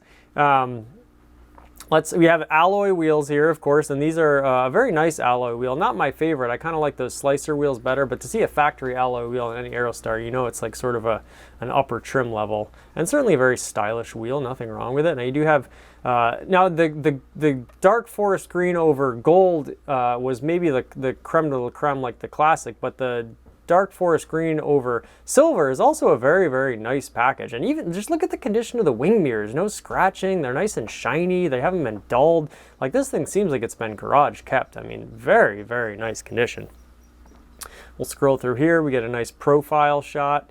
Again, all the other things I've mentioned before. I love the cowls on these Aerostars. I love this, like, you know, long swooping lines where your wipers come out of. You got your windshield jets here. Again, just everything in this vehicle, all the little aesthetic details, your little window right here, and how this line swoops down. There's so many little angles just in this little triangular window. And like I always say, the Aerostar is like a deceptively complicated design, where it seems very straightforward and just like boxy with your big, you know, angle on your windshield. But the more you get into it, the more you notice the little contours and little lines and little dashes, and all these things just add up to a remarkably beautiful package. Factory roof rack here. Another thing I liked, you know, the Aerostar, it seems like it's one singular line and one singular profile, but there actually is a slight difference in your hood line and your windshield line. It changes just ever so slightly, and after you notice it, it doesn't make anything look weird or different, but you kind of notice it, and then you can't unsee it. And so it's just a very sort of peculiar line in there, but it certainly doesn't hurt anything. It certainly doesn't hurt the styling at all. Just pristine. I mean, this thing is a cream puff. You know, you have it's a 96, so the year before the final year. So you have your 3-spoke grille with your Ford logo mounted up top. And if we swing around the back, we'll of course see your taillights that still have the amber in them, which I prefer. I think 96 is kind of a good year, because obviously 97 is the year that the Aerostar is going out, but 96, it's like, you know, at that point the Aerostar was still running strong. I guess technically it's in the continuation period where they were going to be stopped after 95, so 96 is like the first of the bonus years. No pinstriping, nothing fancy going on. Or maybe, do we have a little pinstripe here? Or that just might be a little accent piece, like a little trim piece, a little molding that's put on here. Similar to the C5 Corvettes, if you see those, some of them have a little trim piece on, some of them don't. So I wonder if that was like a factory add-on. That's pretty slick. Just clean, so clean. Your bumpers are in perfect condition, maybe a tiny bit of hairline cracking going on there. It looks like it actually has, now that I'm seeing it, historic plates on it. So they got they're into the classic car insurance game, obviously, because they've managed to get historic plates on it. And of course, with a company like Haggerty, who's welcome to sponsor these videos, but is not currently doing so. So no money getting paid to me through them. Just great rates. You know, they'll insure your car for a couple $100 for a year, and you can get, if you do the driver's club, free roadside assistance, no deductible. They work with you to you know, name the value of the car. So if it ever does need total replacement, you can kind of decide what it's worth up front. You can agree on a price with them. So that's lovely that it's got historical plates. That's really, really cool to me. And obviously someone has valued this car immensely. Now, it's funny because on the last video I said the door looked kind of ajar, and this one does too. Now, it looks like it's flush here, but maybe it came a little, it just has to get shut a little bit better. And hopefully that's not an actual issue with the door being ajar or something like that. Boy, as we see the speedometer, of course, showing proof of the actual mileage. And it looks like it's just over 92,088 miles. You can see our, you know, post facelift analog gauges, but very nice, clean, simple analog gauges. You got plenty of information, everything you need. You know, a lot of modern cars, they don't give you anything. You know, if something goes wrong, a light pops up. But here you can kind of monitor your temperature, your voltage, of course, your fuel. I like how your hazard lights are this kind of little button on top of the steering column. Always fun to like actually push a tactile button, you know. So that's very nice. And of course it's orange or red, you know, color coordination is awesome. Whew, look at that. Look at that big jelly donut steering wheel cover. Isn't that something? Now this, I will say that we have the Aerostar seats here with the two-tone material, and as I go back here, the red piping. I think the dark green, forest green Aerostar with the tan or gray seats with the red piping is like really an iconic classic look. You're getting kind of like, you know, the Christmassy vibes a little bit, but that dark burgundy piping with the dark green is just really elegant and stately. Just can't say enough about this interior. Of course, you have your power window switches, which are also sort of color coordinated. I think you got a nice aftermarket weather floor mat in here. The interior looks as nice as the exterior. No cracking, doesn't look like many stains. Your driver's side seat has, you know, maybe just a tiny bit of discoloration going on. And it looks like you actually got your power lumbar support, which actually my 1986 Aerostar has. So that's another cool feature. You know, it's not leather, it doesn't look like an Eddie Bauer, but other than that, pretty much like, you know, top of the line Aerostar. So boy, if you're interested in Aerostar, you better you know, get on the phone quick and call this person, because for $5,000, you know, don't you dare dicker, and you know, make sure you ask nicely. But you know, first $5,000 takes it, and that is just a beautiful, beautiful, incredible specimen of an Aerostar extended edition all-wheel drive. Really, really beautiful piece. Not too far in New Jersey. You know, I might have to call up the bank and see if I can get a loan, because you're not going to see another one as nice as this for for some time, I would imagine, especially with the all-wheel drive. Just a beautiful, beautiful package and a throwback to, you know, the 90s glory of Ford. So there you have it, a beautiful 1996 Ford Aerostar extended all-wheel drive and a beautiful, you know, dark forest green with a silver two-tone underpinnings. Thanks again for watching. This has been Year of the Aerostar, and we'll see you for the next time. Jankety thanky.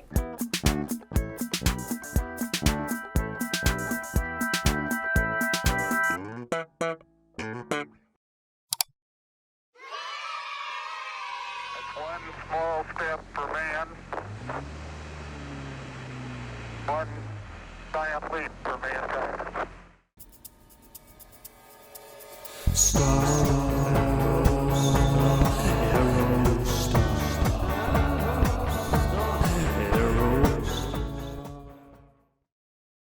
And welcome back to Janky AF and Year of the Aerostar, episode 10.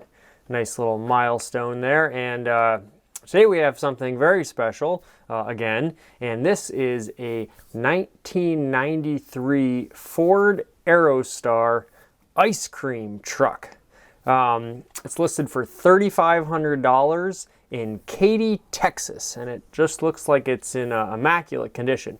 Now, one of the things I always preach with Aerostars is they're this utilitarian vehicle, and they were marketed as like a cargo van and a passenger van, but they're a do-anything van. They're a do-anything vehicle. There's so many different incarnations of the Aerostar. You've seen police vehicles, fire vehicles, taxis, obviously passenger vehicles, cargo vehicles for any number of businesses, plumbers, carpenters, painters, etc. And here we have an ice cream truck. So it's like just another cherry on top, if you will, of the versatility of the Aerostar. $3,500, fair price, I think, for how clean this looks. Let's go around quickly. Now you see I'll have the wonderful ice cream flavors that are offered by this car plastered all over. We have some SpongeBob, some drumsticks. I do enjoy a drumstick. Now there used to be an ice cream truck that would come around when we were painting, and they had, you know, those like little strawberry shortcake bars with little crumbles on them. They had those, and they had a chocolate one, but then they had a toasted almond, and it was Mrs. Dingaling was her name, and that toasted almond, you couldn't get it anywhere else. And wonder if that, or there's the strawberry shortcake right there. But so I have these fond memories of this little ice cream truck that used to come around. And if only it were an Aerostar, that would have been, you know, the creme de la creme there. So this is a 1993 Ford Aerostar. 1993 is one of my favorite years of the Aerostar. It was right in the middle. Sort of, you could get any Aerostar you wanted in 93. All-wheel drive, manual transmission, short wheelbase, long wheelbase, again, not wheelbase, but short length, long length. It was just sort of one of the peak years of the Aerostar. It had gone through the interior facelift, so it was a little bit more modern inside, and just a great, great year. And also, I'm not sure exactly what colors were offered in which years, but I don't think they were all offered in all years. And in 93, you could get this beautiful sort of like aqua teal color. And this to me is like the epitome of a 90s color, and I just love it. It's like this bluish, greenish teal.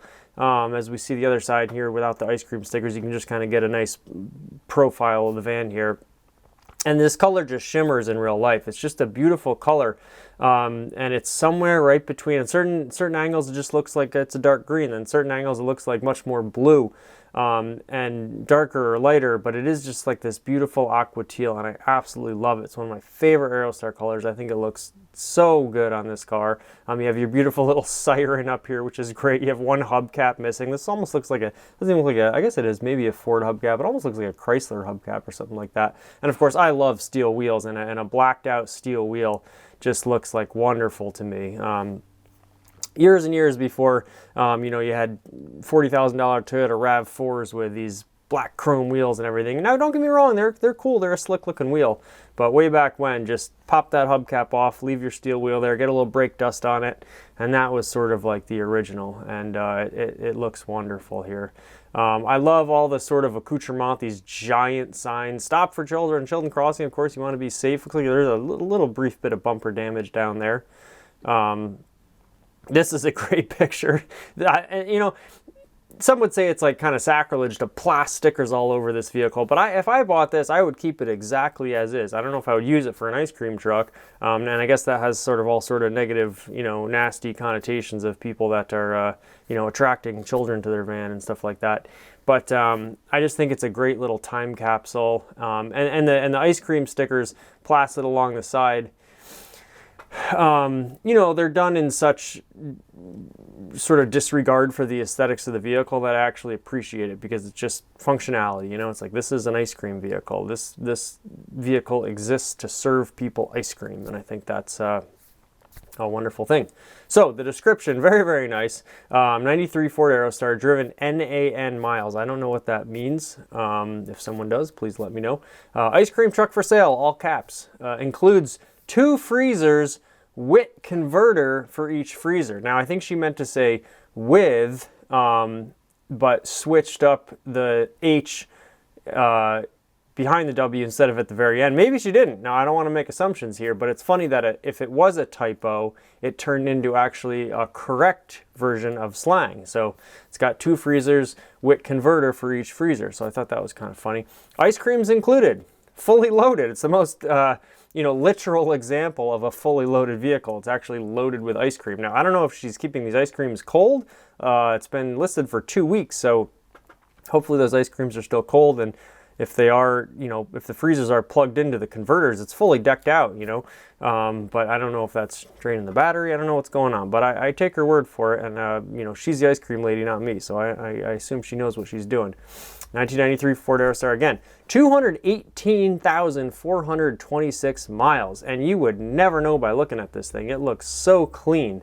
I'm guessing this is the 3.0 instead of the 4.0 V6. But, you know, I guess if you're just doing trips around the cul-de-sac and stuff like that, then you can easily pack on, you know, well over 200,000 miles. Who knows what it was, you know, if it was always an ice cream truck or used for something else first. Presumably it's had many lives. Here's a great example of the slide open windows on the Aerostar that are so cool and handy. Just a really cool thing that Ford did. Again, like we had an old Chevy Venture, and that window kind of popped out on a clip, but that clip was like, the action on the plastic wasn't great. You kind of hurt your fingers in there. I imagine over time these things get a little, you know, on my 86 Aerostar, the sliders get a little greasy, or well, need some grease after a while. But just a great, great system. Now, I think modern minivans, they've finally gone to a roll-down window, but that was sort of technologically prohibitive at the time.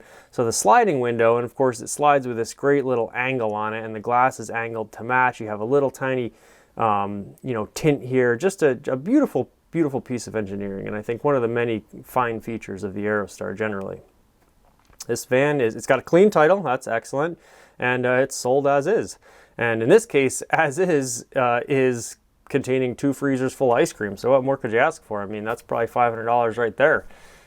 So not a bad price for this clean Aerostar. This is in Katy, Texas, as I mentioned. So presumably never encountered rust or salt or any of that. Boy, just a real looker too. Wouldn't you say? It's got obviously your siren, then it's got 2 other little lights on it. You want to make people aware of where you're at. Now this is interesting. A nice interior here. You don't often see this, which is like sort of the beige gray tan interior color, which I think is very svelte and very nice looking. I love a gray interior. My 95 Buick LeSabre has a gray interior. Actually, this is funny because this is the exact, my favorite Porsche 911 spec, my 996 spec, you know, I believe that's the egg yolk 911, which I absolutely love because it was featured in Gone in 60 Seconds. It was the 911 I grew up with. My dream spec on that is, I forget what the official color is. It's this teal aqua color, a little bit lighter than this, but very, very nice, with a gray leather interior and a manual transmission. So this doesn't have a manual transmission, but it's got the aqua and gray going on, so that's like very, very nice. You see your power mirrors here, which is a nice feature mounted on the door. So the gray interior, a bit rare on the Aerostar, and there's no piping on these seats. It's just like a plain seat, and you don't even have really much of a two-tone going on with your materials here. But I like that. It's like sort of very simple, basic. I think it works very well with the bold color on the exterior. Beautiful steering wheel there, used in so many Ford products. The Mustang, the Mercury Capri, which is another favorite kind of quirky car of mine. And it looks like here, I'm guessing this is your buzzer for your little ice cream music, you know? So that's pretty cool little custom feature there. Now, if anyone has not heard the song Ice Cream Man by Tom Waits, I highly suggest you go listen to it, maybe right after watching this video, and Janky do Thanky. So there we have the interior. You have your coolers. Now it looks like I can't tell what's hanging in this basket. I don't know if these, looks like it's maybe just holding up the power line, and presumably there's a converter somewhere. You have this lovely little zebra stripe pillow in case you want to take a nap in the back between shifts, and some stools with all your different labels and everything. Nice coolers. I mean, the coolers alone, again, like the ice cream and the coolers, you're talking, you know, $1,000 right there. So, you know, factor that into the price of the vehicle. Just excellent. Really, really great. Beautiful 1993 Ford Aerostar ice cream van. I love it. If I lived in Texas, I would probably go take a look at this thing. And who knows, maybe start another entrepreneurial venture. But for now, this has been Janky AF, Year of the Aerostar. Thank you so much for watching. We'll see you for the next one, and Janky do Thanky.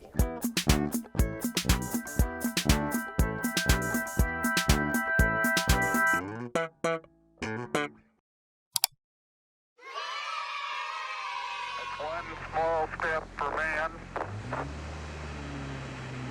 one giant leap for mankind.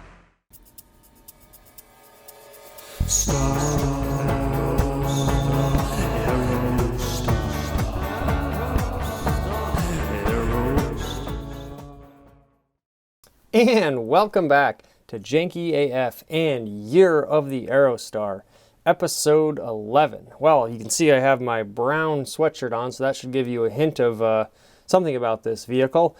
And we are looking at a beautiful 1991 Ford Aerostar minivan listed for just $700 in Hedgesville, West Virginia. Country road, take me home. And you could certainly cruise the country roads for a country mile or two in this Aerostar. So it says it's driven 999,999 miles. That obviously is just sort of someone typing in numbers to try to get their listing up. Automatic transmission. Now it says exterior color is gray. Now this to me is a beautiful sort of taupey beige-ish color, and I know I said in an earlier video this is quite a rare color, and I stand by that, especially in the earlier years this was available, but we've seen a couple of pop up now, so that's encouraging. A beige over brown. I love a two-tone Aerostar, and I love this secondary brown color. Very rarely do you see the secondary brown color on an Aerostar. A lot of times the secondary color will be gold or silver. There were some two-tone blue schemes with a light and dark blue that looked very nice, and you have a beautiful running board on this too. Very interesting specimen here. One of the episodes I did a standard length, so not the extended length, but a standard length all-wheel drive, and I was saying how rare it was, and here we have another one. Now, of course, there were over 2 million Aerostars made, so it stands to reason that there's going to be a lot of different combinations, and of course there's going to be, you know, not just a single one that stands out alone, but certainly the standard length all-wheel drives were quite rare. So if you're looking for a deal on an Aerostar, this is a bit of a project, but it's got all the, you know, it's got all the right guts in it. So 91 all-wheel drive Aerostar, have title and runs, but been sitting for quite a long time. The van has a Jasper 2.9 in it with around 50,000 miles on that engine. Runs and drives, but is not roadworthy from it sitting. $700. So, for a couple weird, quirky things going on with this. First, the Jasper 2.9, I had to look that up. Now, Aerostars of this era came with either a 3-liter V6 or a 4-liter V6. I believe that's after, let's see, I think after 88, the 2.8, maybe even after 87, the 2.8 Cologne V6 carbureted was gone. Obviously, at some point, this had some engine trouble, and it seems like the engine was replaced, which is just amazing. I love anytime someone, you know, cares enough about an Aerostar to replace the entire engine in it. The Jasper 2.9, again, I didn't do too much research about it. Kind of mixed results when I looked it up, whether it was like kind of a reliable vehicle, but I believe these are sort of a crate engine that people drop into a lot of Fords, but like sort of any other vehicle. Rangers, they put them in. And so it's funny that the displacement is close to the 3.0, but not quite. I believe they are relatively an expensive engine, especially in terms of crate engines go. But, you know, with around only 50,000 miles on it, for $700, and it is running, it's not like it's a total non-op, you know, pretty good deal. Now, the funny thing about this listing is that previously I saw a listing for this where it was being sold together with an old Audi sedan. I don't know if it was a 90, but I believe it was before, like, you know, A4, A6. So very maybe late 80s, early 90s Audi sedan that was a 5-speed manual, and they wanted $1,500 for the pair of them. So again, if you had a trailer that accommodated 2 vehicles, you can go pick those up as a pair. Probably sell the Audi for, you know, close to that and have a free Aerostar, which I'm always in favor of. So that was kind of funny. Maybe they sold the Audi and now they got just this Aerostar listed, which is great because they got some more pictures of it up here. Beautiful, beautiful specimen here. Let's see, 86, 87, 88, 89, 90, 91.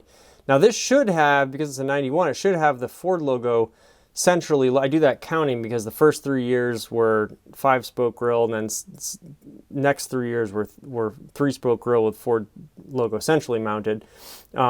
So I'm wondering if this is perhaps a replacement grill, or maybe just at the very end of the run they had already replaced it with a newer grill, so this got in early. Don't know about that. Your running board, also not sure if that's aftermarket or not. You do see a lot of these earlier Aerostars with this sort of like plain Jane metal running board, which is a little different than the metal running board that was on the Aerostar Sports. Beautiful alloy wheels, sort of slicer style, like I say for the C4 Corvette wheels. And a nice bumper. I can't tell how much this paint is just faded or if it, you know, originally matched that color or not. It seems like a, you know, a two-tone bumper here, which is very, very nice. Really like this Aerostar. Really great looking Aerostar. Just a nice stance. You know, Jay Leno always says, like, when you're looking at a used car, sometimes they just kind of sit right. And I think this thing just kind of sits right. It has a really nice stance. That running board helps it make it look a little lower. And your smaller non-towing mirrors just add to the sleekness. Now, of course, these Aerostars, I don't think I mentioned this yet, had a 0.37 drag coefficient, or coefficient of drag. And they always talked about how aerodynamic they are. Obviously, it was modeled after the NASA spaceship. But they kind of backed that up with numbers, because at the time, this actually had a better drag coefficient than the Fox body Mustang. And I think a couple of other smaller, like kind of sportier cars, Mercury Cougar and stuff like that. So it did have a, you know, of course, now that's not that impressive. But even now for like a van, that's pretty good. And that helped it achieve, you know, pretty decent gas mileage. Here we are coming around the backside. And boy, the bumpers are all fully intact, which is great. Your logos here now have been mounted to the back instead of on the quarter panel. You do have, of course, your all-wheel drive badging right there, which you can't see too great, but a little bit of rust going on, and that's, you know, something to take note of. But it seems like it's, you know, not really totally down on the rockers. It's more up high, so hopefully it hasn't, you know, no rot or anything has begun to sink into the frame. We can only hope. Pretty dingy, could definitely use a wash and a detail and a polish and a wax, as all Aerostars deserve. But certainly not in bad shape. I see maybe a little thing going down by the window. That could just be some mildew or something like that. Looks like you have a nice little big family of critters there on the back, as a lot of people do these days. So that you know, it's funny. This is like the Aerostar sleuthing. The fact that they have this, you know, their pack on the back, that's a fairly new thing, I'd say, within the last, like, you know, 4 or 5 years maybe. So that means it's probably been driven somewhat recently. You know, it hasn't been sitting for 20 years or something like that. Now this is probably, you know, the best shot because we have the sunlight directly hitting it and we can get a really good look at these colors, and you can see it almost, it's almost like a bronze. It's almost like a deep metallic bronze here. Now the Corvette C8 just came out with this Zeus bronze color for 2020, and I thought that was like one of the best looking colors. And I don't think many were ordered in that color either, just because, you know, a brown Corvette. That harkens back to like the C3 maybe, you had some brown Corvettes, but beautiful, beautiful color. And this is fairly close to that. It does look like there's a little bit of metallic flake in there. And you can see this sort of like beautiful sand dollar beige, really, really shimmering too. Now you have the rain gutters here, which I talked about in that beautiful green cream puff Aerostar I did. And those are quite functional, and I think they add, again, a nice little aesthetic appeal. I can't tell if these windows are tinted. They might have a slight tint to them. So overall, just a really, really beautiful package here. Now, this is pretty funny. If you look at the pipe here, it almost looks like a, you know, someone let their dog out near this Aerostar. but that is not a piece of excrement. That is your tailpipe. Um, a funny thing about these Aerostars is that I always kind of say how they have like a side exhaust, and of course a side exhaust is sort of, again, you know, Corvettes, C2 Corvettes, C3 Corvettes, Dodge Vipers have this like side exhaust, and it's like this really, you know, sporty thing, and it's helping airflow and blah blah blah. And the Aerostar, I say, you know, to be a diplomat, it has a semi side exhaust, so it's kind of coming out the back, but it curves around right at the end and shoots out just behind your passenger side rear tire. It's just a quirky little feature of the Aerostar, how it doesn't shoot straight out the back, kind of hooks around there. This one obviously laying on the ground, so that's probably not a great indication of its you know, overall condition, but again, it is running. You're gonna need to do some exhaust work. Beautiful taillights here, right, with your amber in them. These, I just love these taillights. These little, well, it seems like my is my screen frozen? Oh no. Ladies and gentlemen, our first technical difficulties in our... Oh, we're back. All right, sorry about that. I love these taillights because it's this cool... Now I should see what the, let's see, 1, 2, 3, 4, 5, 6, 7, 8, 9, 10. You have 10 little sort of wraparound tubes. So like everything on the Aerostar, it's like, okay, this is your basic taillight. It's a big block, right? But it's a perfect sort of like analogy for the Aerostar in general, where it seems very sort of plain Jane and it seems very utilitarian, but the more you study it, the more you sort of appreciate all the little details and all the little nuances. So you have this like, okay, it's a block headlight. And the other thing about the Aerostar, it's always angular, but the more you look, the more you see little slight curves. So you have these nice rounded off tubular curves that just, you know, carve this beautiful rounded right angle here. And you have 10 of them, but then you have this ratio of 5 to 2 to 3. And something about that, you know, your 3 plus 2 equaling 5, you have this sort of, you know, imbalance but balanced. As I mentioned in another video, you have this like kind of negative space created where they're all an odd number, but they, you know, bisect perfectly right in the middle between the red and the white and the amber to form just like a very, you know, nice aesthetic picture. So I love the taillights on these things. They're a really, really great piece. One of many little great pieces and details on the Aerostar. You see your all-wheel drive badging, of course, and this, you know, when the light hits it, you really sort of see all these panel creases, which I've talked about quite a bit on these videos, and just, you know, all these lines, your bottom sill line here, then one on the sort of lower section of the door, another one where like your two-tone piping comes in that perfectly goes into your wheel arches and meets your bumper line, so one continuous line there, another line that perfectly, you know, comes right over the top of your wheel arch, that goes all the way down and wraps around and even continues down to your hatch. That crease goes all the way to your back hatch there. And then another one right below your window line, and that one, of course, is your big swooping arch that is this nice, beautiful, just gradual sloping bend that kind of works perfectly with your hood line right there. And then another beautiful little curve. This whole triangle window area, just these sort of curves are so perfect and gradual and swooping, and they all kind of go in different directions, but they all have the perfect little ratios of space between them. Just gorgeous. Just really, you know, it's so much easier to say you can like draw a good car than actually do so. And to get all these lines and curves and swoops to integrate perfectly on a three-dimensional space is really, really impressive. I have to find out, I've done a lot of research on who actually designed the Aerostar. I can't quite figure it out. I know there's this fella, Jack Telnack, who was like really heavy in the Ford design department during these years, and maybe it was sort of a design by committee thing. But I would like to know like the exact group of people that were actually responsible for this design. I mean, it's only right that we know, you know, the human that sort of penned this thing, or humans. So I would like to find that out. If anyone knows, please share. But you know, your little keyholes and your little this beautiful symmetry that's created between your, you know, your door handles all the way at the back of this door, all the way at the front of this door. So if you're approaching the doors, they're right there for you. And it looks like the sliding door and the driver's door have a lock on them, which is really nice, very practical. And again, look at the space created by your hood line right here versus your space created by the angle in the window that bends right here. You have these sort of similar you know, like triangles, for a lack of a better term, created by these two lines, and they sit right next to each other. One's going down and one's kind of going up. So again, you could just, you know, sit in your garage with a glass of wine, as Jay Leno likes to say, and just stare at this car and appreciate all the beautiful lines on it. It's like, yeah, just perfection. Just perfection. Nice Dodge Ram there hanging out in the background with some white wall tires. So, there you have it. A beautiful 1991 Ford Aerostar, all-wheel drive, standard length, two-tone with running boards and alloy wheels, and a replacement Jasper 2.9 in it, which is quite curious. First time I've seen one with a swap in that like that. Located in Hedgesville, West Virginia, and listed for only $700. Thank you so much for watching. As always, this has been Year of the Aerostar, and we'll see you for the next one. Janky do thanky.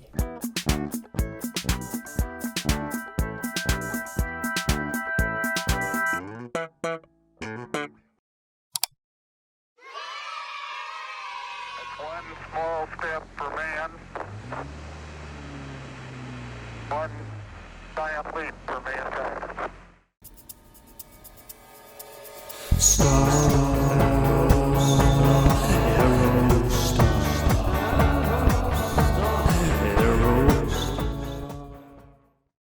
And welcome back to Janky AF and Year of the Aerostar, episode 12. Wow, very special one here, and I got a request from, I believe it's SoCal Aerostar, the Instagram account SoCal Aerostar. I'll put that up on the screen, for some Southern California Aerostars.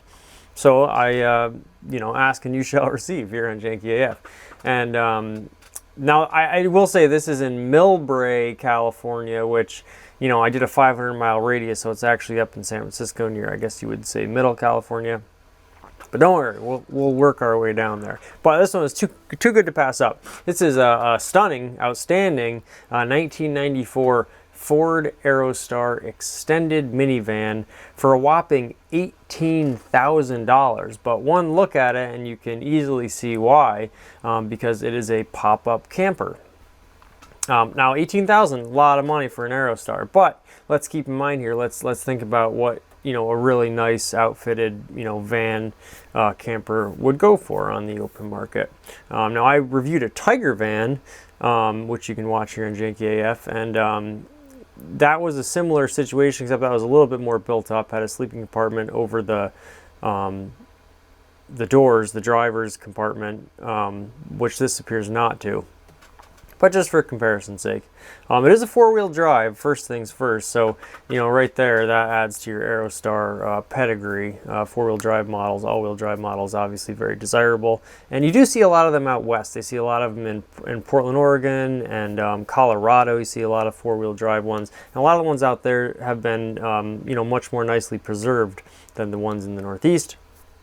So, definitely, you know, a good base to start out with here. It's got air shocks, so it's on bags, as we see in the description. So right there, another upgrade, another thing that's going to cost money to do, and another thing that's going to improve your ride. Air shock can be raised up 6 inches. Wow, that's incredible. Or lower with button. Clean title, registered 3 days ago, smogged. Obviously important for a California car to be smogged. It's a funny word though, smogged. If you took that out of context, like if you're smogging somebody, what exactly are you doing to them? This van is loaded. Eddie Bauer edition. Bam. So like it's got a lot of things going for it. Now I would like to do a non-pop-up camper Eddie Bauer edition, just to tour that Eddie Bauer edition for what most people know it as. But obviously a camper version of the Eddie Bauer edition is just like mwah, creme de la creme. And it's coming in, of course, in this beautiful teal color, as we'll look through some pictures here. Teal over gold, very interesting combination and very striking, I will. So now there's some great other vehicles in this residence that I've spotted. Looks like we got a nice Volvo, might be an S60 over there. I actually reviewed a white S60, very nice car, and some sort of camper situation over here. So just beautiful. Now it is missing the rear bumper we see in this picture, so points deducted for that. And I see a little bit of maybe a dent in the lower bumperette situation here, running board.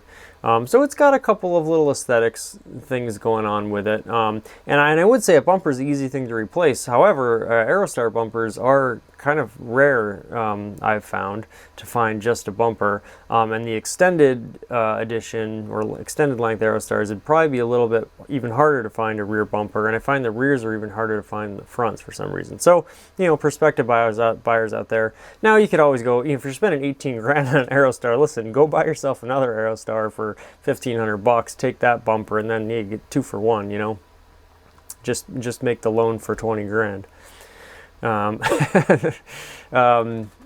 Okay, air seats, driver and passenger. Now we should look at these air seats because we'll skim through. I promise we'll get back to that. I mean, I gotta stop here. Look at that. No, a Beetle, another great car, first gen new Beetle, with some, like, looks like maybe those fog lights weren't factory, were they? I don't know. Neither here nor there for the time being, but you gotta love the front of the Aerostar. Now if you squint down and look at an Aerostar and take like a telephoto shot of it, it's so funny because the lights on there are so low in comparison to the rest of the vehicle. It's very interesting to see quite how low they are. It probably wouldn't be, you know, allowed these days. Oh, it looks like this Beetle's lights are awfully low, but obviously that car isn't as tall. It's just a very funny look, and it almost looks flat, especially like I said in a telephoto shot where you're far away and your depth of field is very narrow. So it's just a great looking face. You know, a car's face is such an important thing. I just can't stop staring at this Beetle because that also has a great face. And it gives it its character, and the Aerostar has, you know, just a wonderful, you know, beautiful face. I'm you know, staring into it, and you know, all sorts of feelings are happening. But we got to talk about these seats. And we'll get back to this. And I apologize that I'm skipping through all these wonderful pictures, but you can get an overview of the vehicle. Now maybe it doesn't have a picture of the seats. You gotta show us a picture of the seats if you're gonna brag about the air seats. So I have this on my 1986 Aerostar. That's why I'm so affixed with it. And the gentleman I bought it from, Tommy Davis, he sent me a voicemail after I initially contacted him. And this is my first Aerostar,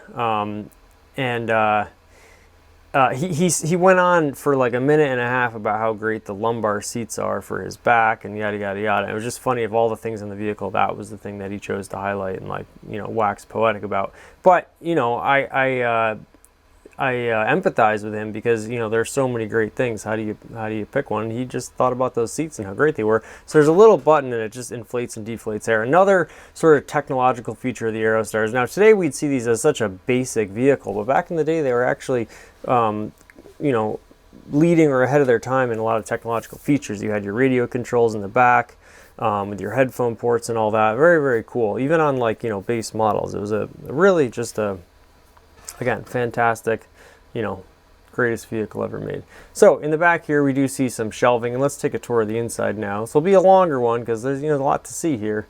Again, some little aesthetic things. You got your pinstriping missing. It looks like this actually was probably a replacement door, because this shade of gold looks slightly off, and it looks like maybe this clear coat is a little, but that's, you know, a little bit of Aerostar sleuthing. Not sure about that.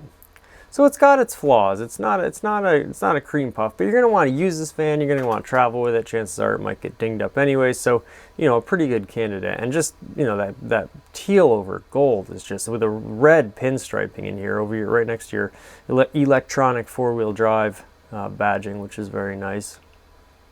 Yeah, that dark, almost maroon little stripe in there on the gold trim. Oof, just a stunner.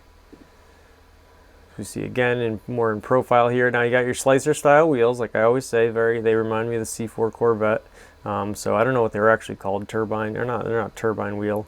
Well, I'll stick with slicer. So you can see the pop-up here. Now I will say, and I'm not, you know, critiquing this fan in any way in its quality because it's obviously stellar, but whoever did the pop-up, I mean, it's cool. You can, like, stand up in it, it's great, but I can't help compare it to that Tiger van and how that had this little compartment above here. Now maybe there is a floor you can put in this and sleep up there, but it seems like, you know, if you're gonna have that pop-up, having an extra place to sleep would be nice if you're gonna, you know, go through the effort to install a pop-up. And it's parked up on the curb here, which I find very funny. And you see the back, Country Homes Camper. So whoever Country Homes Camper is, you know, seems like a great product, and no shade, but maybe there's another example. Or I get it, you know, you're going to a budget, do what you can do. Still a fantastic to see an Aerostar converted into a camper. We always talk about how, you know, the Aerostar is the most versatile vehicle ever, and we've seen ice cream. We just saw an ice cream van, delivery trucks, everything. And camper is just another one. Wheelchair accessible vehicles also is another. You see quite a few, and I'll try to get one on here, wheelchair accessible Aerostars, which is another, you know, just providing another great service that humanity needs. This is a 94, which is very interesting. You don't see that year too often. 94s and 96, the odd numbers seem to pop out more than the even numbers, at least in the 90s ones. In the 80s ones, I actually see more 86s and 88s, I feel like. So that's an interesting little duality there. Okay. Costs 15 grand just for conversion if you wanted to install on an Aerostar, and it might even cost more than that now. So, you know, you factor that into the whole equation. 18 grand doesn't seem to sound so crazy. Super fast uphills on highway. Now this does have the 3.0 6-cylinder on that, so I don't think Aerostars are really known as being powerhouses.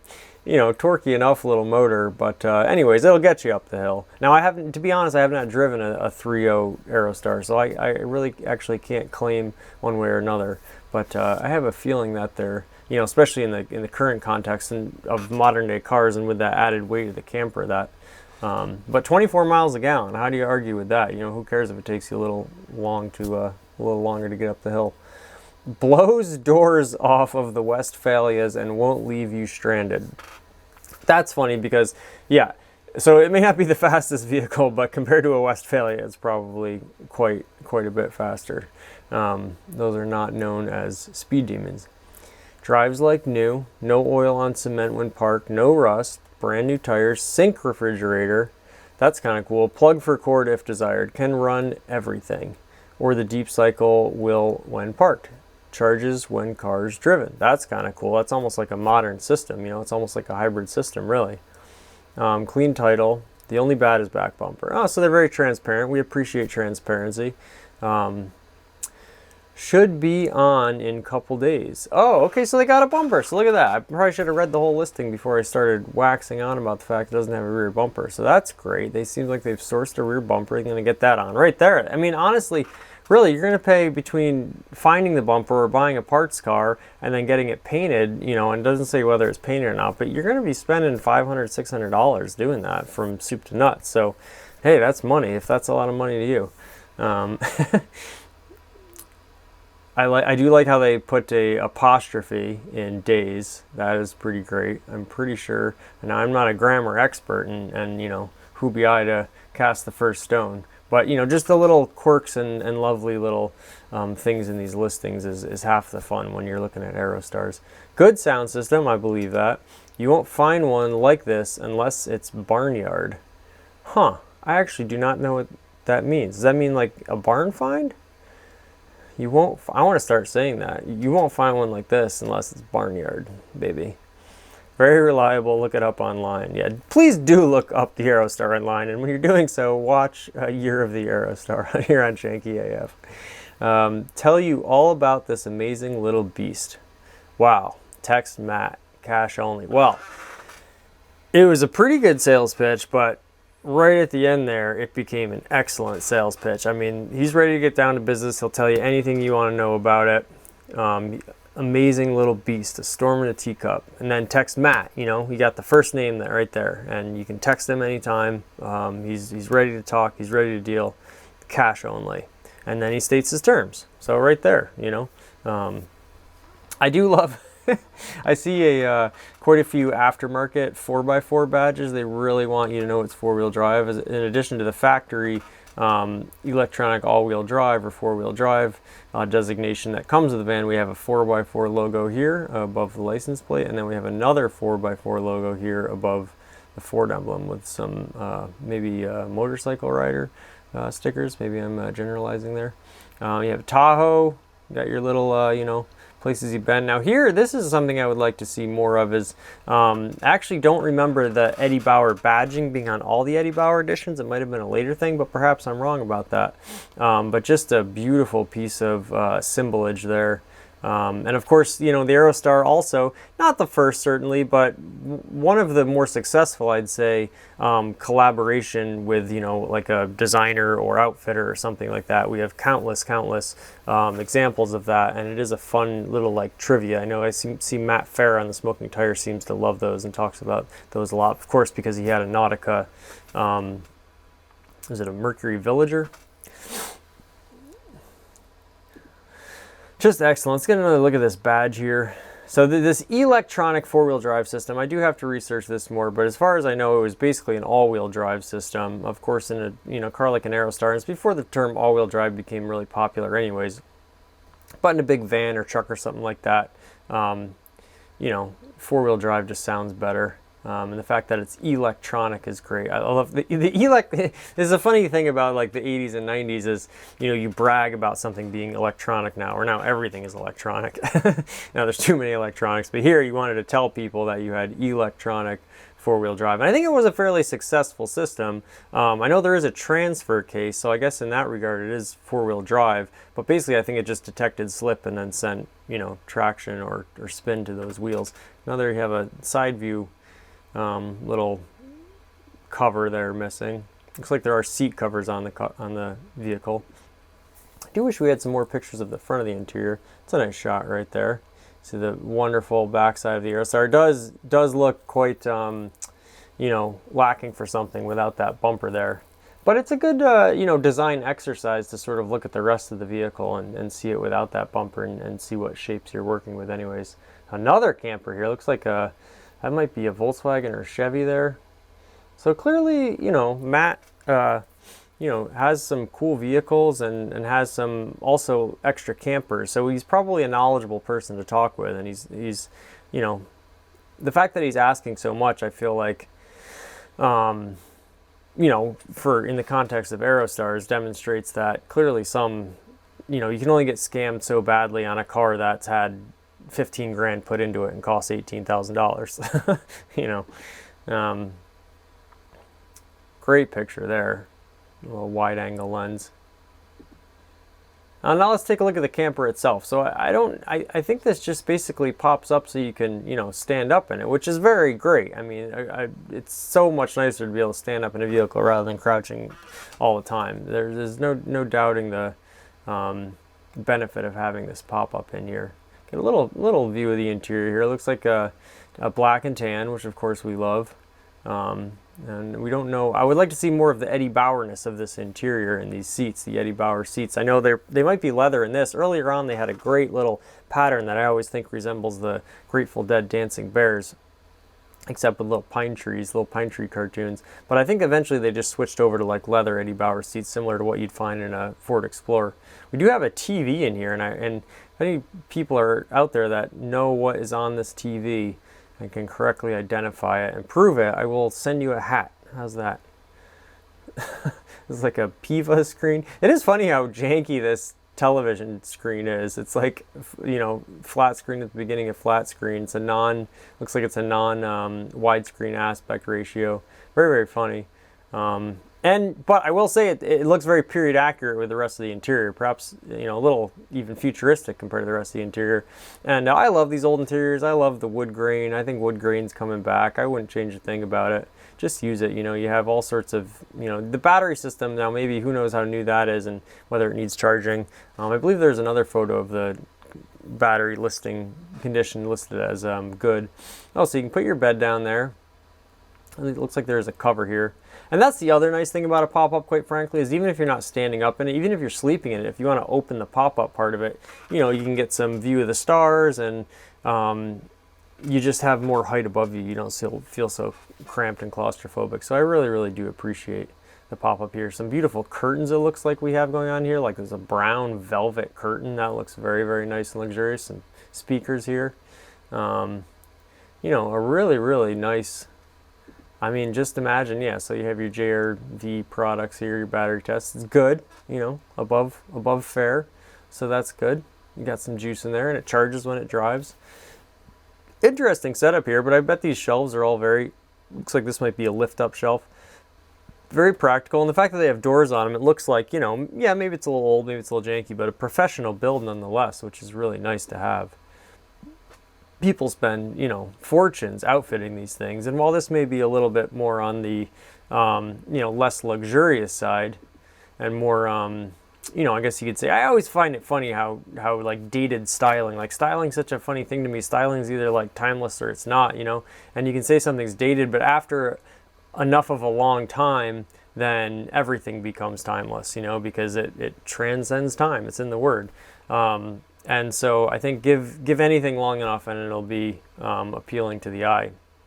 So, you know, that's a good sort of little cheat code into always having cool stuff, because, you know, older stuff just, it not only takes us back in time, but it has a unique aesthetic. And as we know, everything works in a circle. So I think this interior is fine. I wouldn't touch it. I wouldn't do a thing to it. A fridge is actually a very, very nice thing to have, especially on long road trips, especially if you're going through California, to have, you know, the ability to chill things and keep, you know, foods that need to be refrigerated cold, I think is a very, very nice thing. I would rate that even higher than a sink maybe, although it's very important to have water too. But that's really all you need, a sink and a fridge. You know, if you wanted to hook up a hot plate, you probably could to heat some things up as well, or even a microwave, depending on how much power that draws. I am not certified to talk about anything like that. Boy, I would just, you know, speaking of stargazing, I would just gaze at this thing forever. But it's probably been a long one already, I would imagine. So there you have it. There's our beginning of our little Southern California, or California generally, or Southwest generally, tour here, our little residency on Year of the Aerostar. So to wrap up, there we have we didn't say the mileage, 108,000 miles on it. So not bad, you know, like over 100,000, yes, but these things have been known to run to 200,000. So depending on how much you're driving it, I should say 300,000 really. You see them at 220, 240 all the time. And, you know, if say your engine blows up, well, try finding a 3.0 or even upgrade to a 4.0 Ford engine. It's not going to be hard to find, and it's probably not going to cost you that much anyway. So like on a thing like this, yeah, say you got 18 grand and all of a sudden your engine blows. Well, now you're in it for 20, you know, 3. What's the difference really? And you know, the value of this, something like this, is only going to go up over time, especially if you just fix the little aesthetic things on it.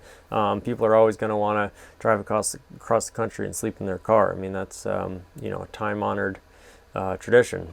So, a 1994 Ford Aerostar extended minivan pop-top camper.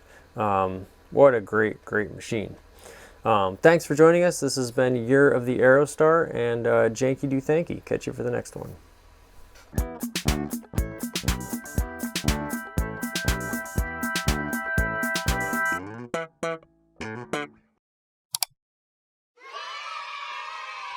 One small step for man, one giant leap for mankind.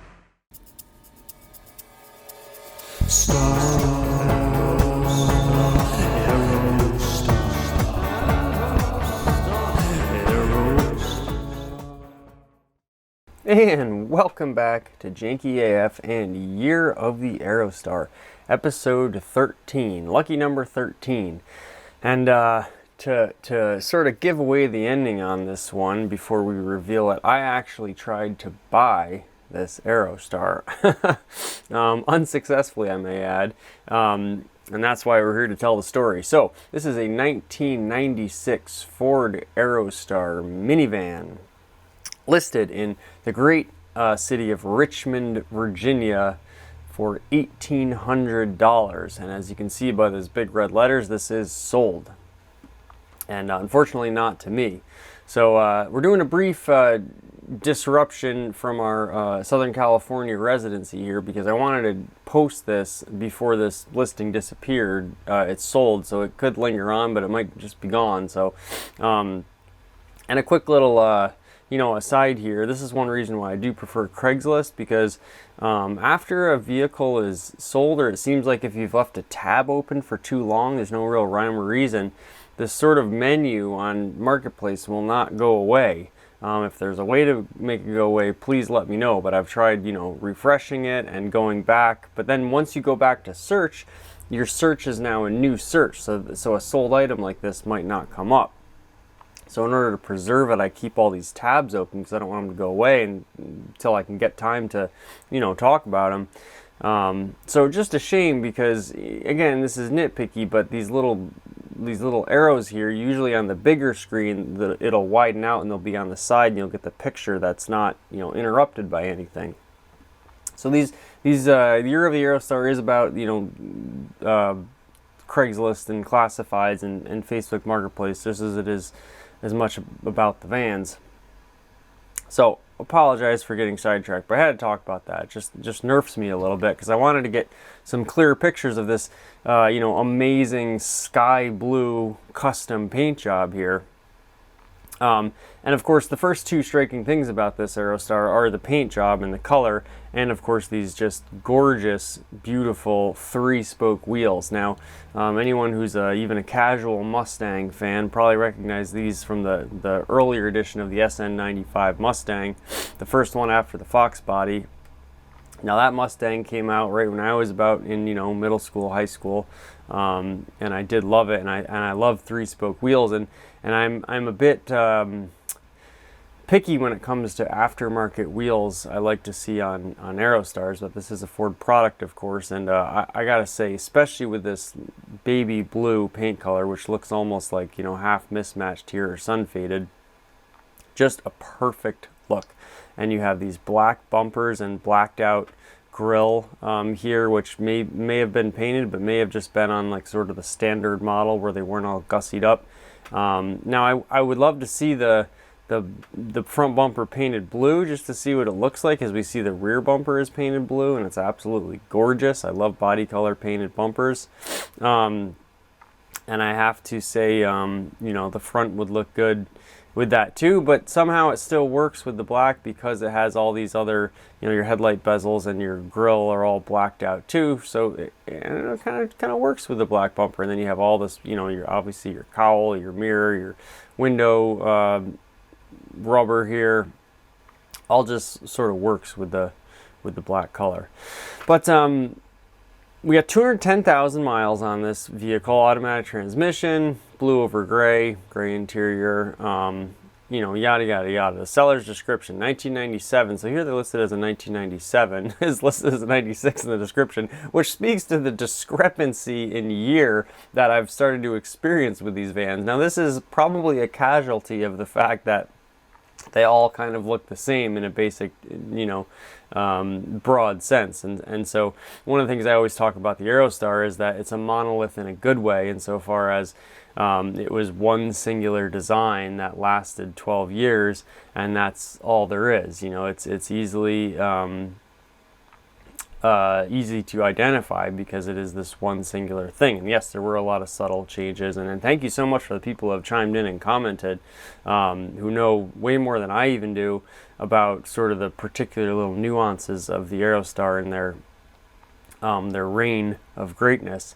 But that being said, there seems to be a lot of discrepancies here. Even within this listing, it's listed as a 96 and 97 simultaneously in the same listing. So that just kind of proves that, proof of concept. 210,000 miles, runs and drives, roll down windows. Now, this is another thing I have to say is absolutely great. Roll down windows, obviously meaning crank windows, meaning manual windows, but, whether you're using a motor or a crank, the windows are still rolling down. So I thought that was just funny, like to think that you're bragging about windows that, are not fixed, is kind of like how it comes off to me, which is very funny. But I understand what it means, and I'm glad they put that in there because that was an appeal to me.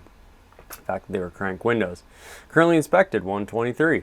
Great work, van. Definitely got my use out of it. Now that is a very suspect thing. That seems to make it sound like there were some sort of, romantic relations that went on in the back of it, which, of the many things that an Aerostar is good for, that could certainly be one of them. Romantic relations with anyone, for that matter. Actually, in one of the great Aerostar commercials, they're talking about all the great things the Aerostar can do, and one of them is, the great, like, deep-throated announcer goes, escorting ladies. So me and my friends would always say that, so you can escort a lady in an Aerostar. And Well, you know, you can put the pieces together, but has no mechanical issues. In parentheses, I don't have the rear seats. I love how this is somehow parenthetically, you know, the parentheticals kind of would connote that it's related to the first part of the sentence. So having no mechanical issues, but then in parentheses, I don't have the rear seats. Is that saying like, well, this is a mechanical issue insofar as seats are sort of mechanical devices? Just funny to see someone's stream of consciousness poured out onto the page and then read it back and kind of think about it. So beautiful, beautiful description here. Asking $1,800 or best cash offer. So spoiler alert, I think they got their asking price and in only a couple of days, which is great. I saw this thing go up and with hours, you know, my self-discipline just completely like, you know, fell through the cavern like loose diarrhea and was gone. And I messaged him because I saw it was in Richmond. So this is what sort of like a janky car buyer or any car buyer does. And so I want to just peel back the curtain a little bit. You start getting you know, real antsy, and then your wheels start turning about 1,000,000 miles an hour inside your head, and you start scheming. You start coming up with a logistical plan and a financial plan to be able to get this vehicle in your driveway. So I know someone in the Richmond area who was usually in the Richmond area. He actually wasn't there, but he was willing to to fly there if I covered his flight. My great friend, I don't know if I should protect his anonymity or not. Let's call him, let's just call him Freddie. Freddie was willing to go pick this up. Now he's a great person, and so, you know, always down for like sort of a crazy cockamamie scheme. That's one of the reasons I like him so much. And so I got on the horn with Freddie, and he said, yeah, like, also his father was there, so he could probably handle, you know, delivery of funds and just getting the vehicle out of the seller's space so it was gone, you know, so we didn't have to worry about holding it or any of that stuff. So got on the horn with him. He was game. Next is like, so then if you can have a surrogate, that's the first thing. If you can have someone go down there and pick up the vehicle on your behalf, you know, it saves you the emergency of needing to drop everything that's going on in your life and get down there. Now you're gonna have to pay a little premium for that. You're gonna have to take care of that person for doing that for you, which is fine. You factor that into the price. So I went a little low. I went a little under asking, but was happy to negotiate. Checked out the flight situations, and then it's how do you get the vehicle back up? Well, I don't like to have the vehicle towed. It costs a ton of money, especially when you're buying cheap cars like this. Getting a vehicle towed up from any amount of distance, and it almost doesn't matter. Like California is not even that much. You might as well get it shipped across the country if you're going to get it shipped from Ohio or Virginia, because the price is going to be, you know, 75-80% of what it would be for doing that, because the overhead's so high. The shipping companies, they all go through brokers. It's this terrible system. And you can't get someone to nail down a price. Even the companies, there's one company I think that says they'll give you a guaranteed price, but to do that they estimate it, you know, way higher than what it's going to be. And they still, I think, even say that even that is not a guarantee, because if it does go higher than that, then they give you like a discount on it. And to lock in that price, you need to give them like this big deposit, even if you're not ready to actually, even if you just want a quote to get that real, authentic, you know, verifiable quote, they kind of sucker you into putting a deposit down on your credit card. So not a fan of the shipping game. So I'm like, you know, I'd rather pay a private driver. And this is where, you know, to broaden out to Janky AF more broadly and talk about, you know, like the ethos of Janky, like, having friends is the greatest thing in the world, and it's a two-way street. It's a two-way relationship. But if you know people that are sort of like on your wavelength and kind of like appreciate or empathize with what you do and your particular brand of, like, you know, insanity, then you kind of all enable each other a little bit.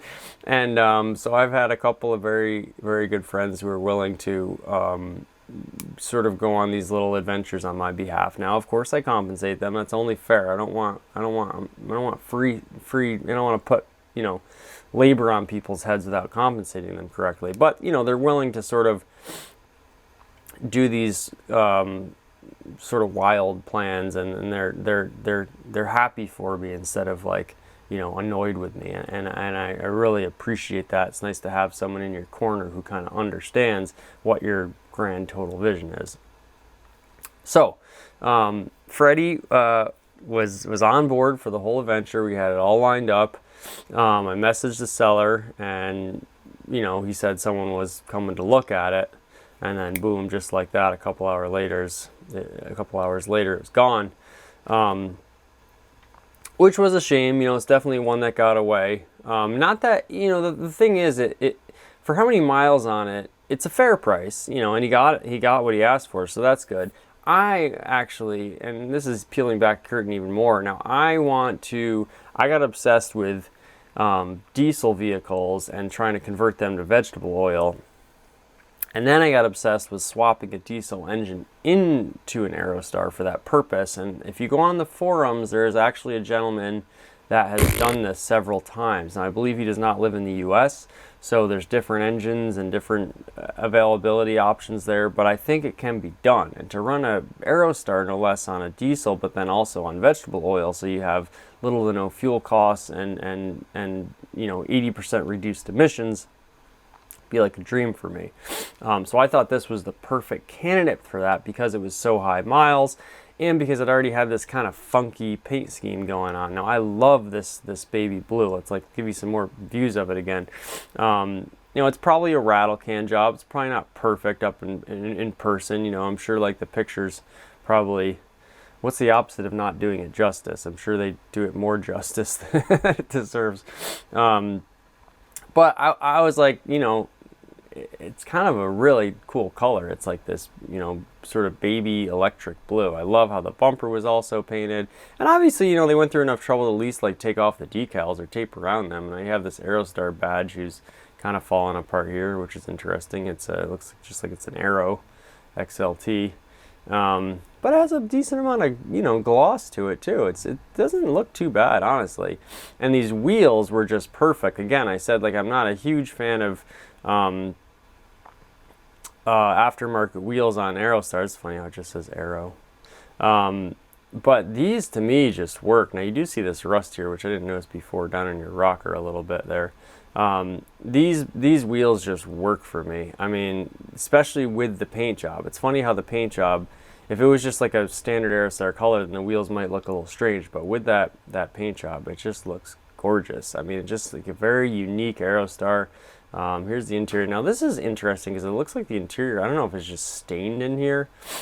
Pretty rough, but again, I didn't really care because this was going to be a work vehicle, and it was going to be one I was going to rip the engine out of anyway. So it was kind of the perfect candidate. You almost don't want one that's you definitely don't want one that's too nice, because then you're kind of like, you know, not ruining it, but, like, you know, kind of wasting the good quality of it. So obviously you see here we have your facelift interior. Very nice shot of it, actually, there. You kind of get a sense of what it's like to get behind the wheel of this thing. And everything looks fine. It has a nice tan interior, black and tan, which of course we love. The seats are a little dirty. Your dog door there, very dirty. Looks like it's been, you know, been opened up a couple times. You got some oil in there. Looks like they're using synthetic. Now you do have this, of course, beautiful piping with these two-tone seats. Quite stained, but again, don't care. It's going to be a work vehicle, you know. There, and you have your roll down windows, or your crank windows. Crank windows, of course, always good, just in case you drive off of a pier. There you have it, a sliding door. And now this, again, it's so weird because it looks like, I guess that's the seat cover, but it looks like it's been, like, stained red for some reason. I don't know what's going on there. If this was baby blue with an all red interior, that would be like, oof. Then I probably would have had to drive down there myself, fly down there myself, and get it. But this bright color really, I think, you know, it would have been cool to see the Aerostar do like a pastel series, or like a, you know, there's a couple orange Aerostars floating out. I actually think the Aerostar wears orange incredibly well. Now, orange is my favorite color, So one day I may have to have an orange Aerostar. But again, just with the light blue with the black, very simple. It's kind of a two-tone scheme throughout. I almost like that the door doesn't really quite match everything else. I don't know if that's sun fade or what. And of course the great Mustang wheels. I just can't stop looking at this thing, and that's why, like, you know, you have to resist buying every single one, and so far I've managed to do that. But there are some where it's just like boom, like I gotta take a crack at this one, you know. So I did, and you know, didn't get it, but that's all right. But I had to show everyone before it disappeared. So this is a beautiful 1996 Ford Aerostar minivan. So to finish up the scheme though, Freddie, every year we have this little backyard baseball tournament, and we've been doing it since we were in middle school, and now it's kind of become a once-a-year thing. It's a good chance for people to see each other again. It's a really special time.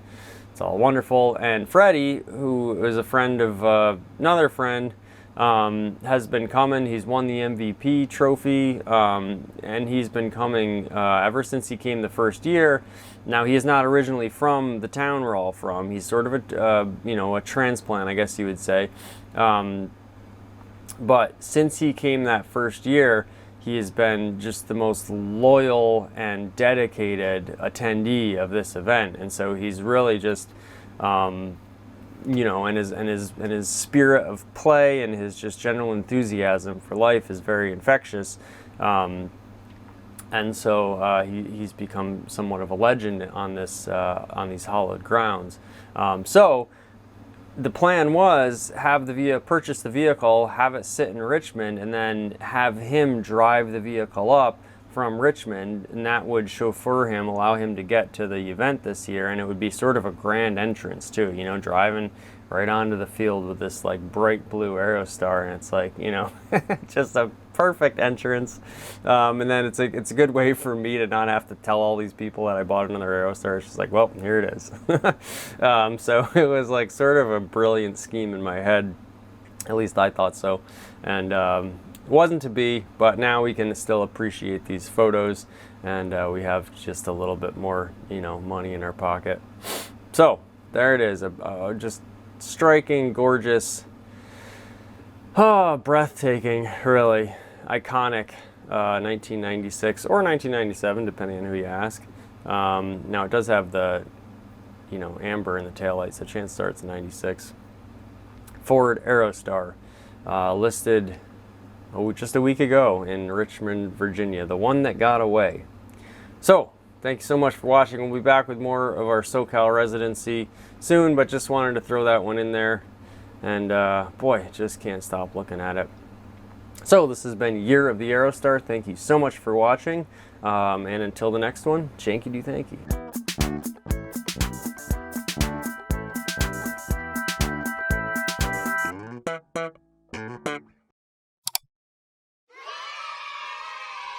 One small step for man, one giant leap for mankind.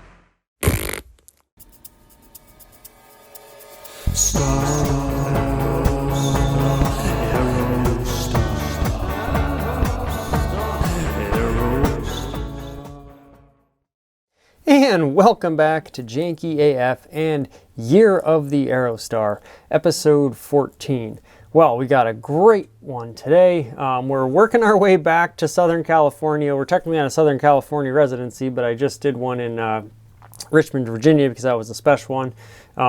So we're headed back west, not quite to California yet, but it's in the circle. If you're in Southern California, it won't be too hard to travel to find this vehicle. I know it's big out west. But without further ado, this is a 1997 Ford Aerostar ice cream van. It's our second ice cream van, which is great. I'm hoping this becomes a trope. I'm hoping Aerostars are sort of used often, or were used often as ice cream vans. I think that's wonderful.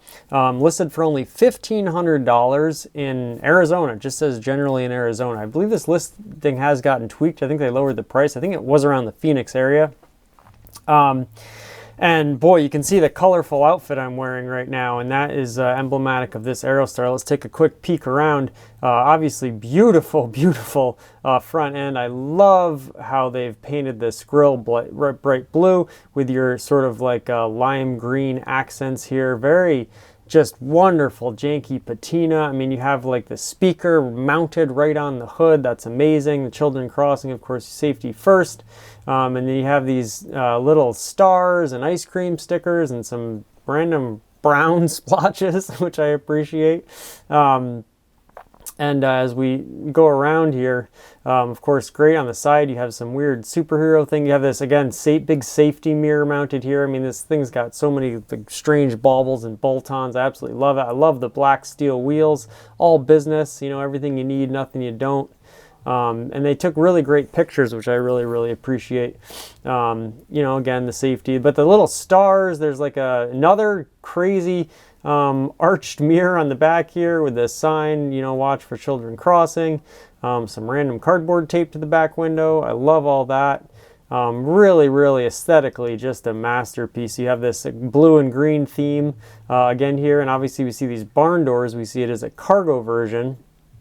And then, of course, you know, the pièce de résistance, or the, you know, grand reveal of the side of this vehicle. Much like the other ice cream vans, it's plastering, and it's kind of like a power clashing and has its own janky vibe to it, but also very purposeful, as most janky things are, and informative. You know, it's doing the least amount of work to get the maximum effect of what this car is, and not sort of patronizing you with unnecessary decorative flair or things of that nature. You know, it's like, these are the ice creams we have, and if you'd like to purchase one, we'd love to sell you one in this whimsical machine. So yeah, it does say Phoenix on there, and I love the sort of aesthetic of using individual letters to like spell something out instead of painting it on or getting a sticker or something of that nature. It's just like, you know, buy all the letters you need and then stick them on one by one, and they're not quite always perfectly lined up. People do that on mailboxes, anything. It's a great aesthetic. I really do enjoy it. And here we see the back, of course, of the barn doors. Nice bunch of shelving in there. This would be a great work vehicle. Shelving's already installed. You got some paneling there. It looks like a nice false floor put in. Just gorgeous. Just gorgeous. Now, I love this shelf that's framed out with linoleum or covered with linoleum. Probably better than wood, a little smoother, you know. Absolutely fantastic. So the other great thing about this Aerostar, and this will be a preview of what's to come, is that I have found, this is our first Aerostar, Year of Aerostar listening in Spanish, which I love. And there are many Aerostars down in Mexico I've discovered recently, and we'll take a little trip down there, but not quite yet. I'm going to try to actually make it to Southern California on this residency. So I'll do my best terrible Spanish here and see if we can decipher this. Van en perfectas condiciones. I'm guessing that means perfect condition, which is amazing that you know, they're not wrong. It is in perfect condition. Like, this is aesthetically an absolute masterpiece. I wouldn't change one thing about it. Lista para venta de ice cream. I don't know. I think ice cream is actually helado, isn't it, with an H? I'd be shocked if I knew that, but I actually don't quite understand what that means. But when I see lista, I just think listing, but I don't think that's a cognate. Para is for, I believe, vending. So it's, you know, it's created to you know, vend or sell ice cream. Placas para 2 años. Now I'm guessing placas is like plates, but I'm guessing that means like registration. It's registered for 2 years. Don't know. No incluye freezer. Again, another. I love when, you know, you see this in a lot of foreign languages or languages that are not English, where English because it's such this universal global language just finds its way.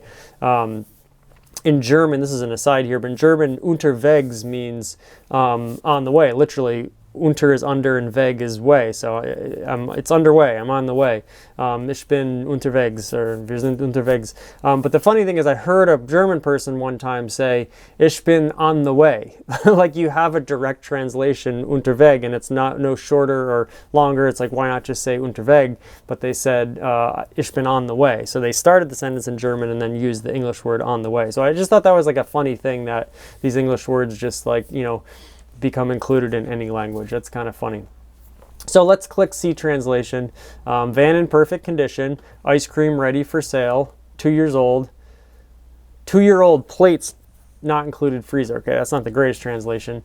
Got to work on that there, Facebook. But 2-year-old plates, I guess.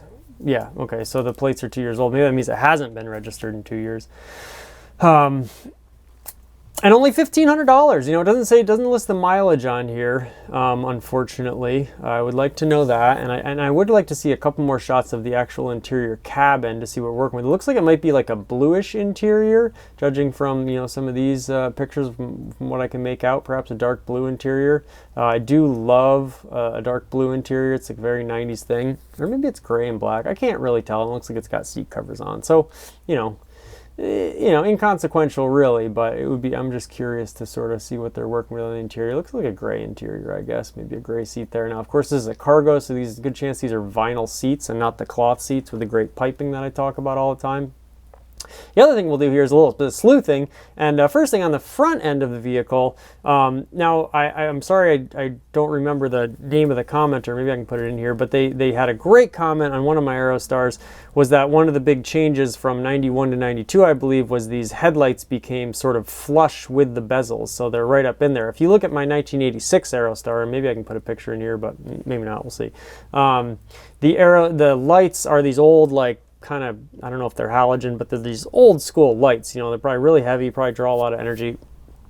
And there's a big concave around this headlight bezel here, and they're kind of set back in it. And then I think it was a regulation actually that they had to be like flush and form fitting or whatever. So that is just, again, an aside, but you can see obviously it is a later Aerostar post 92. Boy, I just love this grille. You know, on the sport editions they painted this grille on a lot of them to be body color, and they do look really great painted, I have to say. The other interesting thing is they say it's a 97, but obviously we have the amber in the taillights. And I was talking to someone recently on Instagram, and thank you so much to them. I've had a great conversation with them about how they swapped in amber taillights into their 97. So this could still be a 97. Now maybe that was done. Obviously, if the taillights did get replaced, it's probably a lot easier to find them from, you know, all the way from 86 to 96 as opposed to the 97. You have to be really dedicated if you had to swap them out to go find those 97 taillights.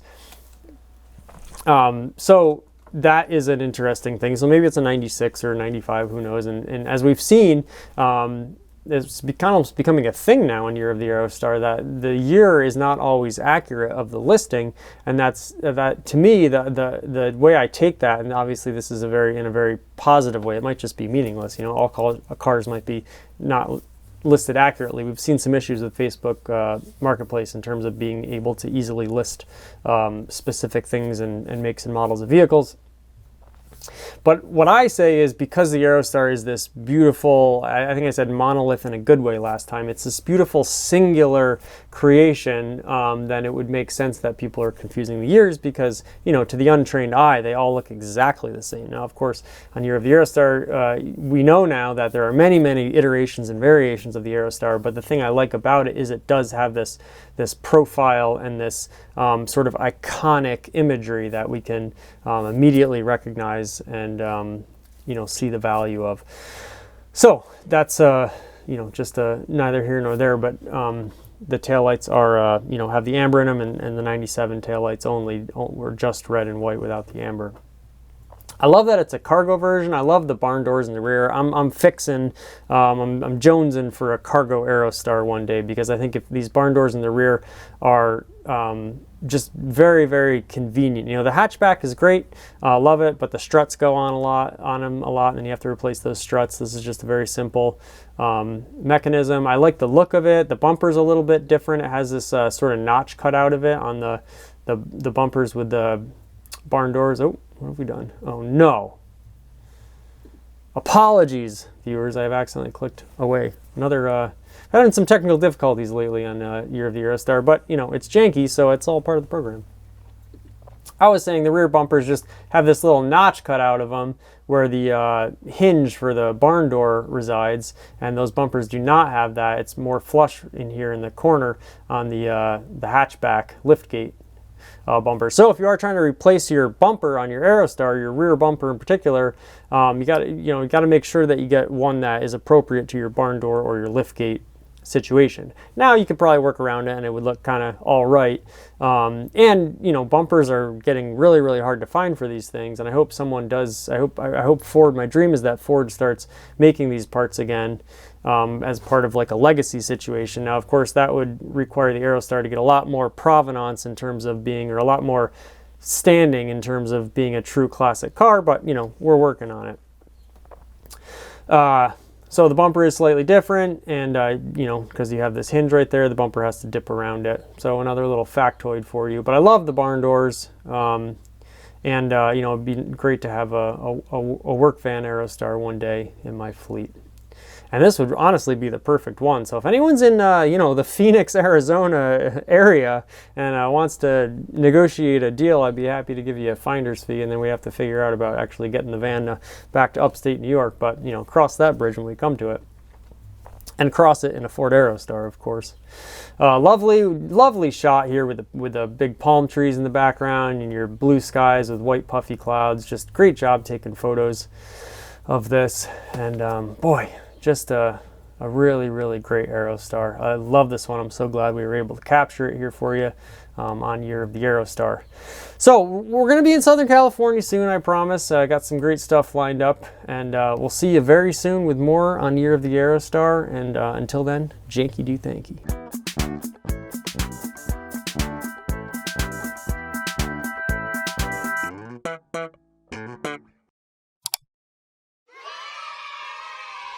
One small step for man, one giant leap for mankind.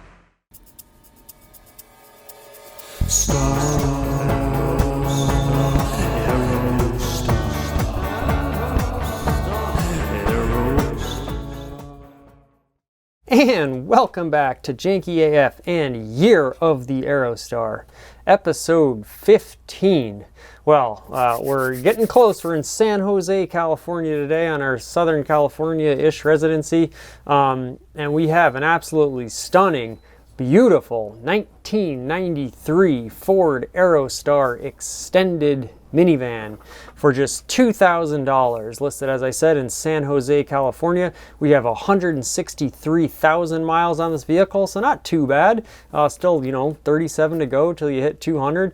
Automatic transmission, exterior color silver, but it's actually blue on silver, as we see a wonderful two-tone Aerostar. I absolutely love the two-tone Aerostars. Interior black. Two-owner vehicle, and it says 1993 Ford Aerostar camper / cargo, has no back seats, no issues. I like that. No back seats, no issues. I knew a fellow once that wanted a single cab truck instead of a you know, a quad cab or something like that, because he said there was, you know, less room for a-holes in there. It's my daily, the seller says, reliable vehicle, open to offers. So very straightforward, you know, keep it simple post. I think that's a very fair price, at least to begin negotiations. Maybe you try to talk them down a few $100s if you're feeling like trying to make a deal for yourself, or if you can't contain yourself and you just want it so bad, you can offer full sticker and try to swoop in there and get it. A lot to say about this one aesthetically. Now, of course, 1993 is probably one of my favorite years, definitely one of my favorite years of the Aerostar. I love this picture, seeing it in profile with a little sitting in the shade there across the street. Lovely sort of California architecture behind it. First thing I'll notice is it looks like the front bumper is a little perhaps dinged up, kind of hard to see there, but you know, that's something to note. But boy, you know, the silver and blue is sort of a quintessential Aerostar combination. I believe, you know, back to 86, a lot of them had this like either dark blue on light blue two-tone or a silver on blue two-tone. So it harkens back to some of the first Aerostars. Apparently it was still going in 93. And you will see your bumpers are sort of don't match this blue, which was a funny decision by Ford. I think they probably just didn't want to paint them. But it kind of, you know, looks all right. It's got the, you know, black cargo style bumpers that you see a lot of mock-ups. I've mentioned this before, but you see, like, you know, hyper expensive cars, Porsche 911s, Lamborghinis mocked up as like the cargo version. So it's kind of becoming a trope, and I think because of that, it's kind of becoming something that's seen as actually desirable or aesthetically favorable, as opposed to body colored bumpers, which I think both look great. If you want to keep it stock, you can run with that. But it is funny how the color does change, even though the design would have you, follow this entire line back straight through the wheel well.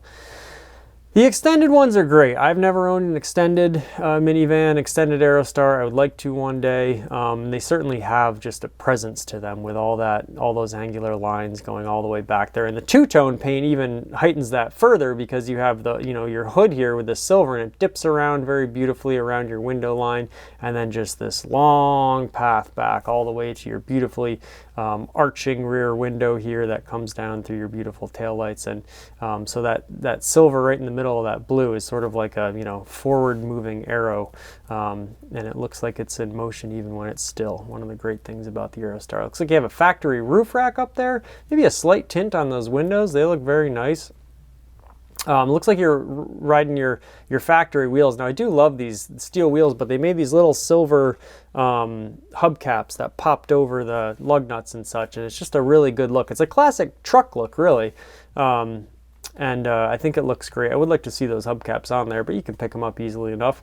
Does look like it also has a running board added to it, which is lovely. Now I think these may have been, you may have been able to order these from the factory. I'm not sure, but certainly you do see them quite frequently on Aerostars, and these are not the same as the sort of more gussied up running boards on the sport versions, which are almost like a body kit that was put on. A very, very cool look. But I like these as well. They're purposeful, just a nice steel or aluminum running board there. Helps you get in, and it adds some, while it doesn't help your ground clearance, it adds some like sleekness to the whole package, and it sort of makes it look very, very nice there, and also very functional, of course. So let's go around the vehicle, shall we, and take a couple more looks at it. Interior, you got the dark blue. I like the dark blue a lot, with your black plastic, obviously, pieces. The interior looks, it's a little worse for wear. You got some speaker missing and some other things going on, but not too bad, honestly. No cracks in the dashboard or anything for a 163,000 mile, 20 plus old year vehicle. I love the interior of the Aerostar. It's got these great little nets here that kind of, usually the elastic's pretty blown on them, but they're just cute little functional things. I love these sort of nets, so they hold stuff in place, but it's a good solution instead of having like a flip out shelf or something like that. Just very practical, very matter of fact. And I don't know if you see like netting like that so much in many vehicles. It's kind of a novel thing. Your beautiful little speaker here. I think the dark blue interior works wonderful with this light blue on silver exterior. So as you can see, just a ton of space, and this is like obviously a camper cargo thing. So the rear seats, it's not too hard to find rear seats for an Aerostar. Two sets of them. The bench seats, if you're lucky, you can find captain's chairs, and that's really the cat's meow. But just endless space in here. As I've said before, you can fit a full 4x8 sheet of plywood in here. It's just a cavernous, tremendous interior. You have your liftgate. Maybe I've mentioned this actually in my last video with barn doors versus liftgate. It looks like the struts maybe struggling here a little bit. That's fairly common. I love just seeing the blue on the silver. And you see this almost dark blue purplish bumper. Now this was a common thing. It's not gray really. It's like this dark blue, almost purplish color. And it's very interesting. I'm not sure what exactly was behind that, but I'm fairly certain that's stock, and that's how they came. And it was just an interesting sort of 80s, 90s thing by Ford. The blanket in there is very nice as we come back to the profile shot. And just, man, like, it screams like 80s and 90s for sure.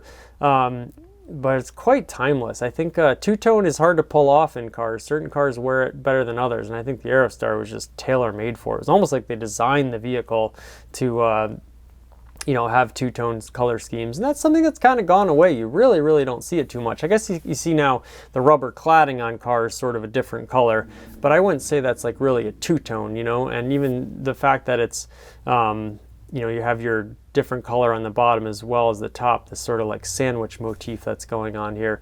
And it just works so perfectly, right above your taillights, right below your sort of rear window arch there. And this profile shot of the Aerostar, again, well, we've talked about it before, but there's so many contrasting angles here that just work in perfect harmony with each other. This line right here, like it would have been so easy for them to just make this window line right here flat, just match it up with this, the same as your, mirroring your driver's side door right there.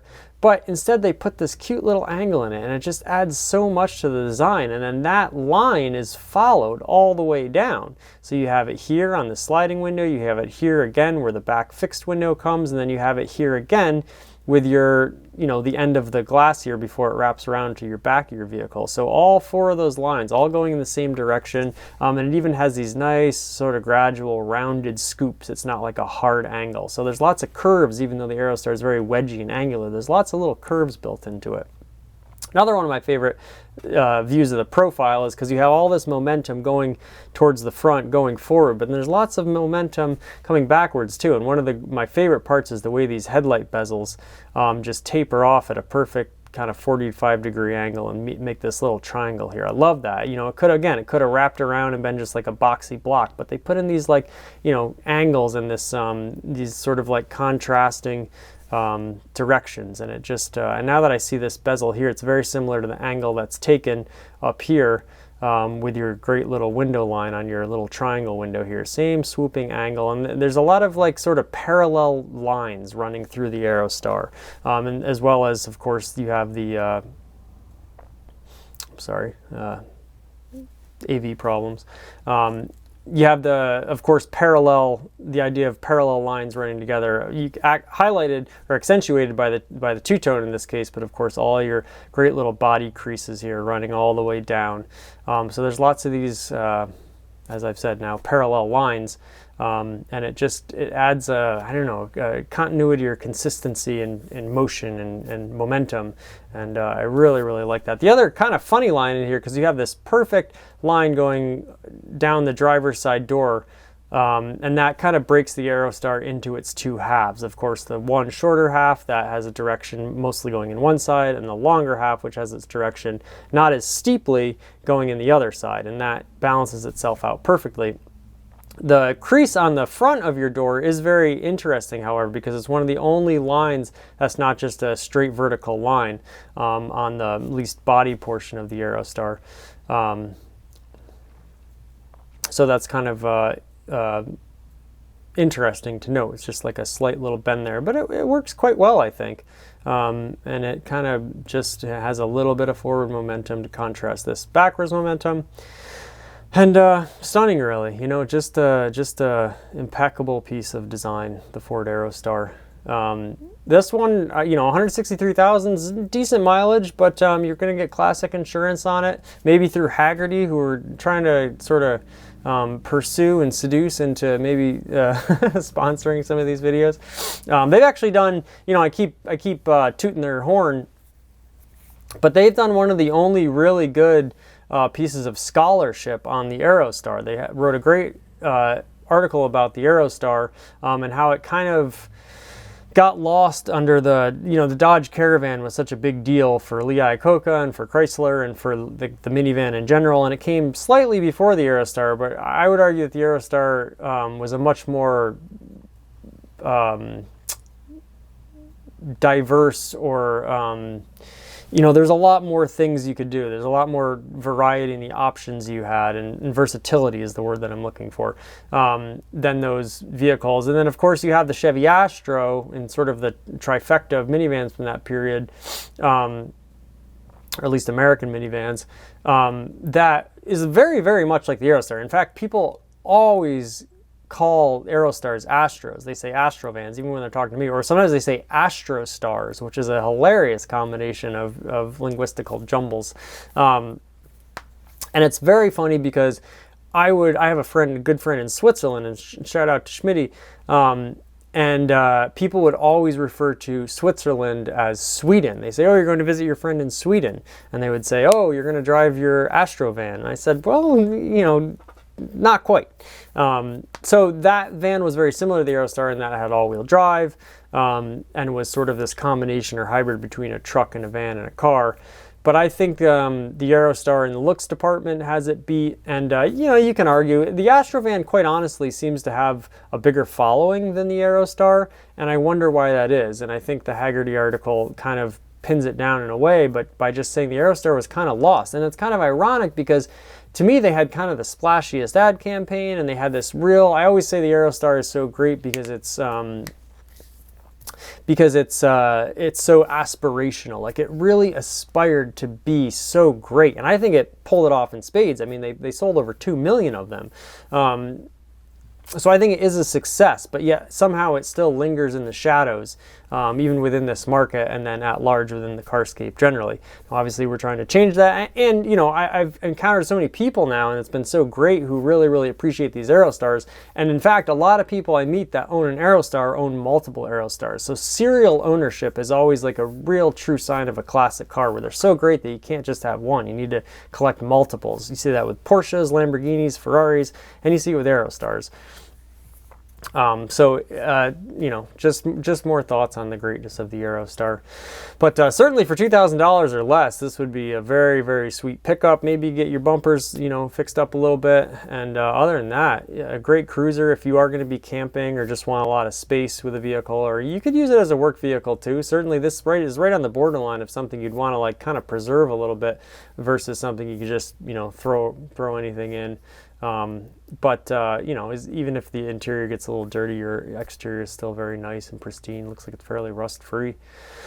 So just a gorgeous, gorgeous Aerostar. I love the year 93, and I really like this two-tone color scheme. Very striking. So there you have it. Thanks for watching. This has been Year of the Aerostar, and we'll see you for the next one. Janky do thanky.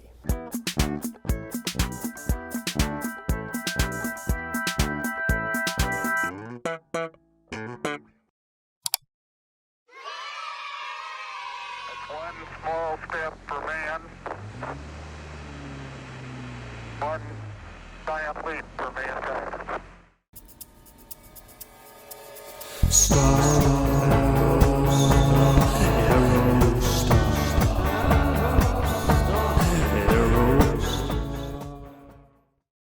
And welcome back to Janky AF and Year of the Aerostar, episode 16. Well, I try to, as you may have known if you've watched these before, I try to color match my shirts with the vehicle at hand. And if you can see my shirt right now, you'll know that is very special, because what we have here is a 1992 Ford Aerostar extended minivan in black. A very rare shade for a factory Aerostar, and a very beautiful shade. I think they look fantastic in black. It's sort of a rare bird. It's interesting because I also have a 1995 Buick LeSabre, and that car I think looks outstanding in white. And I have one in white, and I think the Aerostar looks outstanding in white. But one thing that is also a very rare bird is a black Buick LeSabre. A 7th generation Buick LeSabre specifically in black is a very rare color. They look fantastic in black, and you know, the tuxedo colors. I think the Aerostar looks wonderful in black as well. This is listed for $2,000, and it was listed just 4 days ago as of this recording in Los Angeles, California. So we're getting down there. As we see this wonderful angular photo, very sort of action shotty photo of this Aerostar, and it's kind of even tough to tell in this picture because there is a little metallic in this, so it could pass for dark green in this picture. Excuse me. But then when we see here, and it has this absolutely amazing tri-pinstripe in white, which just looks so good. It's the perfect little tiny pièce de résistance in here. I love these sort of slicer style hubcaps, probably my favorite Aerostar hubcap. Quite iconic in their own right. Of course, your gray bumpers, we just talked about that in the last video. It's funny how Ford never body colored their bumpers, even though it's like a passenger minivan. Actually kind of ahead of their time in gray cladding, if you want to look at it that way. And of course, they have these beautiful little inserts in the bumpers. 92, interesting year for the Aerostar. It was sort of the first time, I believe 91 or 92 would be the first time when the Aerostar was sort of at its, everything that was going to be done to the Aerostar in its run had been done in terms of modernizing it. You see your headlights are now flush mounted with the bezels in there. Your interior is updated, and manual transmissions were still available. The engine, the 3.0 and 4.0 were there. They were there to stay. Four-wheel drive was available, I believe, in 92. So it was sort of the, you know, the first time the Aerostar had reached sort of its like zenith in terms of just the development of it. Now, you could very much argue that the early Aerostars are actually sort of the pinnacle, but that's a matter of subjectivity. I think you know, the second generation interior certainly seemed to be an upgrade, at least in terms of you know, quality at the time. Beautiful front facing picture here. Gosh, I just love these things so much. I love the Aerostar's face. It's got such a interesting, unique looking face. Of course, you have these, again, I always say that the Aerostar is so plain looking yet deceptively complicated, and or deceptively complex. And one great line here is, of course, you have this tiny little ridge line in the hood, and actually goes right in perfectly with this line created by your headlight and your front grille. Just another, you know, little small touch, or all these just little stampings in it that create such a wonderful, you know, very subtle lines. This is not too great of a photo. I wish it were a little brighter, because this would be a perfect photo for my thumbnail for this video. Maybe I can dress it up in post-production, but you see the Aerostar in profile here. It's funny, this reminds me of, there's a postcard. You see postcards all over small towns, and it's like the small town, it's like, say it's Lake Winnipesaukee or something like that. It says Lake Winnipesaukee at night, and it's just a completely black picture with a yellow text over it. And I always thought that was when I first encountered that, I just thought it was the funniest thing ever. It was so hilarious that there was, that this was like actually a joke that made it to a postcard, and I can just see people sending it to their relatives, and ha ha ha. So anyways, that reminded me of this picture. A black Aerostar at nighttime, you know. Which is just a shame that the exposure isn't a little better on that, because it's a beautiful shot. But here we see it now in broad daylight again, and that, like I said, that paint is a little bit of metallic in it. It's not like a matte or a flat, and so it really shimmers in the sunlight. But boy, it's funny. It's like a, you know, it's like a mythical legend, the black Aerostar, and they did make them, and they are absolutely stunning. They're quite beautiful. I would love to see it with some black wheels. I know that's a little cliched these days. I would really love to see it with some white wheels. I love the black on white, or any combination thereof. And with this white pinstriping, some white powder coated or painted steel wheels, I think would look outstanding on this. Maybe even paint your bumpers white, or paint them black, or just leave them gray. I mean, it's great as is. This is certainly a nice shot here. We can see it is an extended model. And I think the extended in particular looks good in black, because it just adds like the voluminous space that it takes up, and it is just like this striking, you know, speeding bullet. It reminds me of like a steed or something like that, you know, gallantly galloping through a forest or something like that. It's just really striking. A beautiful machine, and it looks like the paint's in, you know, pretty excellent condition too. Now, you know, people in California, you're all spoiled because you have these rust-free cars. All you have to worry about really is like the sun, but it doesn't seem like the clear coat's fading or anything like that. Maybe a little bit on your bumper, but that's easily remedied.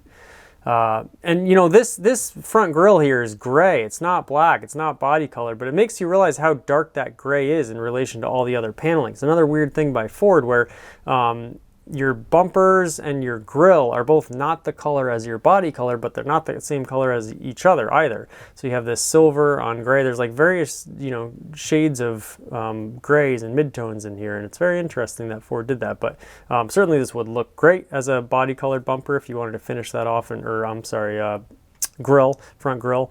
If you wanted to finish that off in like a nice gloss black, I think it'd look fantastic. A lot of people you'll see paint their headlight bezels, and I think the chrome certainly looks very nice, but I do love a painted headlight and bezel and a sort of grill bezel or grill surround there. I think that always looks really cool, because they are very nicely framed in here, just with your like little rounded edges. So to see an Aerostar, like a monochromatic Aerostar where everything is just the same color, like save maybe for your chrome or something like that, I think would look really cool, because it would be a whole new way to see the Aerostar, because you do have so many little tiny variations going on. Again, we just saw another description. This description is also in Spanish, which I absolutely love, and kind of makes sense, because, you know, the word Los Angeles is itself Spanish. So it's always funny that you know, you assume things to be in one language, and you're like, oh yeah, like I say this Spanish word every day actually. Se vende en buenas condiciones $2,000. This is kind of reminding me of what's the oh my God, Peggy Hill from King of the Hill. How she's so like confident in her Spanish ability, and it gets her into trouble because she's actually terrible and says like things she's not meaning to say at all. Se vende en buenas condiciones $2,000 Ferme Clásica Título Limpiola Vendo no tengo parking. Again, it's so funny to see these English words thrown in there. Again, I do not speak Spanish. Se vende, I guess, for sale. Buenas condiciones, great condition. $2,000 Ferme, so they're firm on price, I guess. Clásica, I like that. That's music to my ears. It is a classic. I don't know, Titulo Limpiola. Now, I would guess that like the title, like Limpiola, kind of to me connotes like limp mode in a car, which means like maybe it's a salvage title or something. I don't know. Vendo no tengo. Just, yeah. My mind doing its very janky thing. Let's see the translation. For sale, in good condition, $2,000 firm. Classic. Oh, it's a clean title. There you go. Oh, maybe Limpiola is like washed. I don't know. Clean. Clean title. Selling, no parking. Again, I'm not sure what the parking means. Tell me in the comments if you know more than I do. If you're a California person or a Spanish speaker. Boy, and look at that California license plate on there. Absolutely beautiful. There's so many. The cool thing about the black Aerostar, the white Aerostar, like it's this white on black because a lot of your plastic moldings, all your moisture moldings here around your doors, your door handles, your cowl here, all that stuff is black. So on a white Aerostar, it has this black and white contrast. On the black Aerostar, it kind of hides it because every other color, blue, red, whatever, you can see all these accents. But on the black Aerostar, it looks incredibly sleek because it is the closest thing we have to like a monochromatic Aerostar, where everything is this beautiful shade, and it just helps it look very, very sleek, very, very svelte. You could show up to this. I'm going to do video on how the Aerostar is the most clout vehicle ever. It's kind of like the Oldsmobile Silhouette in Get Shorty, where it's like, the Cadillac and minivans. I think the Aerostar, if you rolled up to a red carpet event, especially like if it was like a black tie tuxedo event, put some white steel wheels on this, roll up in here with those pinstripes and get out in your tuxedo. Oh my goodness. And of course you could escort a lady in there, and you could help her out of the passenger side, and maybe she'd be stunning in a dress of her own. And boy, just a really deluxe, beautiful Aerostar. I can't get over this pinstriping right here. Just amazing. Those three little stripes. It's just a tiny little touch, and it makes a huge, huge difference. And it goes all the way down the long extended version of this vehicle. I absolutely love it. So Los Angeles, California. It says it only has 12,000 miles. I mean, if that's true, if this only has 12,000 miles on it, then, go snap this up quick. $2,000, by the way, seems to be about sort of the sweet spot for like a cheap Aerostar, but that's also in, pretty good fiddle. And I think that's a British parlance, pretty good condition, pretty good shape. And it's probably 120,000 miles, quite honestly. But if it's only got 12, then whew, holy smokes, you're getting like one of the lowest mileage Aerostars ever. Now this looks like it has enough damage on it to look like a higher mileage vehicle. It's too bad we can't see the inside of this vehicle. I would love to see what the inside would look like. I would love to put like a black leather interior from like a Ford Explorer or something like that in here. I think that would look really, really great. Most likely it's a shade of gray. But even like, I've talked about the piping on the cloth seats of the Aerostar. Even if you have some red piping going on there, I think it would look fantastic against the black. So there you have it. Very, very nice one. Very special one. Sort of a unicorn. And we'll leave you there. Thank you so much for watching as we do this little Southern California residency. We got much more coming soon. And until next time, Janky do Thanky. There are the dogs on command. One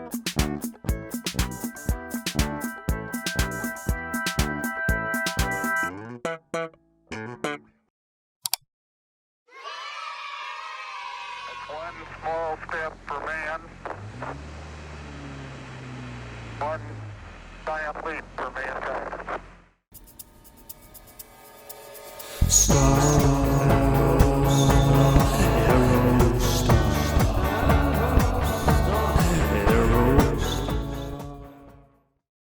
And welcome back to Janky AF and Year of the Aerostar, episode 17. Well, as you can see, perhaps by my shirt, last episode we had a gorgeous black Aerostar, and today we have a beautiful white Aerostar, ebony and ivory, perfect harmony. A 1994 Ford Aerostar extended window minivan, listed for just $1,600 in Corcoran, California, which I believe is a bit north of Los Angeles, so we're starting to creep down there. Now, actually, I don't even know what's considered Southern California. This is, of course, the SoCal residency. Is Los Angeles considered Southern California? How far south are we talking? So, just by the listing alone here, Ford Aerostar extended window minivan, it's funny, you can see that people are clicking buttons on a options list provided by Facebook Marketplace, because extended window minivan sounds funny. It sounds like, oh, just the windows are extended. It's a Ford Aerostar with bigger windows or extended windows. Extended obviously refers to the body length, and then window refers to whether it's a window or a cargo version. So Ford Aerostar extended window minivan would specify that it is a passenger van that is long, and indeed it is, and a beautiful, beautiful Aerostar here. A lot of things to note right off the bat is, of course, this beautiful white color, and just like the last one that we looked at that had this beautiful white tri-pinstriping, this instead has black, but it's not really a pinstriping, it's more like a molding. It's more like an actual physical piece that's stuck on there, but it serves the same purpose as a pinstripe, to sort of just barely break up the color with a high contrast variant. The other thing we'll note very immediately is that the bumpers, which I talked about in the last video too, how they're rarely colored, the body color, and I don't think ever from the factory really. This one does have the white bumpers, and I think it's specifically in white, any color, but specifically in white, when the bumpers are painted the body color, it really just like kicks it up a notch, as Emerald Lagasse would say. Like, it really just adds this pop to it, because you see it in its like totality without any sort of, you know, break in color or anything like that. So, and you see more of the grooves. You see, you know, it's easy to forget that these little grooves in the bumpers, they're not just a solid piece of plastic. Again, with the grooves and creases and panel lines just continuing to add to it, which is a very interesting thing. And you even see, I love how this one groove even comes out a little longer than the other one, so it suggests the movement that will ultimately go right over the wheel arch. Little things like that are why the Aerostar is just the greatest vehicle of all time. And so many other reasons, of course. So your front and rear bumpers are body colored, painted white. I think that looks absolutely incredible. And of course, white being, you know, the color that is the opposite of all the window seals and your slide here and your door handles. And it looks like this is an all-wheel drive version too, which for $1,600, especially a good deal. Your mirrors, your, you know, little piece of plastic that holds your mirror right there, your hood cowl, your radio antenna, your windows, all this stuff is black. Your tires even, you could say, so the white just adds this high contrast value to it, and of course highlights the design. Jay Leno famously says that, you know, and of course he's getting it from someone too, it's all derivative, that if you want to truly see if a design is of quality or not, see it in white, particularly, you know, for automotive purposes anyways, because it can't hide behind any dark colors, it can't hide behind any wild neon colors. It's almost naked, and it's almost you know, pure in its design. Now, I would argue under the right lighting conditions, black is actually the same thing, because it's also sort of like, you know, just a color that shows off the purity of something, a very strong color. But that's neither here nor there. Another thing we see on this great Aerostar is this running board. We've seen a lot of these recently. Now, I think you probably could order these from the factory, running boards, but I'm not sure about that actually. But it is this beautiful little steel kind of tacked on running board, step-up bar. And this one in particular, you see these wonderful, wonderful orange lights, almost like trucker lights or something like that, put on here. And I would just love to see those things aglow, you know, especially at nighttime. I bet it's just a riveting, riveting look. And of course, it's very practical and functional, because it shows you where you have to step onto to enter your Aerostar. So I love that, love functionality. As we've seen a lot recently, these beautiful hubcaps, which are like kind of like the slicer style, but in a hubcap rather than a wheel. Of course, you have these great little beveled out edges here that suggest all this circular movement. I absolutely love it. They could have just put holes in them, but it has this nice little scallop in there, and it really, really works well. In terms of hubcaps go, I think these are wonderful, wonderful hubcaps. And they do a good job of not really showing like the wheel under there too, which is the whole point of a hubcap, right? It's supposed to be decorative. It's supposed to, you know, I don't know why you'd ever want to hide steel wheels. I love steel wheels. I love painted steel wheels. I love non-painted steel wheels. But in any case, the hubcap became a thing. And the funny thing about hubcaps, this is a complete, you know, digression, but I feel like early on hubcaps just covered up, they're almost like center caps. They covered up like a small part of the vehicle's wheel. And now at some point they've transitioned into being like facsimiles of an actual wheel rather than just a hubcap, which again, it's covering your hub, your wheel hub, not like your whole wheel. So they're wheel caps, I guess you would more accurately call them. And I think some people do. Anyways, that was a nice little tangent. 248,196 miles. Unbelievable. This is one of the higher ones we've seen, although the first one we saw was over 300,000. So these things are capable machines. Now I would be willing to bet this might have the 4-liter engine in it, which would be a beast with the all-wheel drive variant of this van. That would be sort of like the maxed out factory sort of rough and tumble Aerostar all-wheel drive with the 4-liter in it, just a little bit more oomph than the 3-liter. These, of course, can tow 5,000 pounds, or at least that's what Ford told us. I think they can. I think the brakes are probably a little underpowered for that. Realistically, you'd want to be nice and careful and slow. And certainly the early Aerostars, like my 86 Aerostar with the 2.3-liter 4-cylinder, you're making 100 horsepower, 100 pound-feet of torque approximately, and the van already weighs well over 3,000 pounds, closer to 4,000. You got another 5,000 tacked on top of that. It's like absolute insanity. Probably not good for your transmission either, whether it's manual or automatic.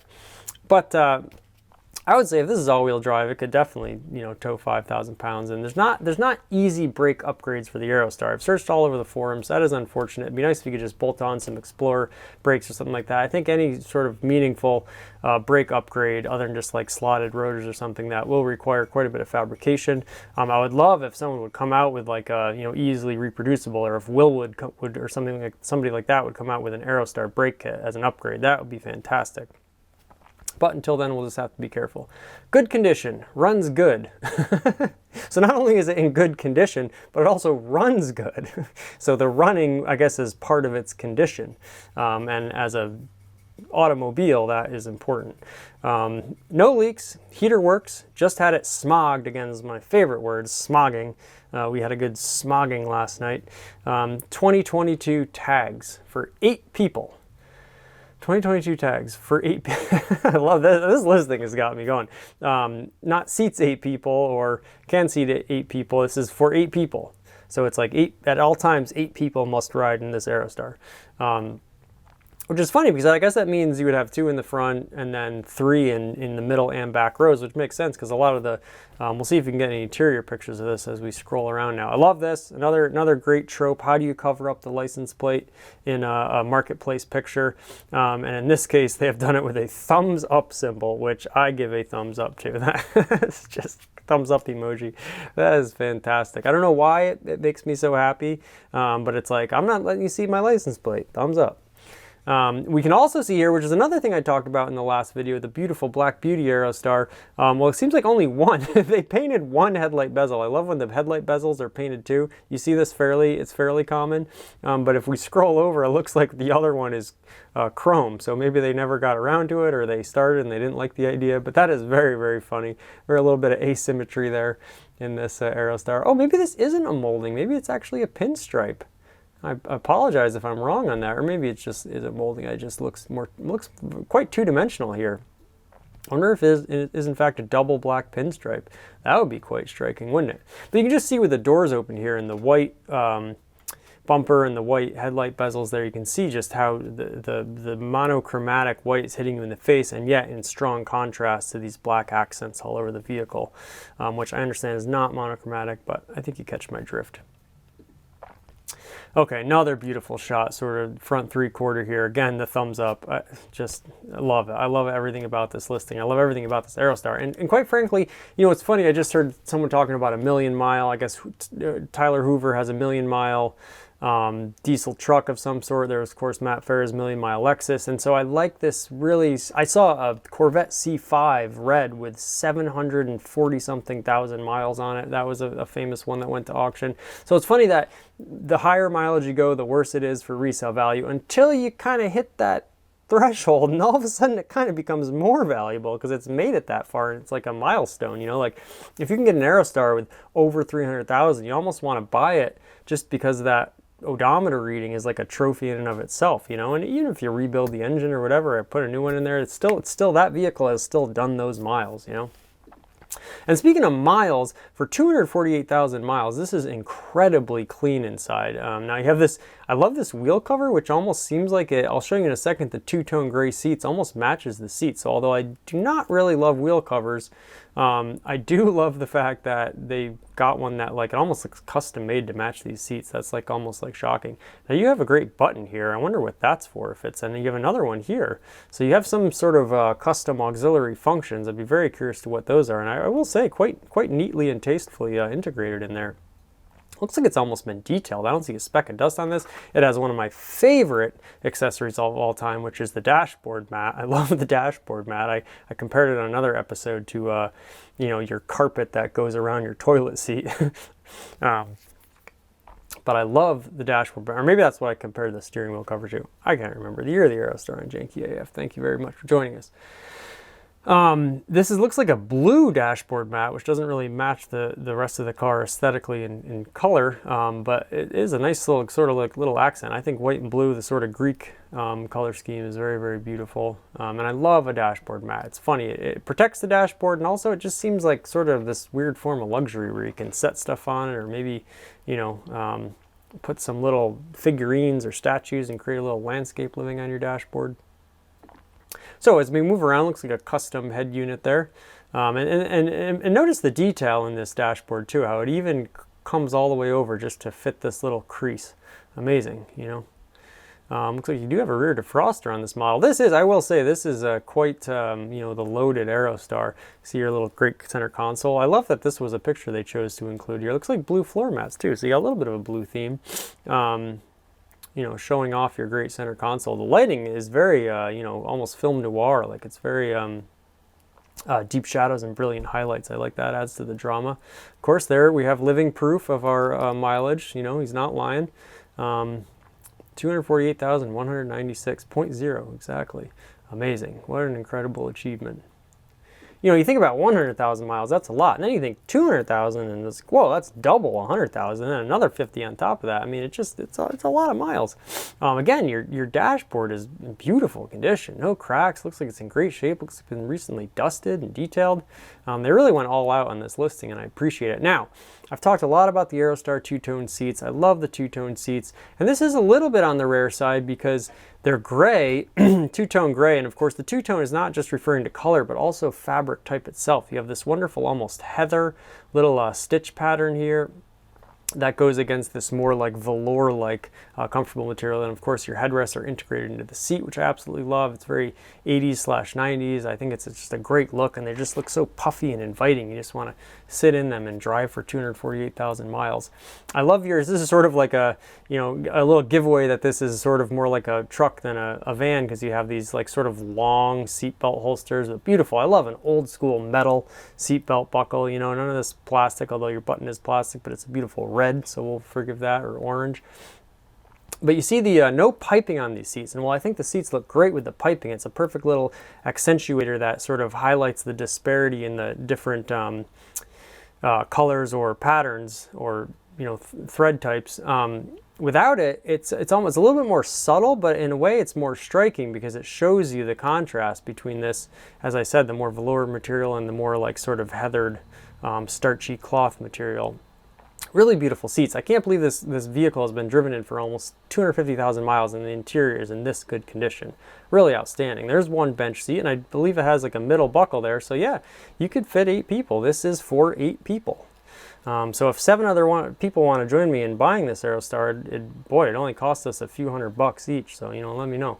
Again, I love how the contrast in the seats goes all the way to the middle and the back rows too. It's just that added, you know, going all the way, not cheaping out on the rear seats. Incidentally, these bench seats they've come a long way. Bench seats in minivans have come a long way. I'll just say that. They're heavy. They're hard to get into this like little notch. You have to clamp it in on 2 sides.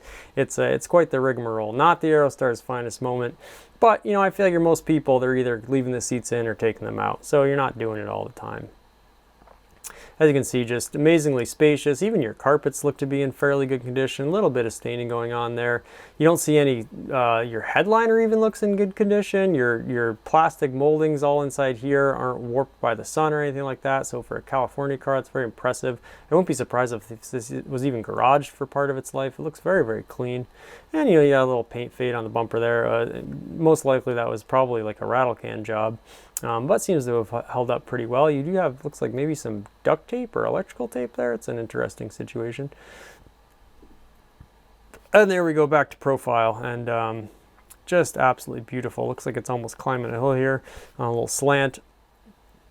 Just stunning. It's funny that they don't mention that it's all-wheel drive, because that would be, you know, seemingly like a noteworthy thing to include in your listing. Certainly increases the resale value of the vehicle.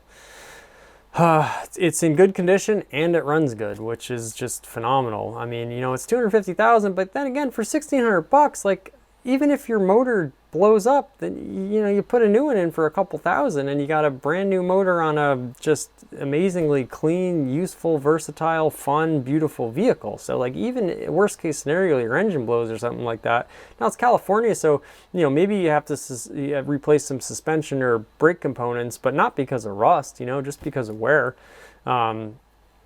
Your brake lines are already fine. You probably want to flush your fluids and all that. It is funny that how we have the Kelly Blue Book integrated into the Facebook Marketplace. I always get a kick because any car that's being sold under $5,000, Kelly Blue Book will say it's worth, you know, at a baseline of $300 or something. I think my Buick, the bottom of my Buick, my 95 Buick, was like $293 or something like that. And it's like, you know, the folks at Kelly Blue Book, $496. Now maybe this is trade value, what they're considering trade value, but even I think most of these sites now, especially these online sites and dealerships too, are offering pretty good trade incentives. They want to get new inventory out, so they'll take pretty good money for your trade. So $496. There's no way anyone's selling any vehicle that's running for less than $500. Like, you're just not going to see it. So again, I'm not, you know, no shade against Kelly Blue Book, but, you know, Kelly in his or her blue book, I think they just gotta, you know, rejigger some of the numbers, because, you know, it's inaccurate, and that, you know, I guess this is it would be at the high end of the value spectrum, so technically it still fits in, but that low end, again, no one's selling a running vehicle of any sort, let alone an Aerostar, for $496. So I think that the more expensive the cars get, the better these valuation tools get. But for cheap, sort of older, more high mileage cars, and what I'm considering emerging classics, I don't think you should listen to this. Like, if you message this person and said Kelly Blue Book says it's only worth $500, like, take a hike, buddy. Like, you know, get real. So try to say as many 90 terms as I can as I'm talking about a 90s vehicle. So, just a stunning, we've seen a couple 94s recently, a good year for the Aerostar, certainly. 1994 Aerostar extended window minivan in what looks to be all-wheel drive with a couple of little bolt-ons and doodads. You know, now I'm thinking about it, one of those auxiliary switches is probably for your running board lights there. And boy, I would love to see those all aglow as this beautiful Aerostar cruises down the streets in sunny California and creates a stir wherever it goes because of its dashing, handsome, good looks. There you go. We'll go one more time through the pictures, let you see some of this elegance and beauty on display one more time. Now, I would say, you know, if you could paint this front grille white and then maybe this other headlight bezel, then maybe, but I don't know, you might want to leave the chrome or you just white it out completely, but I think it would look absolutely stunning. So that's one little modification you could make if you chose to. And then, you know, it's like, do you carry it on to the mirrors? I don't know. How far do you take it, or how much contrast do you want? That's up to you if you're the brand new owner of this 1994 Aerostar. Again, the interior just, you know, you have a little bit of wear going on here, but it's funny. It's not quite a brown, not quite a gray, but a very, very interesting color, and I just think it suits the exterior wonderfully. Just a beautiful. Look at these little switches. I haven't really talked about this too much. I love these little switches. How you know, it's an interesting shaped switch. It looks like a little beaker or something like that, but it's great because it seems like it'd be fairly ergonomic. It's easy to grab if you're looking at the road and you want to, you know, make sure you're grabbing the right part of it, and then it points perfectly to where you know, you want it to go. So just little touches like those make this car so great. So there you have it. Another beautiful Aerostar, and currently in our Southern California residency. Thanks so much for watching. We'll have another one very soon for you. And until next time, Janky do Thanky.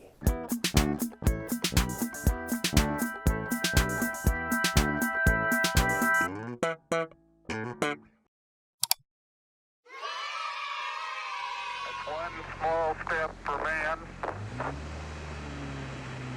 one giant leap for mankind.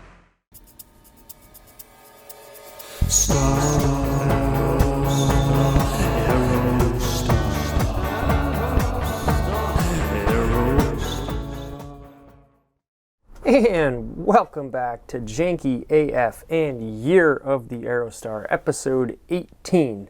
Well, we are back on the East Coast, both physically and metaphorically, after a trip to Texas I took, and we are back with another Aerostar, both physically and metaphorically. As some of you may have seen, I just took delivery of a beautiful 1993 Ford Aerostar Sport in a stunning shade of teal aqua, we'll call it. So a perfect moment to transition now to talk about yet another Aerostar, of course. And here we have just a gorgeous, stunning 1994 Ford Aerostar listed in Gibbstown, New Jersey. New Jersey is getting a lot of Aerostars ticking up on the classifieds lately, I must say. Seems like a hotbed for Aerostars, and that's fine by me. Listed for $9,000, quite a hefty sum based on you know, the normal market for an Aerostar, but you'll soon see why. And as the seller says, indeed, pictures speak for themselves. Clean and clear title, runs and drives beautiful with 0 issues. True, all caps, 39,000 miles, and a 5-speed manual transmission, rear-wheel drive. Don't like the price? Don't buy it. It does have a few scrapes, but 0, all caps, rust. I can send VIN to serious buyers. No trades at all. Cash only. Drive it across the country. Yes, the end-all, the be-all, end-all of any classified ad when they want to give an impression of reliability. Drive it across the country. Driving it across the country is a very funny phrase in the automotive world now. With electric cars, you're seeing range anxiety, and with people saying, well, what if I randomly just need to drive across the country? What am I going to do? So, and of course, the Great American Road Trip is literally driving across the country. So it seems to be burned in our minds ever since the you know, sort of fraudulent concept of manifest destiny, where we needed to wipe out, you know, millions and millions of sovereign people. And I will try not to get on my high horse here. We've had this idea that we need to drive it across the country. So this seller, in trying to convey the reliability of this quite stunning Aerostar with incredibly low mileage, has invoked that phrase, drive it across the country. Perhaps after the end of every presidential speech, instead of saying God bless America, they should say drive it across the country. And what better vehicle to do so in than a Ford Aerostar? So the pictures speak for themselves, and they say 1,000 words, I guess. So we should probably look at the pictures, shall we? And there's quite a few pictures, and I do appreciate any seller, especially when they're commanding, you know, somewhat of a high price, but actually when they're commanding any price, having many pictures. It just helps to, you know, the fact that they could take the effort to take so many pictures maybe says something about the effort that they have taken in maintaining the vehicle. So we have a beautiful little Rosie's bumper sticker here. I want to compile, sort of as an aside here, a sort of photo booth of the laziest Craigslist pictures ever, or Facebook Marketplace pictures ever. I used to do this once upon a time when I had Aerostars of Craigslist, and sometimes you'll see, you know, a picture of a vehicle parked in a parking lot, you know, like a block away, taken through someone's window where the blinds haven't even been, you know, totally lifted. It's like peeking through the blinds, and it's like they just wanted to get this listing out. And as long as they could capture on camera some speck of the vehicle to show you that it really existed, they were content to do that. So I think that's a very funny trope too. But here we have beautiful pictures that have some effort put into them. So we always say janky do thank you and appreciate that. So obviously a stunning dark green. This is very like and you can even see it glistening in the sun here, like sort of an emerald green. This is a very classic Aerostar color, but I have to say one of my favorites too. I actually think it looks good. In a two-tone, sure, but I think it looks good just in a monochromatic too. Now, of course, it's not totally monochromatic because you have these trademark gray bumpers, but you'll notice, and you can tell that this is probably a true mileage car because a lot of times these bumpers will be, as the fire alarm goes off.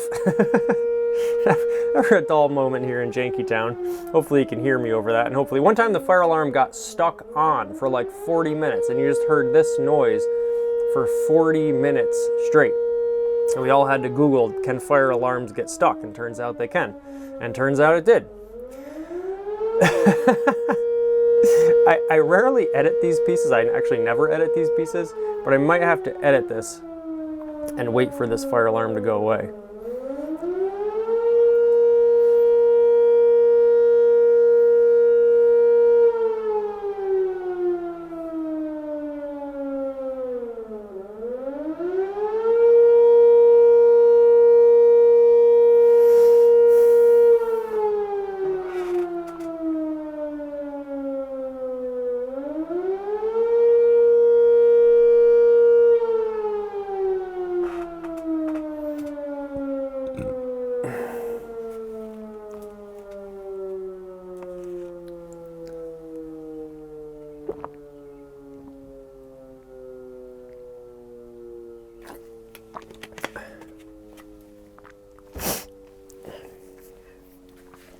All right, well, it seems like the fire alarm is waning.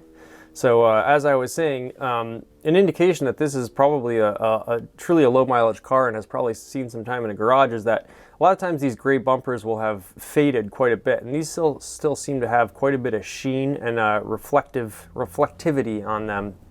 And you can see when they first came out, like it's hard to find an Aerostar in like almost new condition, but they did have this sort of bright sheen on them, this like clear coat over the gray plastic, and it does add quite a bit of just presence to them.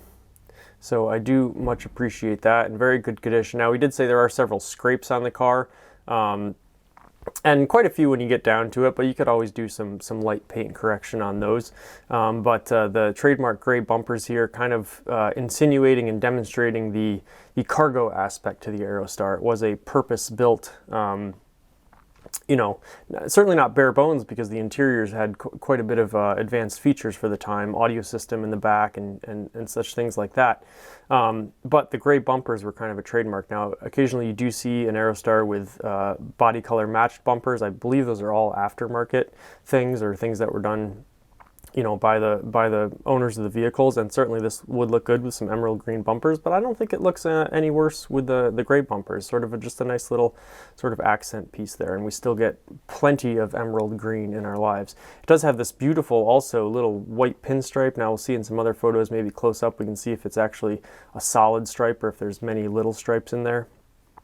But a standard length model with a manual transmission is certainly, I would say, a very sought after Aerostar spec. Now you did get manual transmissions in the extended length, but I see many more manual transmissions in the standard length, which I'm not sure why that is, but be that as it may, that seems like most of the standard transmissions, just from the eyeball test, came in the standard length. And it kind of, I saw a post on Instagram that was saying it's got all the, or maybe it was a YouTube video that has it's got all the, and I've always said this too, it has all the makings of a sports car, manual transmission, rear wheel drive. So I always say that as sort of as a joke, but certainly if you wanted to tune one of these and lower it a little bit, it would be amazing to see like an Aerostar as like a drift car or something like that. Now, I would have to think that'd be somewhat rollover prone, but maybe you could increase the center, or decrease or lower the center of gravity and put some weight down there, and perhaps maybe you could drift an Aerostar. Why not?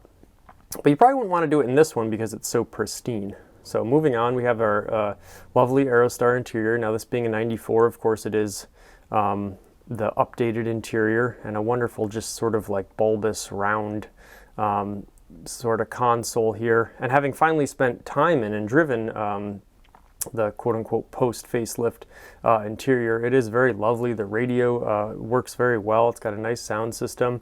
For my standards, I'm not a super audiophile. I'm more of a lo-fi person, so for me it sounds great. Of course, you see this great manual transmission lever with the big boot and the giant school bus shifter. A very, very fun transmission to operate. And the seats here are not, well, they are two-tone in material, but they're sort of monochromatic in color. The lovely Aerostar seats that we talk about all the time. Both bench seats still intact, and they look like they're in very, very good condition. I will say the sliding door on these is heavy, but it was engineered quite well because it slides quite easily. I don't know if that's just the ball bearings or the roller bearings or whatever, but they do slide into position quite easily. Quite an easy door to slide open once it unclicks and you get over the heft of it. So I'm guessing this is probably the 3-liter. I honestly can't tell you offhand. I have not looked at enough 4 and 3 liters to know exactly what they look like just from viewing them, but I would have to wager a guess that this is the 3-liter, being standard wheelbase manual transmission, and that was more common. I think the 4-liter was probably more common in the all-wheel drive models just because it had a little bit more weight to push down the road. Beautiful shot there of the engine bay. Looks fairly clean. Not pristine, certainly, but it looks like a newer battery. Great shot there with the telephone pole. That's quite artistic, and you see sort of this front 3/4 view and a somewhat wide-angle lens, and you see just how good the paint is overall. I mean, the sun is really like glistening off of it, and it does have sort of some metallic flake in there. A nice sort of color options on these Aerostars. And we see it has the sort of what I call the slicer wheel hubcaps. They did have like sort of an alloy sort of slicer wheel, but this is just the hubcap, which was, I think the alloy wheels came more in your upscale versions, probably your Eddie Bauer and some of your more XLT versions. This being a manual transmission, it was probably closer to something of a base model because a manual transmission is usually spec'd in your lower trims, as was the case usually back in the day. Standard transmissions were like sort of the option, and an automatic transmission was sort of an upgrade because they were seen as the more sort of luxurious format. But it is cool because it's not a cargo spec, it's a passenger vehicle spec with a manual transmission, which is very, very cool. And the Dodge Caravans, of course, did also have a manual transmission. I'm not sure if Chevy Astros were ever offered with a manual transmission. Now, of course, and I've seen a lot of comments recently, there's this sort of rivalry between the Aerostar and the Astro van for many reasons, and I'll do a total separate video on that. But if indeed the Chevy Astro was not offered with a manual, I'd certainly say that's a feather in the Aerostar's cap. Beautiful steering wheel. One of my favorite steering wheels of all time. Just incredibly functional. You have your horn button right on your steering wheel. That's very nice. You have cruise control, so all the amenities and features. You do have your lights are on a manual pull button, which also the BMW Z3 has this, and it's one of my favorite features of the Z3. Just a simple gauge cluster, everything you need, nothing you don't. Just a well put together, simple, basic interior that's very functional. I do like the sort of all gray interior. Now, I do famously love gray interiors. I think it's a beautiful interior color. I love tan, certainly, and black in the right car can look very, very nice, but everything just has that sort of clean look to it. Like, either you don't see a lot of wear around your shifter handle. Now, of course, in the early renditions of the manual transmission Aerostar, it was a different little shift knob, and I believe after probably 91 or 92 it switched to this different knob, and actually your whole stock is a little bit different too. It's a little bit thicker. Now this is a Mazda unit, and I believe they used a couple of different Mazda units, so this is probably the later incarnation of that. But but a very, very, like I've said, fun transmission to operate. It's very novel to have a manual transmission in a minivan, of course, and it does not disappoint. So this is just there's a couple of sort of low mileage Aerostars up for sale now that are commanding sort of high prices. There's one I believe listed for $12,000. That's like an 86 or 87, and that is a automatic transmission, but that's sort of like your classic original Aerostar.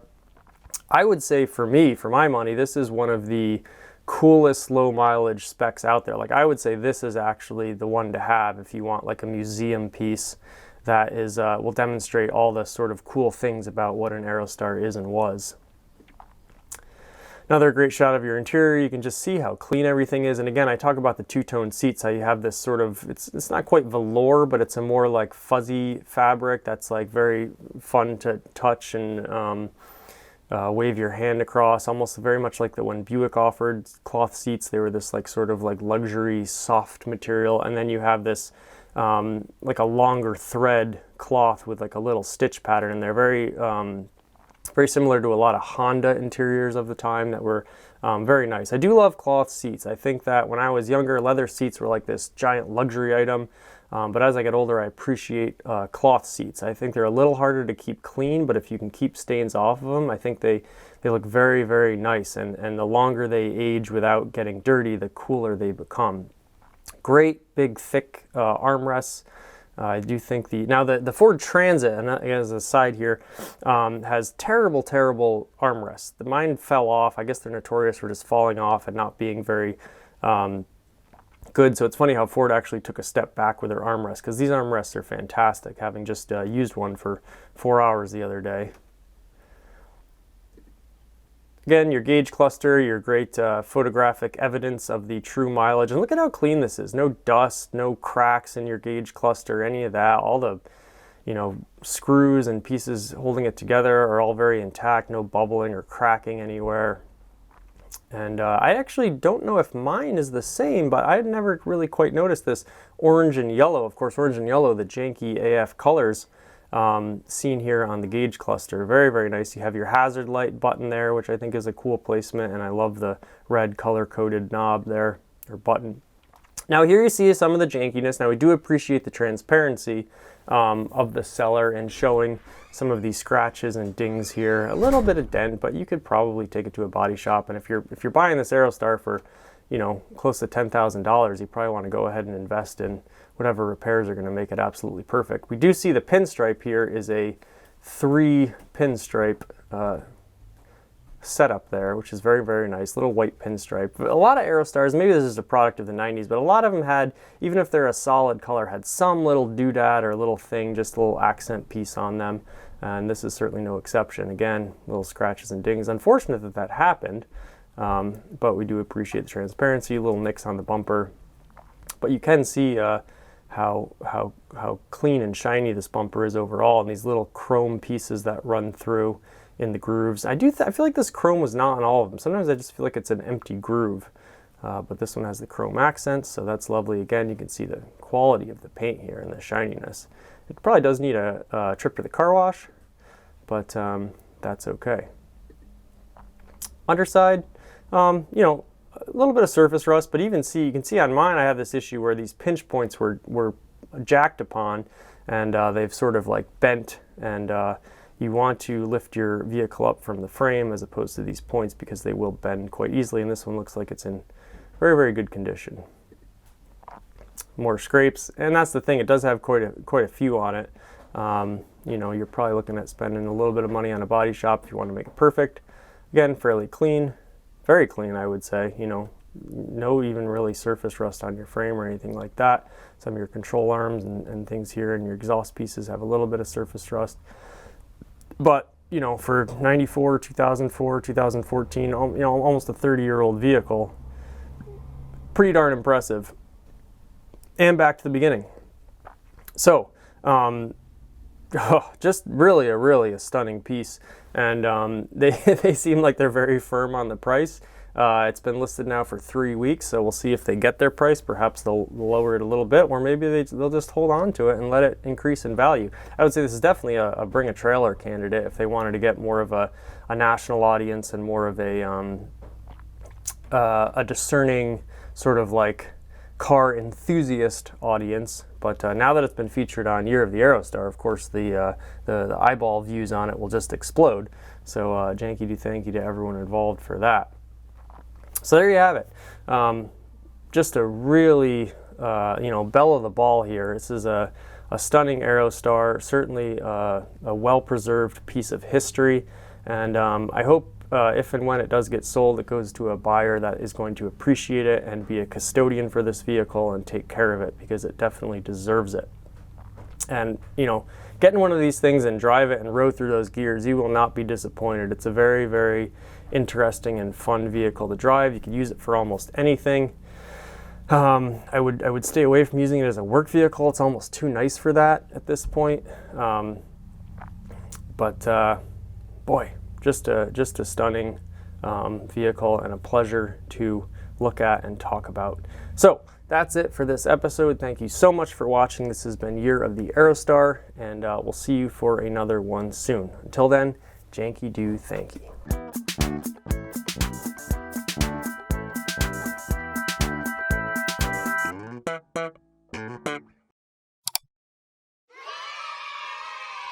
One small step for man,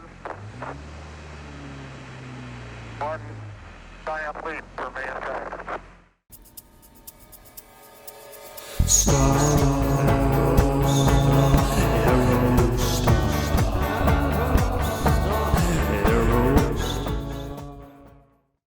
And welcome back to Janky AF and Year of the Aerostar, episode 19. Well, there's some work being done on the house. I hope that's not too loud. We have today a very gorgeous, very interesting, unique Ford Aerostar, and this will be sort of a unique format as well. So without further ado, this is a gorgeous, stunning, striking, handsome, dashing 1994 Ford Aerostar. And as you can see by the description, it says Eddie Bauer in big text as they put it across the screen as a big selling point, the Eddie Bauer edition. Of course, one of the first and most noteworthy collaborations between designers and car companies was the Eddie Bauer series of Ford vehicles. They had, of course, the Aerostar, which I believe was the first one. I could be wrong about that. Broncos and Explorers. Later, the Ford Excursion got an Eddie Bauer edition. The funny thing about this is I don't think it's actually an Eddie Bauer edition, and through some research I'll show you why I think that, but certainly a noteworthy vehicle. This vehicle is for sale in Indianapolis, Indiana. It's got 136,464 miles, and it's listed for $8,995. So you can see the price of the Aerostar is already going up on the used market. Now, this is not a super low mileage vehicle, and it's listed for $9,000 essentially. So quite an asking price on this. Now, this is at a dealership, and I was thinking, I used to do this thing called Aerostars of Craigslist on Instagram, and Marketplace I think has sort of taken over Craigslist as the primary source for finding cars. But of course, you can still find them in other places other than Marketplace. So I was going to go out and find an Aerostar on Craigslist just to see what was out there and test the market and check in. And the way I searched Craigslist, of course, is with the gray Auto Tempest. Now, Auto Tempest famously sponsors Car Trek, and they've gotten into the sort of the YouTube scene. And I do use Auto Tempest. I'm not sponsored by them, but if Auto Tempest would like to, sponsor a growing young channel, Janky AF, then they would be most welcome to do so. So I was on Auto Tempest, and I just happened to be wearing this blue shirt today, doing some work. And before I could even get to the Craigslist results, this one popped up at this dealership through cars.com here. And you will see this little number right here, that's 86. We're going to do a video on that, don't worry. The funny story on that, because I originally saw this exact vehicle on Marketplace, and it was selling for a considerably bit less than it's selling for here. But we'll talk about that one later. Today we are focusing on this beautiful blue 94 Aerostar, which claims to be an Eddie Bauer edition. We'll get into that now. So, First things we have to note about this Aerostar, and we'll blow up some of these pictures here for you, is its stunning blue color. Now this is not, I believe, Portofino blue, which we did another sport version on. It seems to be a slightly darker shade, and I did recently just find an Aerostar color booklet. I believe it's only for, you know, the earlier editions like 86, 87. I might buy that off eBay so I can have all the exact color names, a nice piece of memorabilia and paraphernalia. This seems to be a little bit of a darker blue, unless my eyes in the sunlight are playing tricks on me. Now, I already mentioned that it is a sport model, and of course it is that because we have the clear identifiers of a sport model, which are the running boards, the sort of little mini aero package down here, and of course the body colored grille. Now this was only on, I've just recently learned, darker colored Aerostars, or lighter color Aerostars is it? I can't remember. I believe on some of the Aerostars that were sports, the grille was still gray, which was an interesting choice by Ford. And of course your headlight bezels here are also body colored. And of course they were all in two-tone, a remarkably beautiful looking aesthetic package, and I think this front three-quarter view captures it really perfectly because you have these running boards down here. Now I will say, when you look at a sport version straight on, it's kind of funny because the body kit does not really extend to the rear bumper. It kind of extends to the front bumper, but not sort of jutting out on the side, just sort of on the bottom. So it's kind of a funny looking, you know, straightforward view. Certainly a very pleasing to the eye overall look, and it does look quite sporty. Interior, wonderful, wonderful blue, all blue interior. Now, you know, the blue interior I think was actually quite rare on the Aerostar. Occasionally you will see an all red interior, specifically more I think in the early 90s that was a thing, and those are, I'd love to get my hands on one of those one day. And gray interiors seem very, very popular, especially, you know, with sort of the red piping on the seats, which obviously this does not have, but an all blue interior on a blue Sport Edition Aerostar is very unique, I believe, and also the fact that this is an extended version in the Sport. Now, I did see recently, unfortunately, I think it's gone now, a deep red. They never made like a fire engine red, but they made like sort of a dark red, not quite a maroon, extended version Sport model, and that was quite rare. And I do think the extended Sport model is particularly funny because if you're going to make a Sport model of a minivan, chances are you're going to make it in the standard length and not the extended length, just because if it's sporty, the idea of having, you know, 19 more inches on the back of it, or 20 inches, whatever it may be, seems a little funny. So anyone who sprung for the Sport edition of the extended version of the Aerostar seems like a very, very interesting choice. But they made them, and this is proof of it. So of course your Sport version, excellent. Look at this. This is a perfect picture. This blue is just breathtaking. It's not quite to your like Audi Sonic blue or whatever they called it, that very popular color, but certainly a very, very bold, bright shade. And you can see your bumpers here, instead of chrome on these little accents here, we have them blacked out. That's a very nice touch. And of course you have your beautiful little red pinstripe down here with your Sport writing on it, also a factory roof rack. This does look to be in very, very pristine condition. Here of course is your Sport logo there, and it is an Aerostar XL. Just man, drink it in for a second. All these wonderful, wonderful accents. You can see your beautiful hatch here. Boy, really, really nice condition. Now I can see why they're asking this price. The paintwork looks to be phenomenal. And I love when you find an Aerostar at a dealership, because it's just funny. Maybe they took it in on trade. Maybe they bought this at auction. Who knows how they came to acquire it, but it's just a whole lot of van. And certainly stunning in profile here. And the nice thing about a lot of dealerships, not always, but oftentimes they will have more pictures than a private classified ad, so you can sort of gush over those. Of course, you see your wonderful little line jutting down here with your beautiful little sunlight just bursting on it, creating that little flick of light. And your side mirrors here, nice black plastic, which sort of like sits nicely within the whole window frame itself. And of course your cowl here and windshield wipers. And it looks like there's even a tint on these windows, which just kind of helps sell the sportiness and the overall sleekness of the vehicle.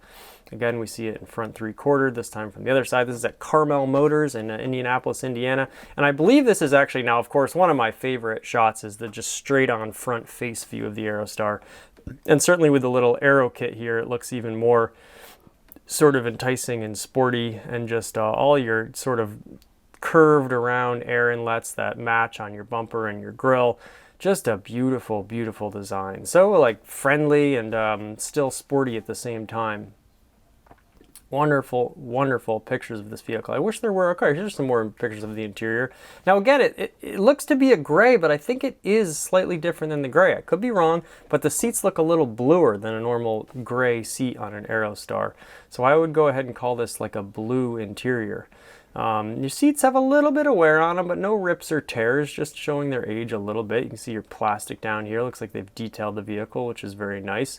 Your updated interior here, your second gen we'll call it. Again, this sort of, and in the gray seats you notice it a little bit less, but in the blue seats you really can see the difference in two-tone here on your colors. And I just love these Aerostar seats. I think they're so unique for any vehicle, and they certainly stand out to me, and I haven't really seen anything prior since. I have said like these remind me of a lot of early 90s Honda seats in both their design and sort of the color. You can see your rear bench seats here, also in very good condition. The two-tone continues, and you can see this plastic paneling here looks more like a blue. Even the seat belts might be blue as opposed to you know, gray, which is sort of your standard Aerostar color.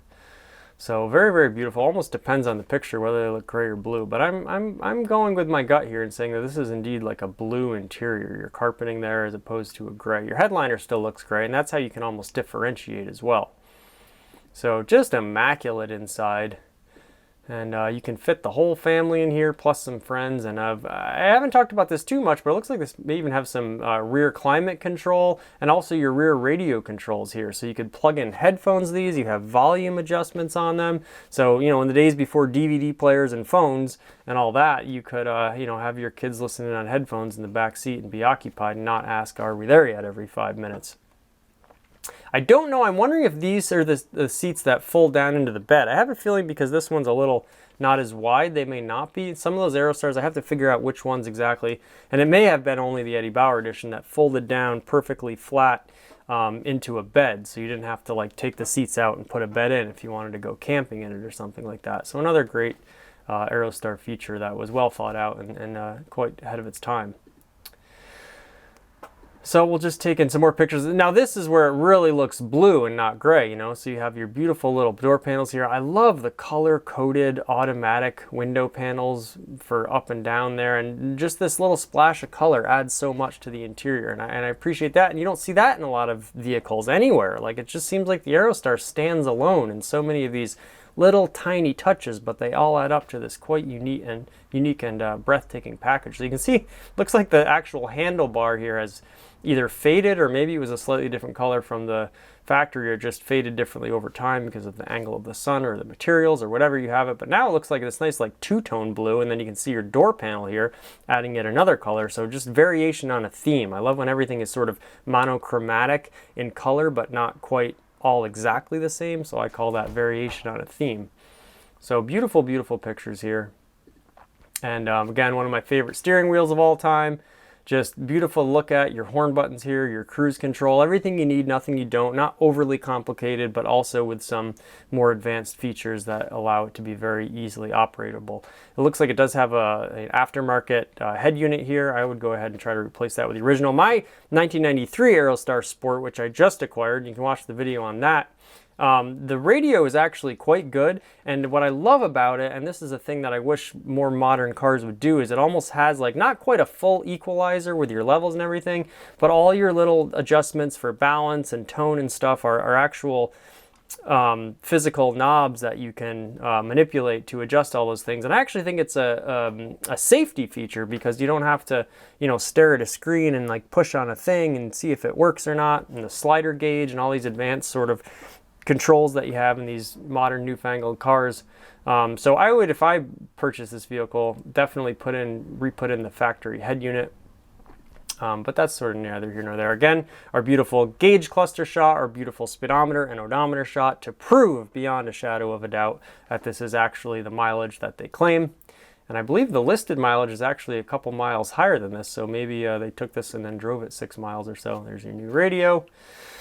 Again, your climate control is very, very simple, very driver-oriented, right where you need them to be, and a clear indication of which way the knob is pointed with this little sort of like beaker handle, we'll call it. your rear wiper, your rear defroster. Again, you know, the perfect era where the technology was advanced enough to have some of these nice creature comfort features, but not so newfangled that it becomes cumbersome, more difficult to use, and more easier to break down, and if there is a problem with it, more expensive to repair. So I just think it's a great era of vehicles, and a stunning one here, without a doubt. So obviously you can see this big Eddie Bauer. What they should have written in this big red stripe is sport. They don't even talk about the fact that it's a sport package, and I think that is very you know, easily identifiable, and also a great selling point. The sport was not made for that many years, and you did not see it chosen as a package that often. I think the Sport Aerostar is one of the more underrated Aerostars. I purchased one there, so I've obviously put my money where my mouth is.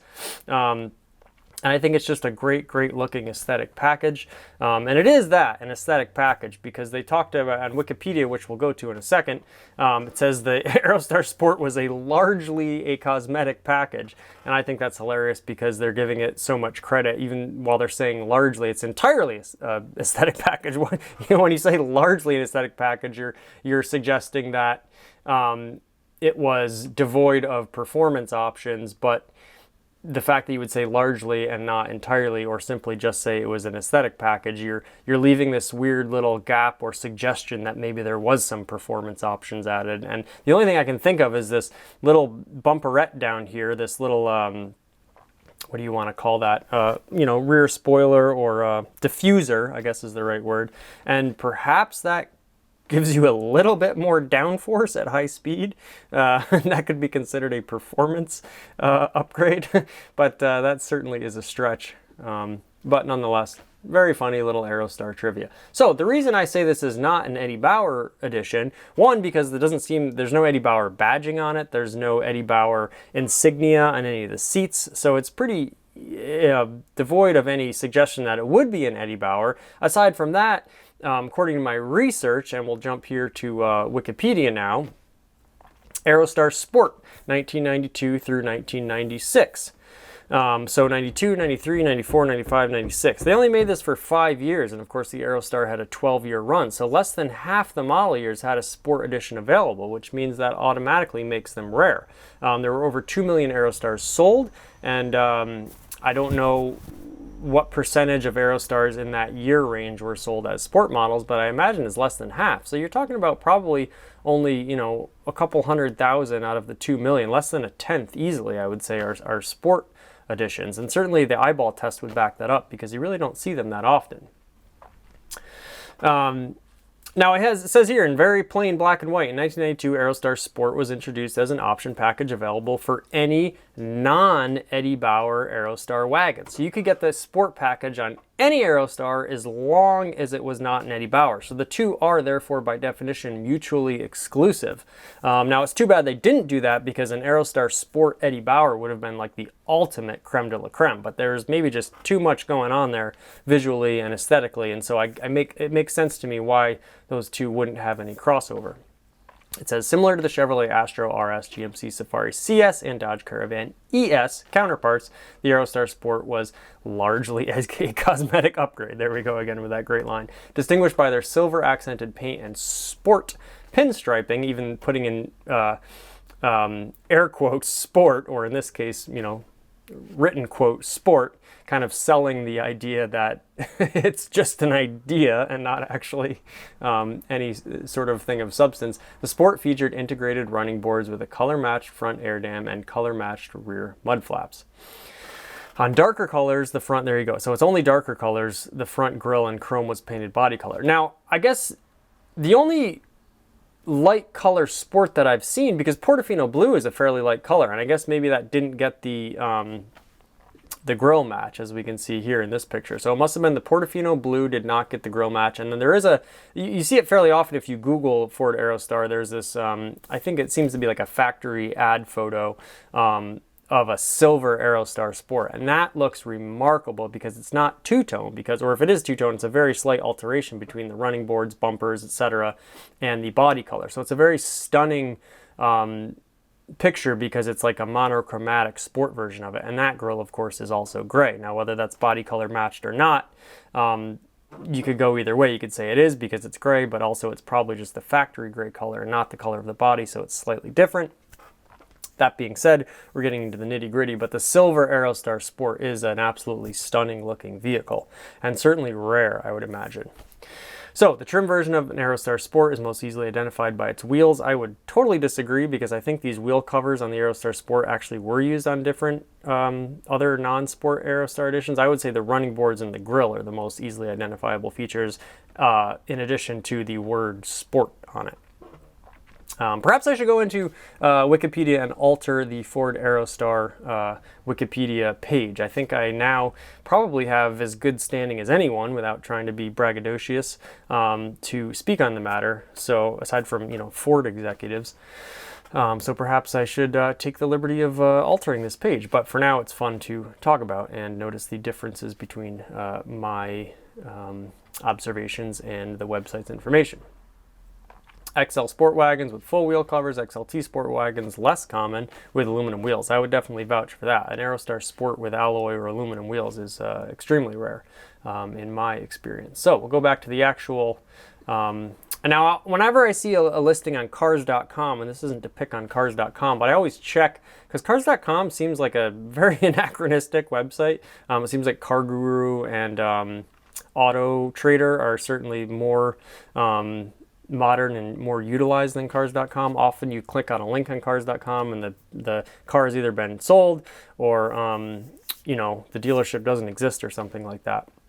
So whenever I go on Auto Tempest and then cars.com for a dealer listing, I'll actually always go to the dealership website itself and check to see if the vehicle is indeed for sale and if the dealership is indeed still active. So $89.95 translates on a 72-month loan. Now, I do highly recommend financing even very cheap cars, even sub $5,000 cars, for various reasons, which I'll do in another video. But this is listing a 72. I would not recommend a 72-month note for such a vehicle of such a price. So at 5%, zero down for 72 months, you could be driving this for $145 a month, which when you put it that way, $9 grand doesn't sound so bad, does it? Now this does say it has the 4-liter motor. Now I have to believe, I don't know this, but I think the 4-liter was offered much more often in extended edition Aerostars, and that makes sense because there's just more weight to push around, and so the 4-liter, a little bit beefier engine would make sense. I think it's also available more often in all-wheel drive models, and of course there is more in the Venn diagram of 4-wheel drive and Aerostars. There's more all-wheel drive Aerostars that are extended length, which also makes sense. It's a big van, it's a cargo van, you want all-wheel drive, you're probably going to go with the extended model. Now there are standard length all-wheel drive Aerostars, and those are very rare, and I've actually done a couple of them here on Year of the Aerostar, and those to me are a really enticing spec, because I tend to prefer the standard length, although the extended length is something that I would like to purchase one day down the road, just to, you know, I want as many different variations as possible, and I would like to just see how the extended length drives and see how it is to live with every day. And for fitting a full 4x8 sheet of plywood in, that's something that is appealing to me. So one day I would like to get an extended version, and it would be nice to get a 4-liter in that too, just because I do not have I've never owned a 4-liter Aerostar, and certainly something to brag about with the biggest, you know, largest capacity, largest displacement engine offered from factory in an Aerostar. So 1994 Ford Aerostar wagon, Eddie Bauer. Not quite accurate, I would wager to say. But nonetheless, we can forgive the dealership. I'm not sure why they listed it as an Eddie Bauer. Let's see. Carmel Motors, if you're out there watching, please change your little red tag to say Sport instead of Eddie Bauer. And then you will be most accurately portraying this wonderful, wonderful, wonderful vehicle that you have at your website. Apparently there's 46 interested buyers here. So this little eyeball logo, which is a little bit creepy, but also kind of makes sense for, you know, what they're saying. And that's pretty, you know, encouraging that there's 46 people interested in this Aerostar right now. That's great. I hope one of them takes it home. And if you're somehow watching this and somehow buy it, well, let me know, because I'd love to drive it and review it. So there you have it. A beautiful 1994 Ford Aerostar Sport, we'll say. Sport XL, Aerostar XL Sport Extended Wagon is probably the full title on that.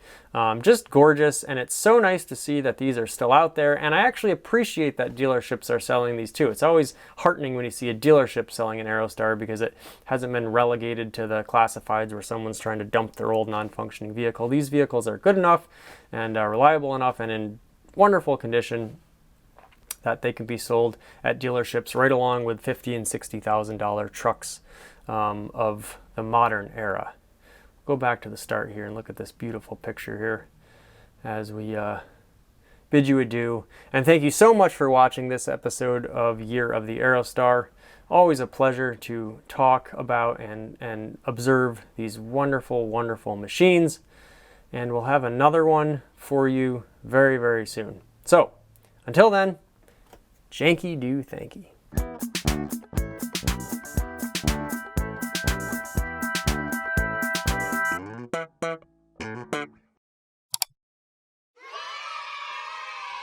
One small step for man,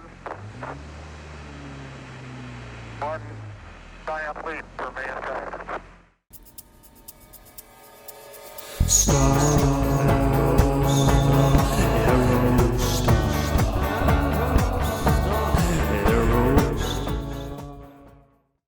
And welcome back to Janky AF and Year of the Aerostar, episode number 20. Big milestone there. And as you can see, I'm wearing my camouflage outfit. And that is because of course I always try to match in some way thematically my outfit to the car that we're going to be talking about. And in this case, hidden in the woods, we have a beautiful, gorgeous, stunning, fashionable 1990 Ford Aerostar van XLT, listed in Blacksburg, Virginia for only $600. And you see it here first, folks. It is in stock. So if it's up, it's available. And I do think that is it available question. Now I've done that and I will cop to that. I've asked it, is it available before?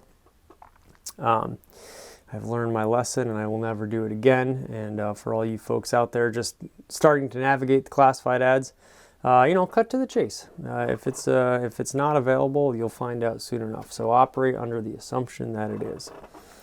So, condition, used, fair. This is in fair condition. And, you know, I guess that's accurate, all things considered. We have a 1990 Ford Aerostar van XLT, 3.0 engine right here. This is wonderful, wonderful piece of classifieds, linguistical grammar, nerding out that I love to do so much. It's the 3.0 liter engine, so it has a displacement of 3.0 liters. But people always say the 3.0, the 4.0, the 4.6, you know, the 5.2, the 7.5. But for some reason, no one says the 3.0. They always say the 3.0 or the 3.0. So here they have actually written out 3.0, which I don't know if they did on purpose, but it's kind of ingenious. And you can see it obviously differentiated from a 0 in the 1990. Good transmission. So right there, I mean, you know, you're close to $600. 4 parts only, must take whole thing, not parting out. And this is one thing that I absolutely love about this posting, because whether it's out of, you know, a respect and dignity towards the Aerostar, or more likely just because they don't want to deal with selling individual parts and picking them and yada, yada, yada, and having a million people call them, they're selling it as a whole vehicle, which either way is a good thing for this Aerostar, because, you know, now maybe it will get parted out, but I hope not, because it's a rather striking example. We've seen a couple of these now, and I'm starting to think they're not quite as rare as I might have thought initially, but it has this beautiful sort of golden bronze color on your top and your bottom. And in the middle we have what I'm calling sort of the sand dollar you know, beige taupe sort of thing going on. I guess this top color is actually more closer to a taupe, but a beautiful two-tone combination nonetheless. And these were two tones, but you know, there are two tones, but there's three different sections of color. So in a way, they're you know, a tritone, even though, you know, from a literal sense that doesn't quite make sense. A wonderful, wonderful color combination, and it is obviously an extended version here. So much to say about these pictures. The first thing that just jumps out at me is this bumper. Now, this bumper does look like it's more of a beige bumper. It's not your, you know, just gray standard plastic bumper, and it has this little gray insert in there. But the, again, three sort of color panels here, even though two are matching. So you get this sort of, you know, the theme of threes here, but it's close to the body color, which I think is very nice. I think it works very well. I think it looks better than if they were just plain gray, and you have all this variation of color going on. It's very pretty. So that's kind of rare right there. I mean, the bumpers are alone. I looked up a nationwide parts search because I'm always doing this for parts for my various vehicles, and I found one listing for a rear bumper cover for a Ford Aerostar. And that didn't even say whether it was standard or regular length. So if you're trying to find a particular one, because they're two different sizes, one of the only things that's different on the, you know, regular and extended length Aerostars, the bumper cover, the rear bumper cover specifically. Don't know if the front one's on there. Now, unfortunately, this is a single picture listing, and you know, you can kind of see why, because anyone who's interested in this probably isn't going to want to necessarily see it from every single angle, but I would like to see it. You know, obviously we see some front panel, quarter panel damage here. I'm curious to know if the front bumper is intact. I want to see more of the wheel situation. Now, this is very strange because there's, you know, amongst this bramble that this is covered by, you have some windows here, and it almost looks like an Aerostar door. It's a very similar profile to the Aerostar door there, especially when you factor in that this is a separate piece right here. Obviously, it's not as triangulated, but I think it's just a regular window. But the fact that's so similar, and if it is a door, it's chopped off right here because it's like only the front section of it. So I'm sure that it's not. I mean, I can kind of tell that it's not, but the fact that it kind of closely resembles it and it's sitting in front of the vehicle is just, you know, very, very curious sort of thing right there, and the mental connections we make in our heads. Seems like somewhat of a compound here down in Virginia. And, but, you know, a really nice example. Now, boy, what would it take to get this thing back on the road? Again, we don't know. We don't know what condition the tires or wheels are in. We don't know when it last ran. It says the transmission's good, so that would mean presumably the engine isn't good. Now, you could go the route of some people. That one Aerostar we did and put a 2.9 Jasper in there. Or you could, you know, so basically Aerostars and all cars in general, but for our purposes, Aerostars come in three sort of levels of quality, let's say. You have your impeccably preserved, relatively low mileage examples. We just did a green one a couple times ago, number 17 or 18, I believe. That was a 93 with a manual transmission, dark green color, under 100,000 miles, and just like the interior, immaculate, everything. It's, I mean, basically a museum piece. Famously, there's one for sale for, I think, 12 or 13,000. That's an 86, the first year of the Aerostar, sort of dark on light gray color combination. I have to do that one before it gets sold, because there's a story on that one that I witnessed it on Craigslist or Marketplace and then saw it later at a reseller for, like, you know, basically double the price. Not to throw shade at anybody for trying to make money on cars, blah, blah, blah. But then you have your sort of mid-range Aerostars, which are drivable examples, you know, perfectly functional, but they've, you know, they have their flaws aesthetically or otherwise. A lot of these cars were like, you know, rode hard and put away wet, to use a phrase, you know, and that's a tribute to them. Now that they were not taken care of, like so many other cars, they were just purpose-built machines in the eyes of many, you know. So they're fine, they're running, but a lot of them have high mileage, which again is a testament to the Aerostar itself. You see plenty of Aerostars that have clicked over 200,000 miles and are still on the road. The majority of them, in fact, nowadays, because they're getting up there in years. And so that's your, you know, anywhere from 1,200 maybe at the bottom to 4,000, 5,000, 6,000, and they're starting to go up now, especially for the all-wheel drive models, especially out west as the van craze takes over and as prices rise generally, as people look for alternatives to the Chevy Astro van, which is sort of like the belle of the ball right now in terms of like smaller vans, and the Ford Transit, I would say also. So that's your middle range, and then you have this range, the janky super janky deluxe range, and that's like usually sub $1,000, and they're usually parts cars or sort of haven't run in years. Either one of your major components, engine or transmission, is bad or caked with rust or something like that. But I think if you're going to do like sort of a very funky Aerostar project, now there's somebody that actually chopped the roof off of an Aerostar, and I know there's these sort of open roof specific sort of like cross-country race or travel competitions that people do. I'm very curious about that, but they've done a beautiful, beautiful job with it.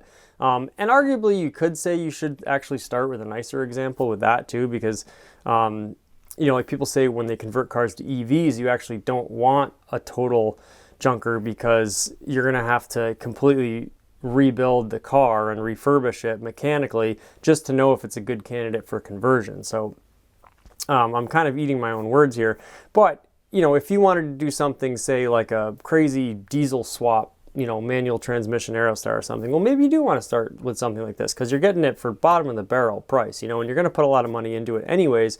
Why not save on the initial buy-in?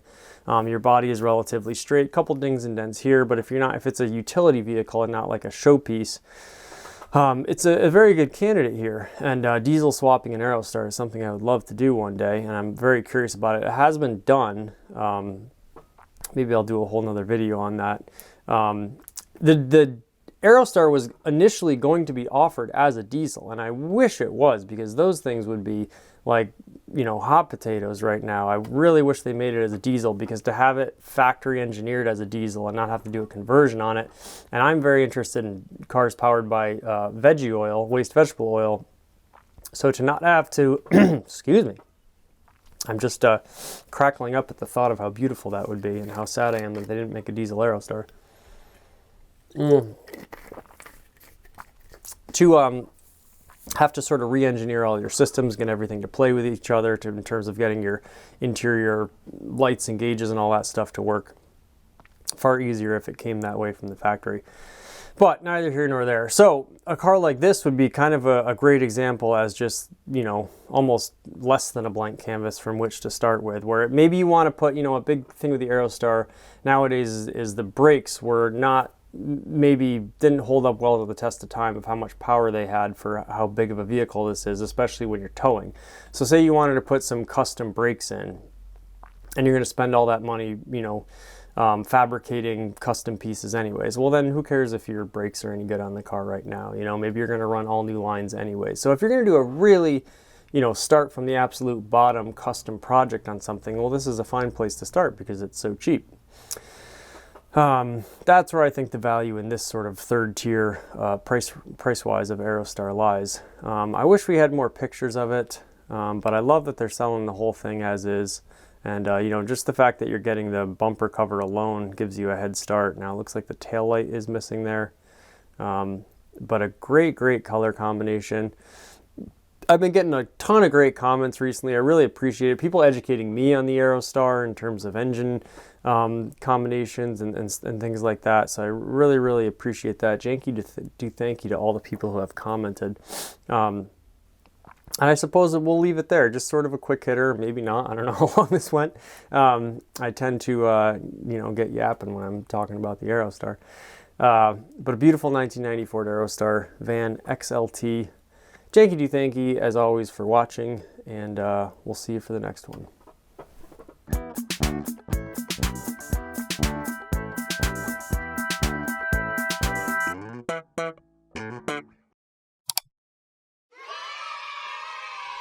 One small step for man, one giant leap for mankind.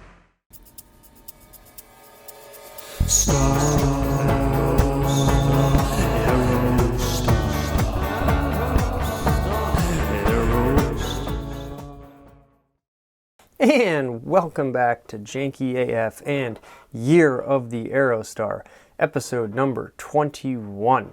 Well, This one sort of just caught my eye. You know, you're scrolling through, perusing Aerostars, and every once in a while, it's like Jay Leno says, sometimes a car just sits right, you know, and this one just looked really nice to me. So I thought we would talk about it. So without further ado, here is a 1997 Ford Aerostar listed in Onaway, Michigan for just $2,000. 150,000 miles on it, automatic transmission, of course, exterior blue, interior gray. Pretty standard by all accounts, as the dogs go off on command there.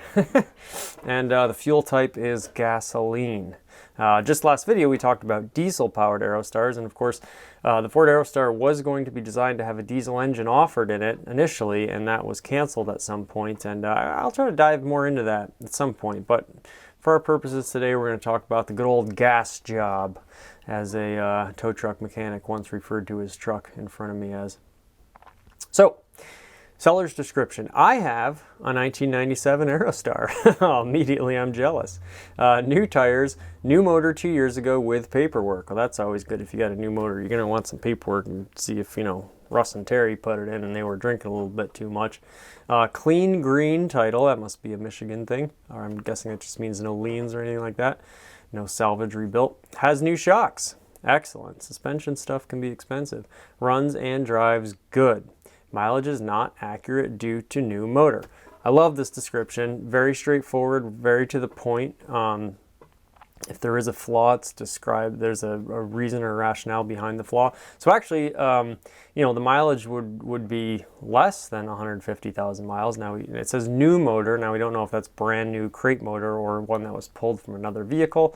If I had to guess, probably not a brand new crate motor, but you never know. You'd have to ask about that. For $2,000, you know, you're getting a vehicle with less than 150,000 miles on it. In perfectly good running condition with some recent work to not only the motor but your suspension components too. I'd say that's a pretty screaming deal right there. It looks like they've even been working on it now. I think I see some PB Blaster in here or something to that effect. So let's get to the aesthetics now. You know, this light blue color, I don't think this is the Portofino blue. It almost looks like a slightly different shade, not maybe quite as metallic, but a wonderful Aerostar color, one that perhaps ran the entire run or something very similar. A light blue Aerostar was sort of one of the more common options. I'd say that and the dark green you saw a lot, especially the extended versions in, and it's a wonderful color. Now, the thing that sticks out at me is not the fact that it's a two-tone, because many Aerostars were two-tones, but the fact that the bottom color here almost looks to be black. Now, the Aerostar did come, sometimes you'll see these front bumpers in sort of like, it's almost like a really deep, dark purplish blue, where it's like navy blue with a tiny bit of purple in there. But usually on a lot of, now I shouldn't say all, some just have these indentations that are completely without chrome or anything like that. But another thing you see often, especially on a lot of old pickup trucks, they'll have this like little two-tone strip on them that's painted black.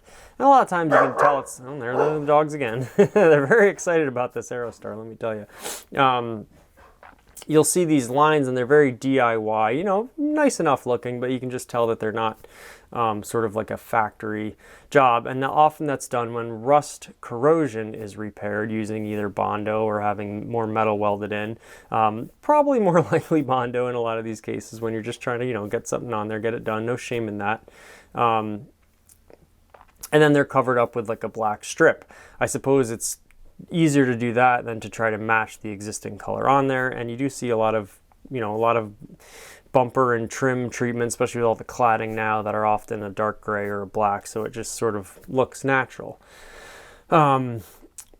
I couldn't say as to whether that was the case here, but I'll sleuth a little bit for you. So right away I'm noticing, of course, you have these beautiful body lines in the panels of the Aerostar, and it looks like this one is sort of, you know, this crease or this indentation kind of disappears here, which may mean that it was, you know, there were some repairs done and they didn't take the time to like carve out a perfect little channel or groove there, and you can, you know, obviously forgive them for that. The other weird thing is that the grille also looks black, which shouldn't really say anything about the rest of the body here, although, you know, it'd be funny if they actually went through all the trouble of painting the grille black to match, because you would think a regular dark gray grille would look just fine and you're not going for super aesthetics. So that has me going one of two ways. Either this was just like a really rare spec where they somehow were able to get a black painted bumper to match their black two-tone trim, and it could be from the factory, or they just wanted to do a really nice job, and so, you know, they painted this bumper and the side, you know, rear sort of section of the vehicle in black, and they thought, well, it kind of looks a little awkward clashing with this dark gray bumper and the black trim, so why don't we just go ahead and paint the grille black too, to like sort of match everything. I don't know, but it'd be a I'd be very, very curious to know what the sort of deal with this thing is. I will say, if they did it themselves, they did a pretty darn good job. I mean, aside from, you know, you're not having this crease or indentation here, everything looks really, you know, you have this like kind of natural little bezel here, so that, and then obviously your bumpers can come off to be painted if they were. So not a super tricky thing, but still they took some time and some effort and some patience if they did indeed do this themselves. And then to paint the grille black to match, I think really gives it a wonderful aesthetic look. It looks great to me. So, you know, I've had a lot of great comments. Janky, do thank you for all those. So, you know, weigh in on this. What do you think, you know, happened here? Is this like sort of a DIY job? Or was this some sort of rare factory spec that was offered? Now, it is a 97, I should say. And a 97, kind of all bets were off, because the rear taillights were different than all the other Aerostars. Just they eliminated the amber section, which I've talked about a lot. I think they were only offered in certain trims, maybe only with the 4.0 engine, which this says it has. Oh no, that was the last one. I'm sorry, I'm getting my Aerostars confused. We don't know if it's a 3.0 or 4.0 engine. But the 97 Aerostar was like their swan song, and so they did a couple things differently, but I'm wondering if also they just wanted to really simplify so they didn't have to offer all the trim packages and all that, just to make it easier for them at the factory. Either case, they're sort of an outlier in the whole Aerostar world. The 97s are the, you know, the swan song for the Aerostar. So perhaps they had a couple different, you know, trim packages, and they experimented with coloring some body panels and trim pieces and accoutrement in different colors. I don't know, but it looked great. It looks really aesthetically quite stunning. A really, really beautiful package. I think the black, or maybe it's a super dark blue, goes wonderful with the light blue. I think it has a really, really quite nice appearance. It seems to sit very nice. The interior, again, these seats look just a little bit different than most Aerostar seats. Now, they still are your sort of two different materials here. You have your more sort of fuzzy, I don't know, it's not quite velour, but like you're just like sort of fuzzy fabric here, and then you have your more like quilted carpet-like panels that reside in the middle, that are probably a little bit more, you know, a little bit tougher, can handle more wear on them. Three things I noticed. Firstly, the material seems just a little bit different in here than it used to be in other Aerostars, even when there's no piping or any of that going on. It just looks like a slightly different cloth pattern. Secondly, I don't remember there being two ridges in here. I see two ridges in here. I don't remember that being a thing on most Aerostars I've seen. And then I almost want to say, now maybe it's just my eyes deceiving me, that the angle of this line with which the cloth differentiates is slightly different too. Now maybe Ford, you know, famously, Ford was going to stop selling the Aerostar in 1995, and it continued on for 2 years, reportedly because dealerships and the factory itself were bombarded with letters from people begging them not to stop selling it because they liked it so much. We certainly tend to believe that theory here at Janky AF. But it is a known fact that they were to cease production, and they decided to continue on selling it alongside the new Windstar, which of course was a front-wheel drive, more car-like van, as opposed to the Aerostar, which was much more truck-like, or really in a class unto itself. Let's be honest.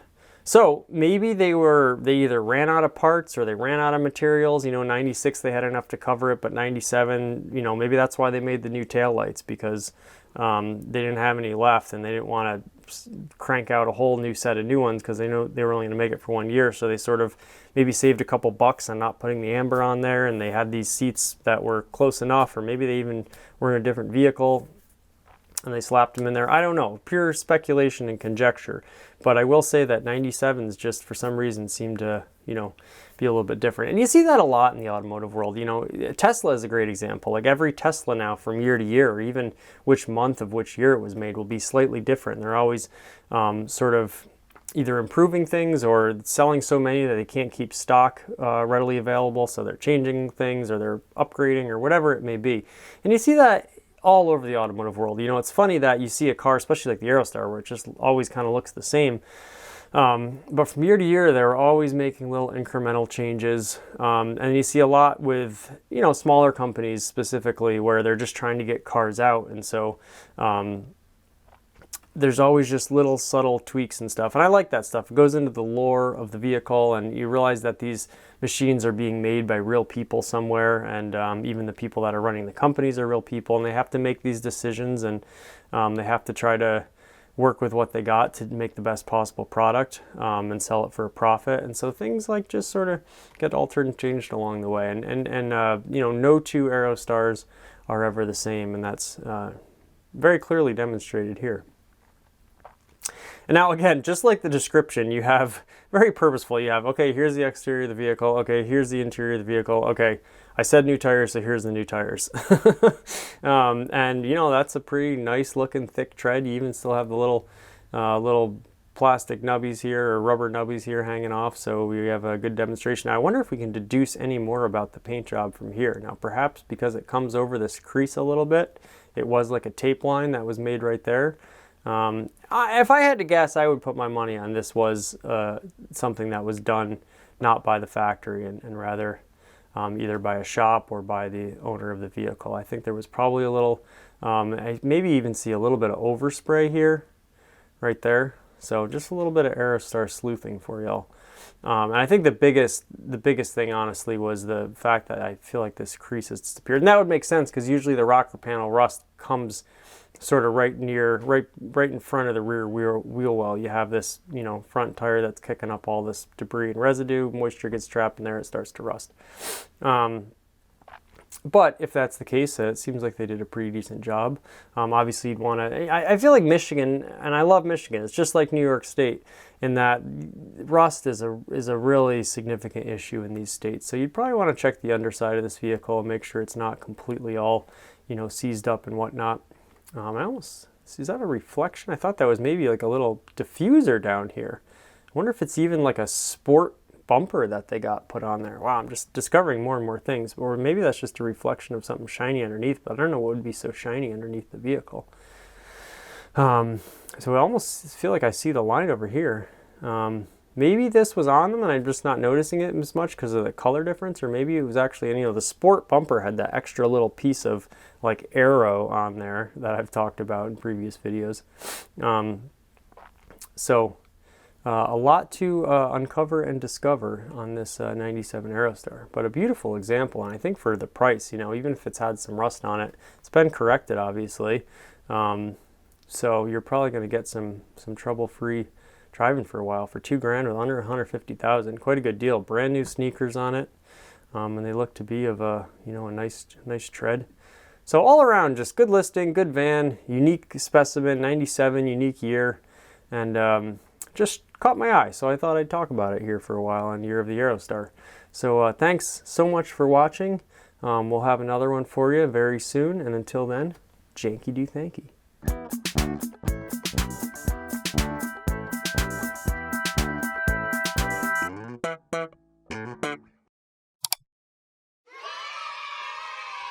One small step for man, one giant leap for mankind.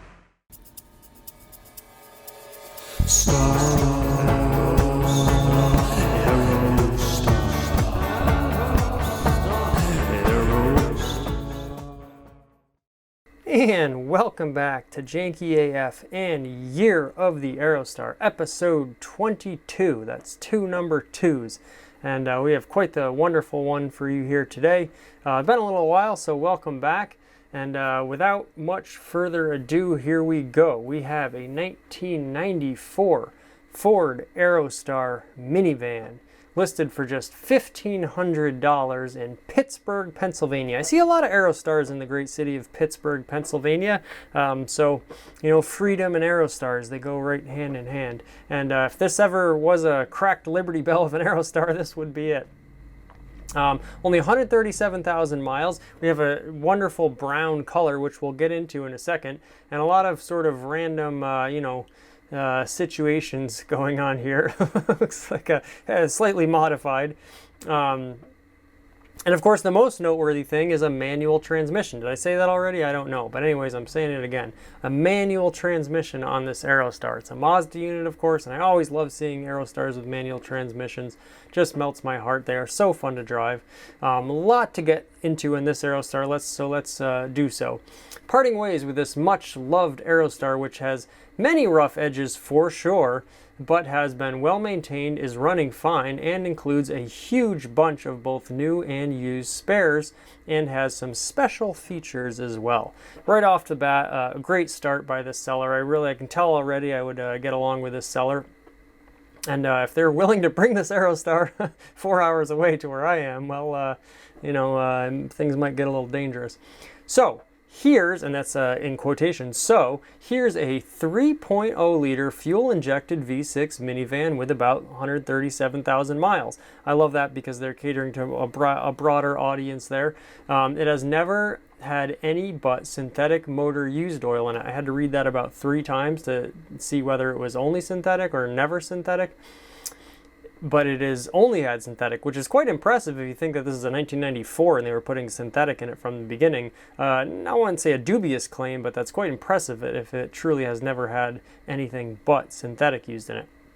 Still starts right up, idles smoothly, and runs great with its Ford factory option Mazda 5-speed manual transmissions. 4 speeds plus overdrive, actually, which I didn't know, so if that is the case, that's new information to me that the 5th gear is an overdrive gear. Now, I technically don't know what the difference is between your 5th gear usually is sort of a cruising overdrive gear anyways, but if it's specifically an overdrive gear, then all the better, I suppose. Obviously, they know their stuff. They know that it's a Mazda transmission, and they're letting, again, the greater public know that it was a factory option and it wasn't some sort of swap or something like that. Here we go with the color. Coffee lovers, Ford's original color here is called Mocha Frost. ... exclamation point. Again, really, really love this listing. This seller has immediately endeared themselves to me. Getting all these facts and figures. I didn't know the factory color was called Mocha Frost, and clearly a great color name and great color. Has a superb brand new $320 Odyssey battery, one of them fancy newfangled batteries. I'm guessing it's something like an Optimum battery. I wonder if that's actually one of them dry cell batteries, or we'll see, I guess. New and used spares also include, ready for this, get ready, 2 service manuals, Haynes and Chilton, 4 additional road wheels with tires mounted, a complete assembled used power steering rack, new set of rear shocks, Gabriel, new Wagner brake pads for rear drums, still in unopened box, new brake lines for front disc calipers, new platinum plugs, new plug wires, new ignition coil installed. If it's installed, I don't know that it's necessarily a spare, but well. New ignition switch, not yet needed, the current one is near to new. Boy, this person was like stockpiling Aerostar parts. I love it. New headlight turn signal module, used taillight lens module, new oil pan and valve cover gaskets, grommets, and bolts. Spare Champion battery. New clutch, all caps. Plus much, much more. They're doing a great job selling this Aerostar, including, if you want, used parts from an 86 Aerostar. So here's the clue right here. Most, if not all, which are compatible. Also true, most if not all are compatible. There were some slight differences. So this sounds to me like a serial Aerostar owner, and as we've seen, I myself am now a serial Aerostar owner, and you can watch the video on my great 93 Aerostar that I have some news on. We'll share that with you shortly. So it sounds to me like they probably had an 86 Aerostar, or they bought one as a parts vehicle. Also, the earlier Aerostars you see more common with manual transmission, so maybe that was why. Just doing a bit of Aerostar sleuthing here. Van has received a rebuild of a section of the chassis, driver's side main beam, and driver's floor area. beautifully welded in place by Pittsburgh's Nichols Welding. I feel like they should say Pittsburgh's own Nichols Welding, using 1/8 inch steel, 1/8 inch thick, steel plate. FYI, the need for more of this type treatment is predictable in the future, yet not currently urgent. Boy, that is one of the all-time really honest and well said ways to say it's fine, but it's not quite fine. I'm going to read that one more time. The need for more of this type treatment is predictable in the future, yet not currently urgent. I could have a whole video just on that sentence, but I love it. Van features, all caps. Welded protective bar panels installed with screws on the rear window and rear side windows as seen. We'll get into some of those pictures. There are no rear seats included. The entire van, it's kind of funny that they have all these spare parts, yet no seats for either of their two vans. The entire van floor behind that, but actually I've seen a lot of Aerostar seats on Marketplace recently, so no problem there. The entire van floor behind the front seats has 3/4 inch plywood installed securely and a very neat and well-designed 3/4 inch birch veneer plywood sleeping platform is included. It allows 12-inch tall storage space below, accessible at the sliding door and at rear. An aisle has been left along the driver's side to make loading a bicycle or small motorbike still possible without removing, which can be easily done by hand with 2 people. Amazingly thorough. I mean, you're getting an idea. Like the overlanding and camping and transporting possibilities are just swirling around in your mind as you're reading this. Clutch, all caps. Van received a brand new clutch job about 200 miles ago, including new flywheel, engine seal, slave cylinder, and shifter bearings, as well the new friction disc and pressure plate. Also performed then an exhaustive cleaning of the tranny exterior and bell housing interior. The rear hatch strut set is also only a year or 2 old and very strong. That's a good point, because the struts on my 86 Aerostar are definitely shot. Even more recent, a new rear control arm bushing, redo of the anti-sway bar mounts at the vehicle front, new passenger side disc caliper, and new rear crossover brake line. Oh my goodness. Bodywork needed to look its best. Yes, now here is probably the downside of this Aerostar, and maybe the welding issues, the predictable in the future but not currently urgent welding issues, are going to turn off some buyers. Bodywork needed to look its best, most notably at the rocker panels and rear wheel wells, plus interior cleaning. The crumpled rear of driver's side fender looks awful, but the fender is completely solid on the chassis and has passed inspection for many years. In parentheses, again, I love the thoroughness, was hit by a Pepsi truck while parked. Not a Coca-Cola truck, a Pepsi truck while parked. The van has passed PA inspection every year. Current inspection runs through July. Will be a great van for someone mechanically inclined who knows and loves the breed. I love this, not even calling it a brand, the breed. And yes, Aerostar owners are our own breed. And is willing to contribute to its in quotes, care and feeding. Treating this like a pet. I love it. Price, firm, all caps. And I can't blame you for that for only $1,500. Your question are welcome. Offers are not and will be ignored. Offers are not welcome and will be ignored. Thanks for viewing. Happy motoring. Well, happy motoring to you, sir. As I can see, this is a gentleman by their name. Never assume the gender or sex of an Aerostar owner. Boy, that was, speaking of exhaustive, not in a bad way, but in a very thorough way, very comprehensive. So we have to get into the pictures now. Here, of course, is the Pepsi truck hit. Looks awful, but it's fully intact, don't worry. Now, this is probably some sort of sealant or anti-rust or maybe just black spray paint, but under there, the Bondo work, again, we can see in this corner here, very, very extensive. And, I will say it's a shame, and without throwing any shade at the owner, that some of these Bondo marks were not actually welded in with new metal, because I feel like that would significantly improve the, maybe the sellability and the aesthetics of this. But boy, this brown and black all over.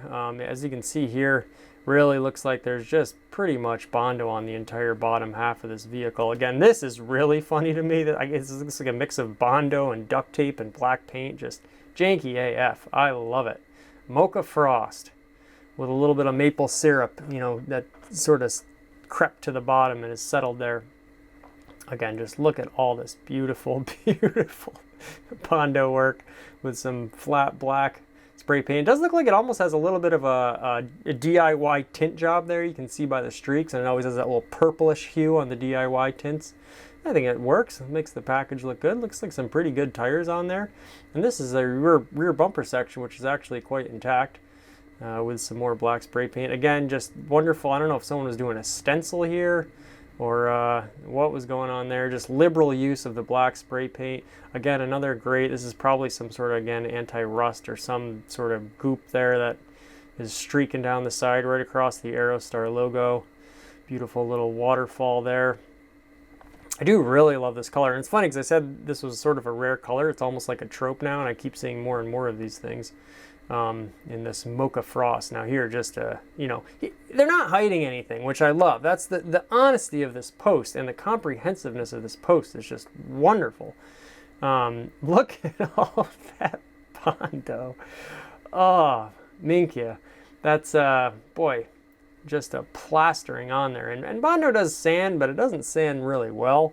And it's just all gooped in now here. Everything is probably all, you know, mushed and stuck together in there. Imagine getting the rear bumper off is hard. And, you know, I will say, going to a design thing, you know, the Aerostar seems like a very simple design. I always say this is a deceivingly or deceptively sort of intricate design. And it's funny, actually, you know, to tangentialize here, how one line here is really, you know, crisp and straight. They did some tape work at some point, but then it just went off the rails. These little grooves and body lines in the Aerostar, you can see when you put Bondo all over it, how it really, all these contours, you do sort of, you know, miss their presence when you sort of, you know, change the appearance. Interior, about what you'd expect, but, you know, most notably, we have this wonderful stick shift right here. Now, maybe it actually does say overdrive on this gear lever as opposed to the earlier ones, which just said 5 on them. Now, I'm not, again, I have to find out exactly when this happened. Somewhere around 1990, I would say, when the interior got refreshed, excuse me, the shift lever got bigger and the shift knob changed. Mine is sort of like skinnier, and it has this little bend in it. It's like a school bus driver. It got a little different, and I really would like to drive one of these more modern ones to see if it's any different. I believe there were 2 different Mazda units used, so I'm actually wondering if it's a different transmission or not. But very, very similar. You have some great strange rippage. Looks like the remnants of a seat cover maybe on there, just sort of left hanging to protect your back of your head there. Crank windows, obviously, which makes sense for a manual transmission, and a great, great feature on any Aerostar. These seats are very familiar to me. They look like the rear bench seats of my 86 Aerostar. The front seats of my Aerostar are this brown leatherette, which is very curious that they don't match the rear bench seats, but yet they have all the appearances of a stock Aerostar seat.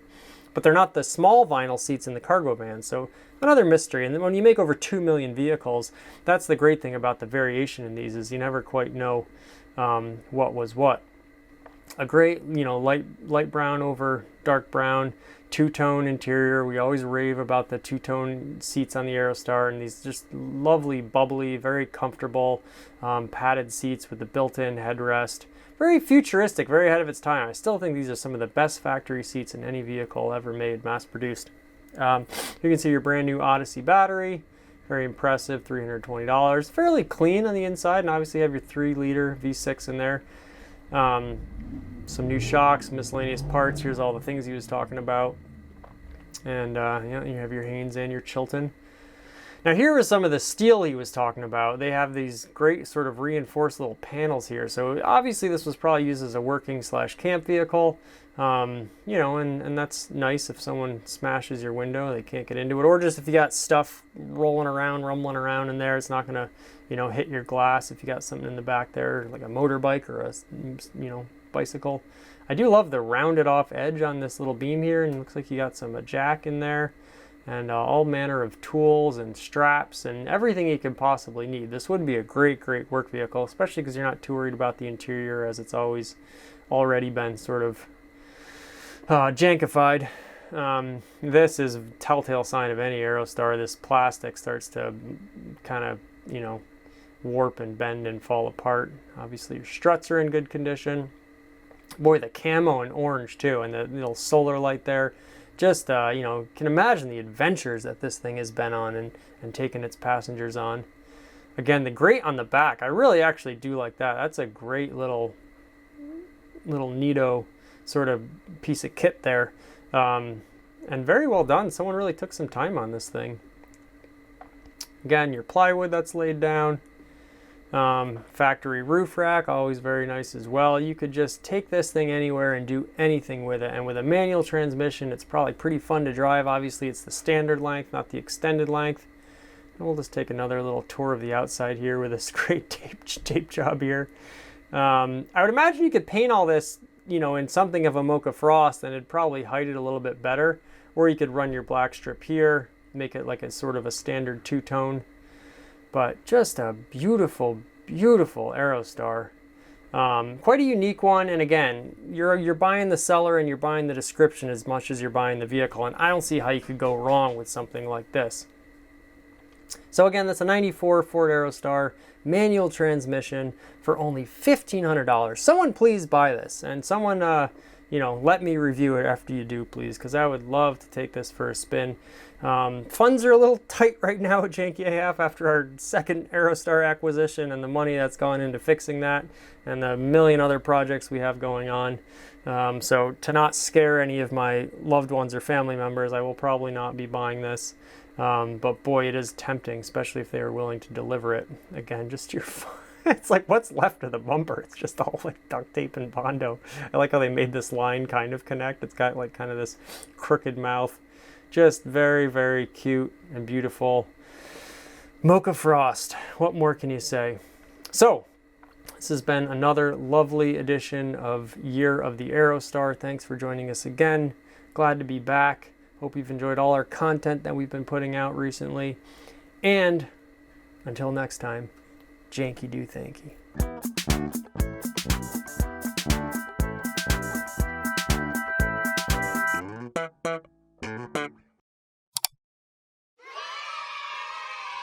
One small step for man, one giant leap for mankind.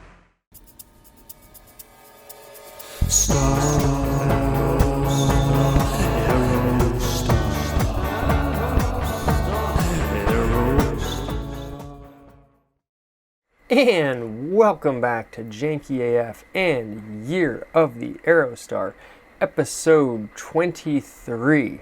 Well, this is a strange set of coincidences. First of all, you join us here on a beautiful, rainy, drizzly morning edition of Year of the Aerostar. I have my coffee right here, and we're going to have a nice, cozy up to an Aerostar and have a nice little conversation. So, a couple of funny things happen. You'll notice I'm wearing red. And that's not a color I usually wear on Year of the Aerostar, and you can guess why, because I matched the color of my shirt to the van. Now, the other funny thing about this is this just so happens to be a shirt of Air Jordan sneakers. That is one of my painting shirts, and it's very funny, which I just put together in my mind, that it's episode 23, so Michael Jordan, obviously, and we're wearing red. So I thought that was very, very fitting, and of course, what we are featuring today is a beautiful 1990 Ford Aerostar minivan listed for $2,400 in Bluffton, Ohio. So it's too bad that it's not in Chicago, and it's too bad it's $2,400 and not $2,300, or else this would have been the perfect coincidence of things. However, nonetheless, we have a handsome, dashing, striking Ford Aerostar here. When this one popped up, I got very, very excited, because the reds that most Aerostars came in were sort of like a not a maroon, but just sort of like a darker, demure red, not like a fire engine red. And when I saw this, I said to myself, wow, that's a pretty bright red for an Aerostar. And as we'll see and go through some of the pictures, I'm not sure if it actually is that much brighter, if it's just sort of some of the clear coat fade going on, or just the way the sun is hitting it. But either way, and it's sitting under, as we see here, of course, it's sitting under a basketball hoop, another great Michael Jordan. And the other funny thing I will say about this is, tangentially, during the great... what was it called now? The documentary about Michael Jordan that aired during the pandemic, The Last Ride. Last ride, last run, showing my age, and it's early in the morning. A great documentary nonetheless. There is a scene where he's pulling into the practice facility and he's driving a black C5 Corvette. One of my dream cars, I must say. It's a beautiful, beautiful Corvette. And of course, lots of people on social media and stuff, because his cars are featured quite a bit in the documentary. He has a beautiful Range Rover, and then he has a black Ferrari. I think in his early years he was driving a C4 Corvette too, and like signing autographs. Obviously a Corvette fan, which is kind of cool about Michael Jordan, because I do believe he has sort of like a trashy side. And we'll get to the van, I promise. But in one of those scenes, he's pulling into his Corvette. Maybe I can find the screenshot and put it in here. And there's, I believe it is a red Aerostar that's parked in there. And everyone was saying, you know, oh, Michael Jordan's cars during the last dance. There we go. Third time's a charm. And I tried to, you know, comment on some of these video social media campaigns and say, well, what about the red Aerostar he was driving to the practice facility? So this could be Michael Jordan's Ford Aerostar. And if you're out there, Mr. Jordan, you know, for the guy who's like all about flight, and you know, an Aerostar is a spaceship, so it would seem to be a perfect vehicle for you, sir. All right, so it is standing here on a beautiful, beautiful day, sitting here under this lovely, lovely basketball hoop, very similar to the one that you've seen in the movie Space Jam. And to you kids at home, Michael Jordan was in a movie called Space Jam before LeBron James was. So, this vehicle has been driven 103 miles. It has an automatic transmission. It's only had 2 owners. Its fuel type is gasoline. So we shall get into it now. Seller's description: 1990 Aerostar, no rust, owned by a little old lady, always stored inside, has running boards, we'll see that in a second, and a trailer hitch. Only issues are power steering fluid and a tranny fluid leak. Looks like the tranny fluid leak is just from lack of driving it much over the last 3 years. Inside is in immaculate condition, as well as the paint. 0 rust. Alright, so first things first. I'm not sure if this is just dust or if this is clear coat fade, but the paint does look to be in quite good condition. This might just be some dust.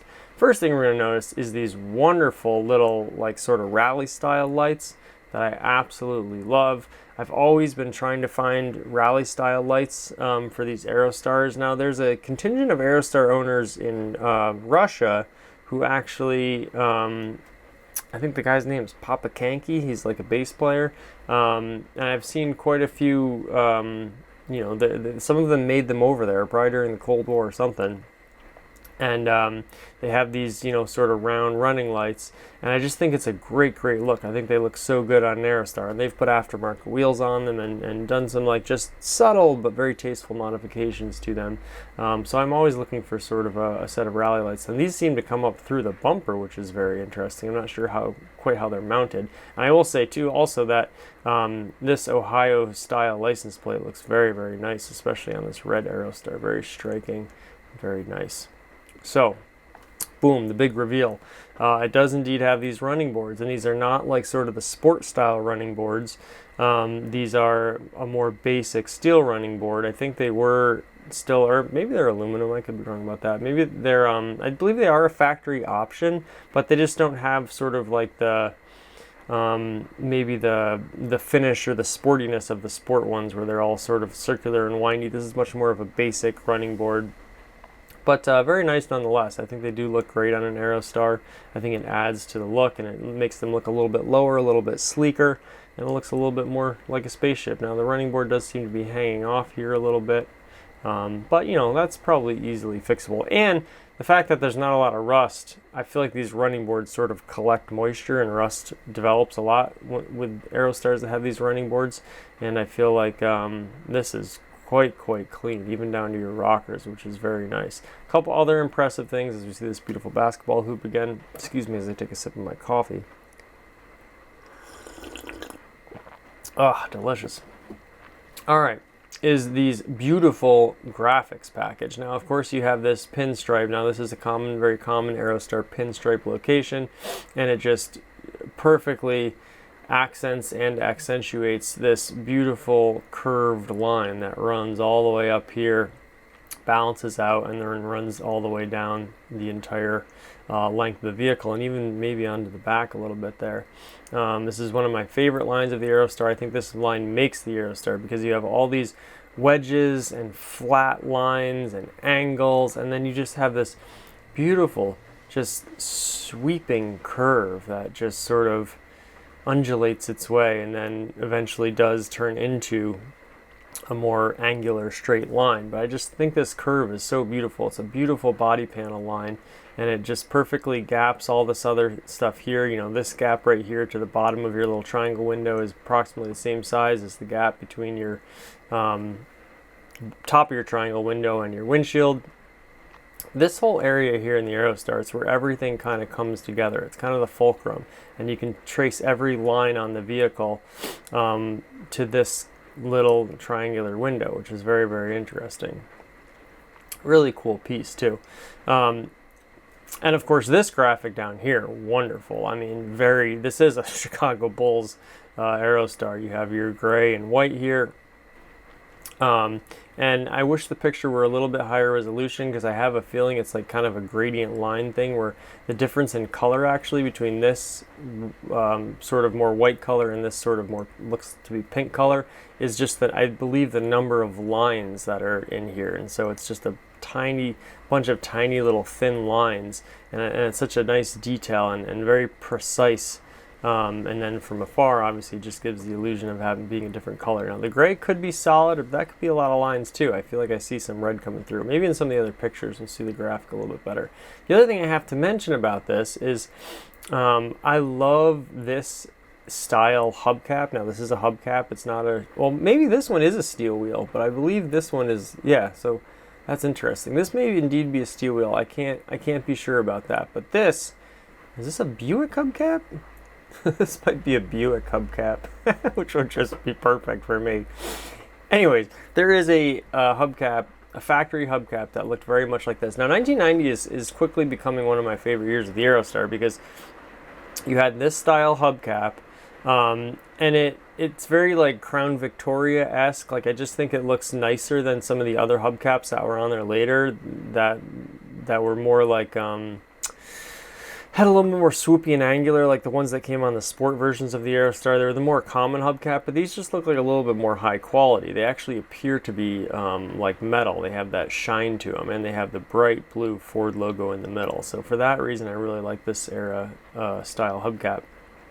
So the funny thing that happened was, the other day, my good buddy Evan, who also owns a 1986 Ford Aerostar that I sold to him, he posted a great thing on, and I'll try to link this. He posted a great thing online that showed him looking through his window at an Aerostar, and it said, "Reach out and touch an Aerostar." And so the reflection of his hand on the window looked like he was actually touching the Aerostar that was driving beside him. And it happened to be a red Aerostar with this style hubcaps. And I made a comment on it saying how much I love those hubcaps. And I said, "Chef's kiss." Mwah. So now, all of a sudden, pops this Aerostar up on Marketplace. And so, boy, the timing of all this is just really quite fascinating. So, okay, here we go. Here's a better picture. And this is why I think these are hubcaps too, because here you have your steel wheels uncovered. Now, I have to say, there's a little whoopsie here. This rear bumper panel is struggling right there, but I imagine that's not too difficult to remedy. I can't tell if that's a little dent there or not. But here we see, we can't zoom in too much, but you can see that this is obviously clearly a gradient pattern where there's these many little lines that form this illusion of a lighter color. And boy, this graphics, I mean, so 90s, just perfect. I mean, it's actually, you know, kind of a mix of 80s and 90s. Absolutely stunning. And we're getting a little sneak preview here. That's kind of funny, the mirror is bent backwards there. Getting a sneak preview here of the interior, and you probably know what I'm going to talk about if you've ever watched this series before. So the back, we have a beautiful trailer hitch here. Looks to be in very, very nice condition, not all rusted out. Of course, that beautiful license plate. You have the original dealership icon here. And now I like this. Nowadays, I don't really like when the dealership blasts their logo all over the vehicle. But back in the day, they actually had like, you know, solid three-dimensional metal things that they would put on there. And now I feel like they're almost becoming a bit of a collector item. A lot of the dealerships aren't in business anymore. So that's actually kind of cool. And it is the XLT version, as we see here. Another great rear 3/4, and the paint really does look like to be in immaculate condition. Like you can see the sunlight beaming off it. Now, a couple episodes ago, we did this green Aerostar that was not listed for $9,000, and that was in really, really good condition with pretty low miles, 80,000 or something like that. Or maybe it was even lower than that. They were asking $9,000 for it. This, I would argue, for $2,400 is a lot more than a third of that car. You know, I think there are still deals to be had out there on Aerostars, and while I appreciate that the collector market is starting to value them kind of higher, and it's sort of almost close to $10,000 in some cases, I think that there's enough of them out there that you can still find these gems. So that's sort of a side on the market of the Aerostar, and I don't know if the you know, I think it's fair to pay $9,000 for that car. I think it's totally worth it. But by the same token, I think if you're not ready to sort of pay sort of collector market prices, and you want to do a little bit of research and you know, maybe watch this program, you'll see that there's still quite a few deals to be had on Aerostars, although they are getting harder and harder to find every day. Obviously, we can see again this bumper, and this is your older style bumper with your chrome inserts here, which I really like. Just kind of, this almost looks unpainted, but it's probably your standard gray. A little cracking in the back. Now this can be fixed, if nothing else, just with body filler, just with Bondo, and then it'd have to probably be painted in that case. But there are ways to fix these things, although they are quite fragile. And you have a factory roof rack here, obviously. So now let's get into the inside, and boy, I love the two-tone seats on the Aerostar, and this is maybe the best combination. Now I will say the tan two-tone seats with the red piping is maybe like my favorite, but I think on this particular Aerostar with this color motif that we have going on here, this grayish blue with the red is just absolutely perfect. The high contrast suits the van very well, and the red piping to match the exterior of the video. So many of these Aerostar seats have the red piping, but the car isn't red itself, which is fine. I mean, it looks good with green, it looks good with gray, it looks good with brown, like it all works. But to actually have one on a red Aerostar is very, very cool. You have some power windows here, and of course the great two-tone buttons. Some Ford, I don't know even if other Ford vehicles did this. It seemed to be almost an Aerostar only thing, but a lovely, lovely thing. So power windows, I mean, it was the XLT version, and of course this is the 1990, so it's pre-facelift interior-wise. So it's a very interesting combination of things. 1990 was a very, very interesting period. Here you can see you have your lumbar support, and of course my 86 Aerostar has this, and you can increase pressure to your lumbar area of your seat, which is very, very ahead of its time, I think, especially in sort of like a, you know, what was ultimately like a passenger or commercial vehicle. It's a very interesting feature. So again, the two-tone seats, this color scheme really brings it out. You notice that it's not just the color that's different, but the texture itself is also different. And these seats look to be in very, very good condition. A little tiny bit of staining here, or maybe some sunwear even, and just, you know, getting in and out of the car. But geez Louise, I mean, this car is 1990, 32 years old now. So that's pretty incredible. Oh, here's another great shot, and the sun is just sitting very nicely in this picture. You can tell how clean everything is. So, cassette player, obviously. So this is the pre-facelift. So 86, 87, 88 were the original grille, and then 88, 89, 90 were the secondary grille. And actually, I should go around front. I'm sorry, I have to skip around here. Indeed. So we have the newer style grille, but with the Ford logo located in the center. So these 3 years, 88, '89 and '90 are very interesting years for the Aerostar. So I have a feeling it would make sense if they were changing the grille, they would do this little feature on the interior too, which was, as we see, a beautiful, beautiful bench seat there. Again, I love how they continued the piping and the theme all the way to the back. Now this is a little bit of dirtier. You have some, there were some probably kids in here at some point, or just messy adults. Again, beautiful metal steer, and these almost look like they're brown seatbelts, which is very interesting. Maybe they're gray, but in the light they almost look like brown seatbelts, which would be funny in otherwise, very gray and red theme. So this is what I really wanted to get to. So the digital dashboard was such a cool thing in the Aerostar, and unfortunately it doesn't seem like, I wish this was zoomed out a little bit more, because you actually have right over on the right side here a three-dimensional like hologram picture of an Aerostar, like it actually is the exact car, and cars do that now. And Doug DeMuro always talks about how cool it is when a Jaguar or something like that, or a Tesla, has a picture of an actual Tesla in your display screen, and it's like not just a generic car, it's the actual one. Well, Ford baby was doing that with the Aerostar back in 1990. And I thought it was such a cool thing. And then, of course, your digital speedometer with your odometer. And, of course, this would be the obligatory odometer shot to show you that the mileage is actually correct. And over here, and it's really too bad, this is, I wish this was zoomed out a little bit, but you have your beautiful, oh no, technical difficulties, ladies and gentlemen. Apologize for that. So you have your, and this is interesting too, because the Aerostars usually did not have a tachometer on, at least the early Aerostars. Like my 1986 Aerostar, and I always talk about this with Evan, does not have a tachometer on it. It simply has different color codes on your speedometer. So when you get up to 55 miles an hour, it turns yellow, and it's like, hey buddy, watch it. And then if you get to like 65 miles an hour, it turns red. It's like, you shouldn't be going this fast, danger. But it's not associated with revs, it's just on the speedometer. So I wonder if this was, now I have to think about if the second generation interior, or the post facelift interior, has a tachometer on it. It may or may not. I can't even remember. I've forgotten more about Aerostars, and as the saying goes.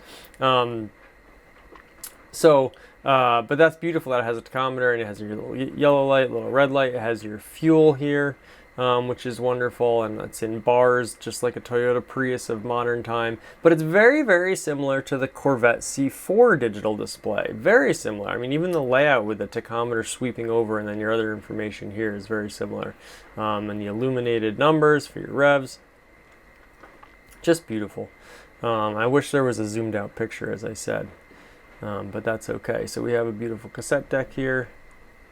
And you have your big floor-mounted shifters we saw in another picture, which is just hilarious. Like the fact that this is an automatic transmission. Now, with a long manual transmission, it kind of is like, okay, it's like a school bus. It kind of like makes sense a little bit. But this giant floor-mounted shifter, there's also, what you can't see, is a floor-mounted handbrake. So this, it really was a true combination of a car, a truck, and a van, all wrapped into one. A lot of car-like features here. And just an impeccable vehicle. Just, the most versatile vehicle of all time, still to this day. I just had a comment on one of my videos that was when I was talking about deciding between a Ford Excursion and a Toyota Prius, and you're welcome to go watch that video. And the comment was really poignant, I thought, and it said, this points out the fact that you're deciding between these two vehicles points out the lack of sort of customer support, or the lack of awareness on the automakers' part to not provide vehicles for working people that fit their needs. And I thought that was a really good comment. And I said, yeah, 20 some odd 30 years ago, you could get a small garageable van that could fit a ton of stuff in it, in the extended model, 4x8 foot sheet of plywood. You could get it with all-wheel drive. You could get it with a manual transmission, and that's basically still a sort of a elusive or unicorn-like vehicle on the Carscape today. And it's very, very funny that all this time ago the Aerostar was doing that. So I do encourage Ford to come out with the EV Aerostar, the electric Aerostar. There will be a video on this, just this subject, but I think if you come out with something now, I mean, they have the Transit electric now, but it has 130 miles of range, and it's this gargantuan thing. If you made a smaller garageable EV van that could get, say 300 miles of range, and then you could use the retro futuristic styling. You could do a display just like this on your LED screen, but make it like very super retro-y. That's all the rage right now. Is like everyone's got nostalgia for everything. So the Aerostar styling, obviously timeless, never gets old. So there you go. I think it'd be a smash hit, and I think just like the original van, because that's the other thing, like the Toyota or the Mercedes Metris, obviously pretty good cargo van, but obviously again Doug DeMuro said as a minivan it's just like absolute garbage. Again with the Ford Transit Connect now, pretty good cargo van, but not that many families are using it as like a minivan, as like a passenger van. And I actually think with the Transit more people should, because I think it's like an underrated as a passenger vehicle. But the Aerostar, again, what other vehicle could be such a capable passenger van or cargo van all in one? So I digress, and this has been a long one here, but just so much to talk about, and getting my coffee going now, getting excited about this Aerostar. So just a beautiful Michael Jordan edition, we'll call it, for episode 23, 1990 Ford Aerostar minivan. $2,400, 103,000 miles in Bluffton, Ohio. And baby, we ain't bluffing. So you could shoot some hoops and hang out with your Aerostar. Just gorgeous. Okay, so this has been Year of the Aerostar on Janky AF. Thanks so much for joining us, and until next time, Janky do thanky.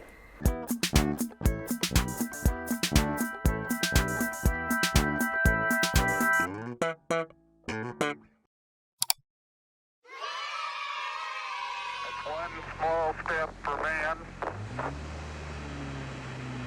one giant leap for mankind.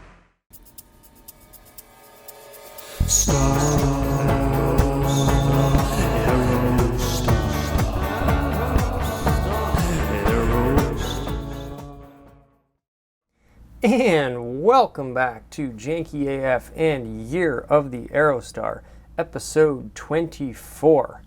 Well, really great one for you today. As you know, I always try to match my shirt to the Aerostar. Not only is this a sort of cream color with some accents on it, but also I would say a strikingly 80s shirt, and I think it represents this van very well.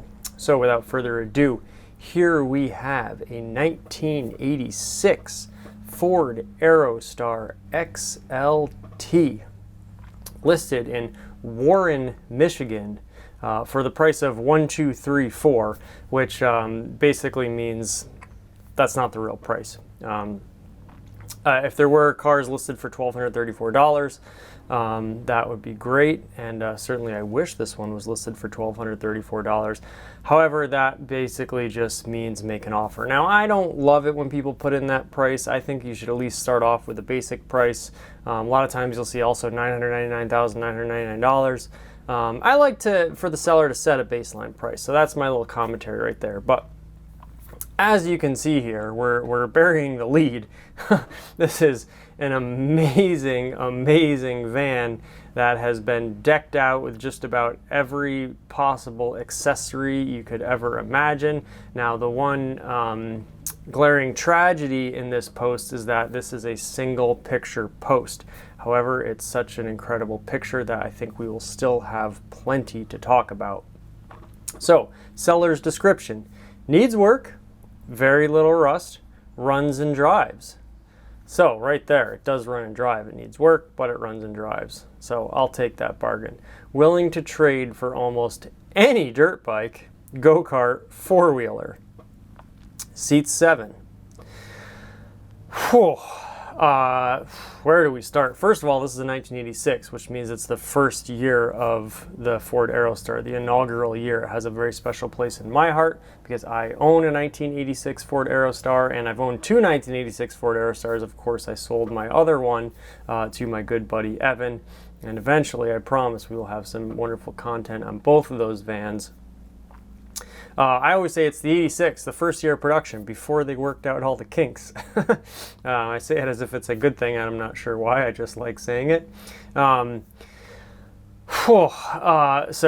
much to consider here. First, the color. It's almost like a yellow. It's like a beige, but it's almost like a light butterscotch yellow. I would love to see this van in person. The paint does look quite immaculate. It looks in very good condition. Boy, okay, let's just go down the list. First of all, you have this beautiful little bug guard on your front, which looks very nice. You have some fog lights or rally style lights located. Now in the last Aerostar we did, the Michael Jordan Aerostar, we saw very similar fog lights to these, or racing lights, but they were mounted above the bumper, sort of up here. I do like them down low. It's pretty sleek, and you know, you don't sort of like mess with any of the beautiful pristine bumper. The bumper looks to be in very good condition. You have sort of a little splitter down here, which looks like it could be from the sport edition of the Aerostar, but that also seems to be not you know, original to this vehicle. I'm not sure. Maybe the 86s, they offered this sort of bumper style, but I doubt it. And it almost looks like it was added onto the existing bumper. Perhaps this is a replacement bumper from a sport edition. That's possible. I don't know. Second, you have some aftermarket wheels here. These look like maybe the Mustang made a wheel like this. Anybody out there, you'll have to comment and try to figure out what wheels these went to, if they are a Ford OEM product of some type or just a straight aftermarket wheel. In either case, it looks like your center caps are slightly different or aftermarket, so perhaps it just is an aftermarket 5-spoke wheel. I feel like it fits the van quite nice. Moving up here, you have your wonderful V6 logo that Ford's been doing for a long time. They also had the V8 logo where the 8 kind of comes through the V. I believe this could be original to the vehicle because they did obviously offer a V6, the 2.8 liter, which this probably is, being an 86, which would be the carbureted version, the Cologne V6, as opposed to the Vulcan V6, which was the 3.0 liter. That came just 2 years later, after they sort of realized their initial engine choices probably weren't the greatest. So that became a fuel-injected motor, and then from there on out, V6s were the only things offered. But in 86 and 87, you could get either the 4-cylinder Lima, which was fuel-injected, or the carbureted V6 Cologne, which was the upgrade. Next, moving right down, you have these wonderful running boards, which do not look like either the sport running boards or the normal sort of aluminum, sort of basic running boards that they put on some of these vans. This has a beautiful running board that's integrated all the way into sort of a fender flare here. And I gotta say, this is very, very well done. Maybe this was a factory option, I don't know, but as you can see, it goes all the way down and has a rear wheel well arch as well. Beautiful, beautiful piece, I gotta say, and very nicely done, very nicely installed. It looks like this was a two-tone of some variety, although cream over gray is a color combination I've never seen. Now, obviously, in the early days, the colors were slightly different. In the 80s, as they progressed to the 90s, they had a sort of a different set of colors. Wonderful, and you do have your original Aerostar XLT badging here with the red XLT, which I believe was more sort of the earlier vans, and then I believe it just went to like a gray XLT. You can't see it, but this says XLT in that little red area right here. Your towing mirror, your big style towing mirror, this is probably factory. A lot of the early 80s models had these, and they transitioned later to sort of a normal sort of plastic side mirror, which was much smaller, but also quite functional, I will say, after driving my 1993 Ford Aerostar, which I just heard about today, actually, and we're hoping that's going to be done very soon. And then, of course, you have, the list goes on, you have this rain guard here, but it's like a giant bubble that covers up half the window. Certainly, I'm sure keeps out the rain, and you know, if you're a cigarette smoker, which I'm guessing someone who drove this van was at some time or another, could be wrong about that, with your little sort of white piping here, but again, integrated very nicely, fits very nicely.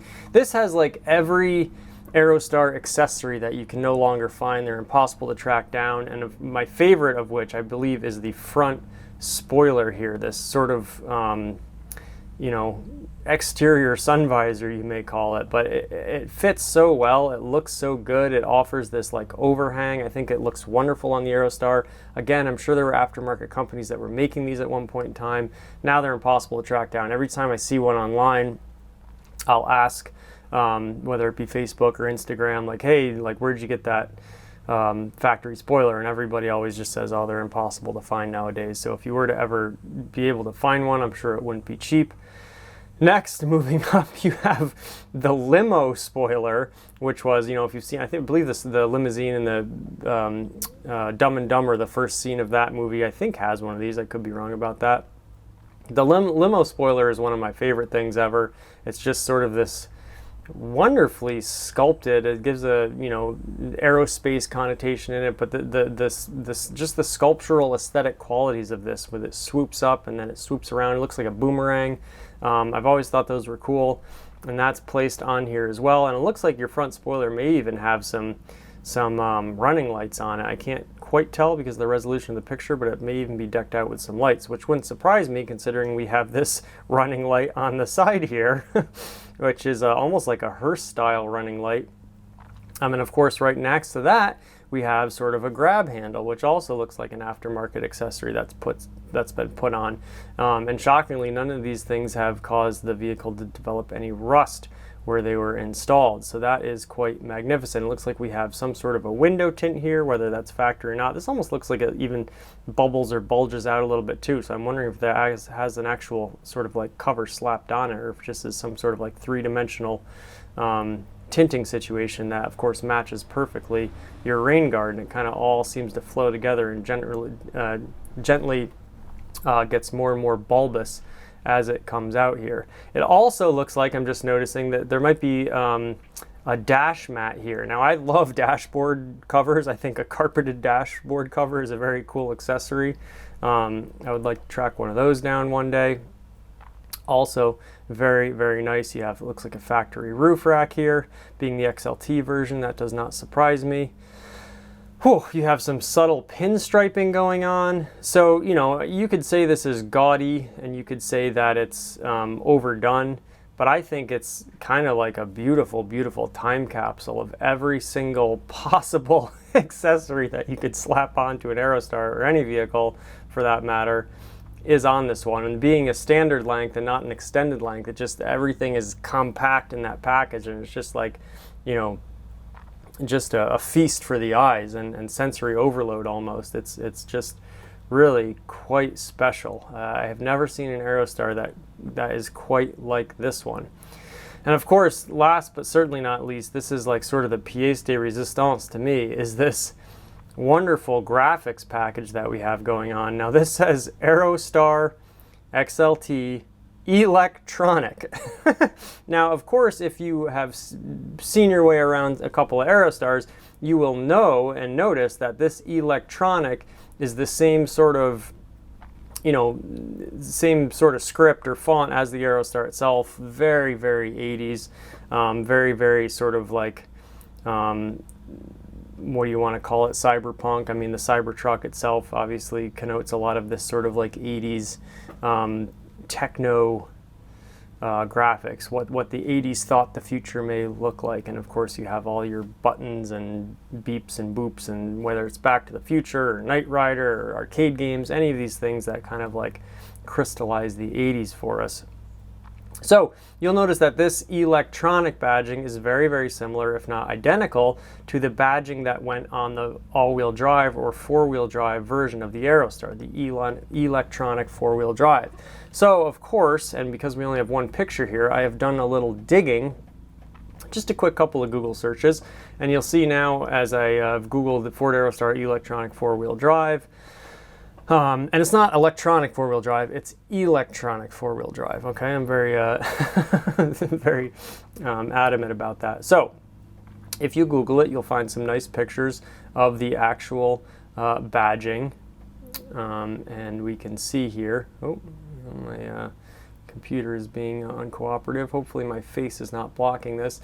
The electronic four-wheel drive. And then of course the four-wheel drive gets a little strike through the actual font itself. And they are actually two different fonts. Here you have your sort of, very Cybertronic 80s font, but then the four-wheel drive gets almost a more 70s disco font. I think this badge itself is a piece of art. I love this badge, and I've always wanted to own an electronic four-wheel drive version of the Aerostar.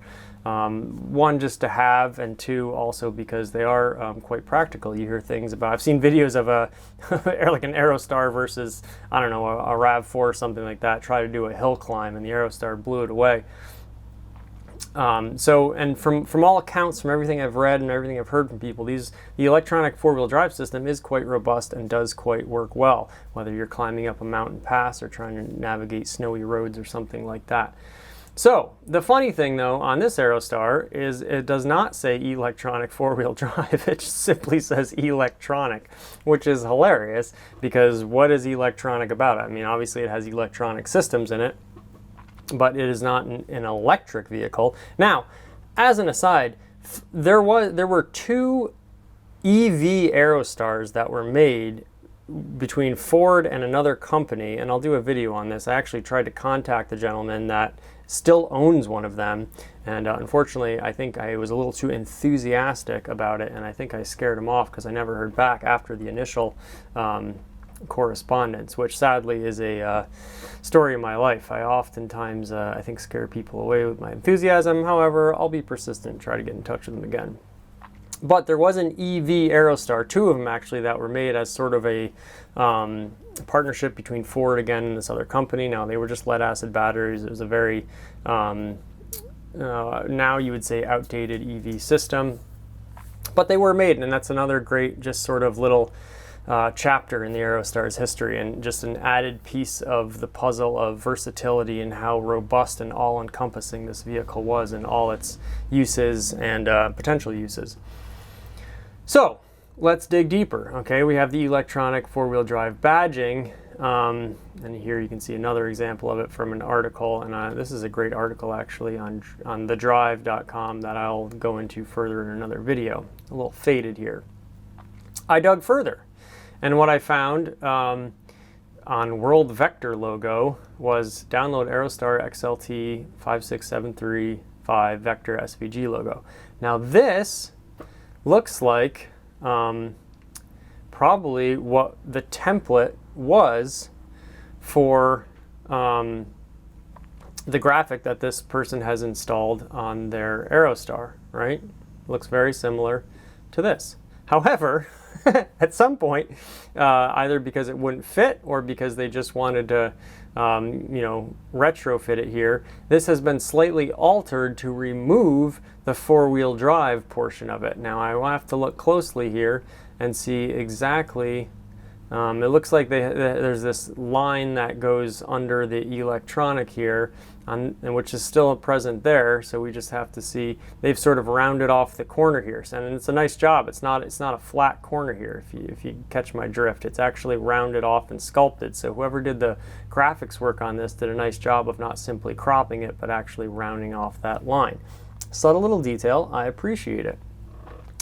But here is probably the logo that was used to make this graphic, and they've obviously altered it slightly to just say electronic, which in a way defeats the purpose, but I appreciate the craftsmanship and sort of the humor in just saying electronic XLT. And they probably wanted it to be as big as possible on there to brag to everybody that they had a Aerostar. I do not believe this is an all-wheel drive or four-wheel drive model, because I don't think the four-wheel drive model came out till a little bit later in the Aerostar. But nonetheless, that's a deep dive on this graphics package and what I can surmise. So I will have to remember to download this because I can use this somewhere. Whether it be for my own Aerostar or making some sort of, I don't know, merch or whatever it may be. Wow, just look at this, everything about it. I would love to, I don't know if you can actually get this font or if someone's created a font. I believe I have looked into that at some point in time, but I'm not sure if you can get it for numbers and all the letters, or if you just have to sort of create one on your own. But certainly one of the greatest font badging on any vehicle I've ever seen. I think it captures the vehicle perfectly, and what I really love about it is actually the A in the Aerostar, how it droops down here, kind of mimics, right, the the profile of the vehicle itself, and this long hood and windshield line here. So just everything about the Aerostar is very cohesive and has a perfect sense of continuity about it. That's what I love about the Aerostar so much. It was so aspirational. They didn't mail anything in with the design and the marketing of the vehicle. Like, it really is this aspirational vehicle, and it really stands alone. Everything about it makes sense within the context of itself. One of the reasons I love the Aerostar so much, and it is this beautiful, beautiful little spaceship. So again, I wish there were more pictures. I want to see more. Perhaps I could ask the seller for some more pictures. Incidentally, you have this great sort of random picture of a truck with a couch on it. That just sort of, I don't know, adds to the allure of this photograph. Kind of funny in some sort of way that I cannot exactly place. Just a breathtaking time capsule. Now, I don't know how much this would go for. They're willing to trade for almost any dirt bike. So what's the price of a good dirt bike? I don't know, a few $1,000s. So again, as I talked about in last video, Aerostars are starting to become, at least on the high level, ones that are really pristine, low mileage, especially from the early years, have started to take on a bit of a cult following. There's been one that's been auctioned off on Bring a Trailer, and there's now one at like sort of a classic car website, which I keep promising to bring. I should really do that before it gets sold.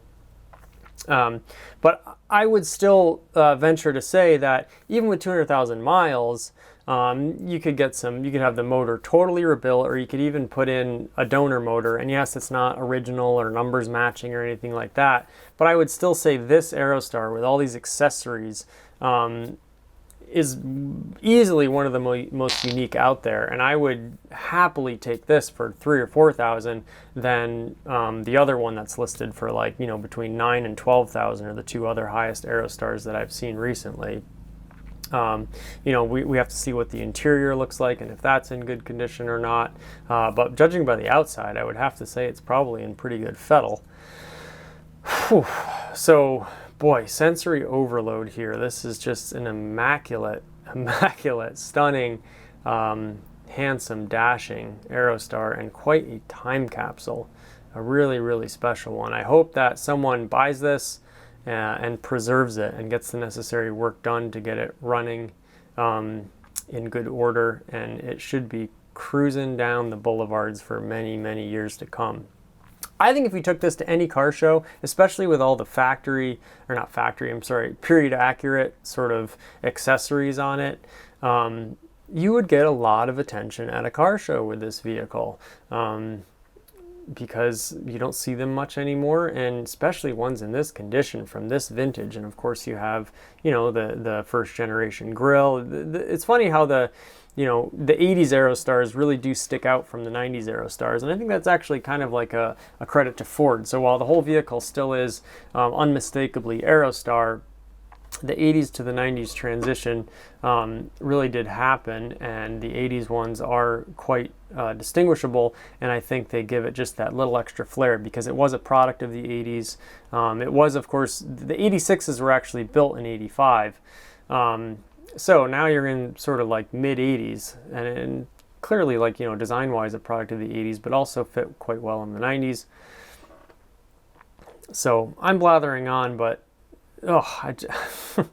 it's really, really just, I mean, this is sort of like an iconic Aerostar. This is a quintessential Aerostar. This represents everything that the Aerostar was when it came out, which was just a aesthetic tour de force, and really a product of its time. And in the 80s, if you were driving around in this thing, boy, like, what a hot van, you know. Now in 2022, obviously some of the mechanicals are a little bit dated, and to daily drive this, you're not going to have a ton of power, although perfectly adequate with the V6 motor. And again, like they say in the description, it seats 7 people. Still very practical. And a showstopper, you know, again, if you brought this to an auto show, I think you'd get a lot of attention. And that in itself carries a certain cachet and a certain currency to it, especially in the classic car world where everyone's sort of looking for something unique and different and, oh, hey, remember these. Whew. Just the exterior color is off_white. Which is funny because Off-White, of course, is now a extremely popular and extremely lucrative brand. So that little touch there, that little Off-White there, sort of is a perfect temporal transition to how the Aerostar is still extremely relevant as a cultural icon and as design that has aged well and is in fact timeless. And anything that's timeless will, of course, age well because it is divorced from time itself. Whew, there you go. A 1986 Ford Aerostar XLT. Just a dream machine right here. I really hope this is preserved. If anyone out there happens to buy this vehicle, Michigan's a little far from me. And like I said, money's a little tight right now at Janky AF to be making discretionary expenditures such as vans like these. But I hope someone buys this. Please, please, someone buy this, take care of it, preserve it, get it fixed, get it running right.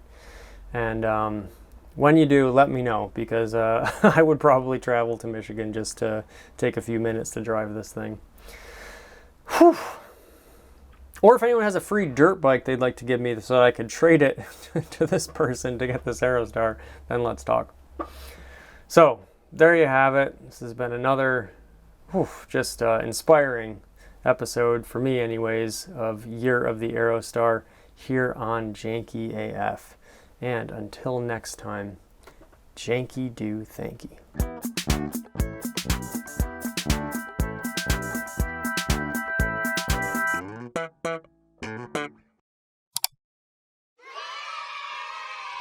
One small step for man,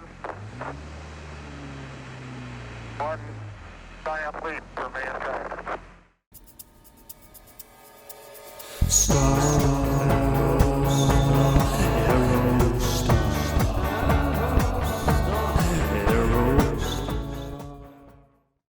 And welcome back to Janky AF and Year of the Aerostar, episode 23, Remix Edition.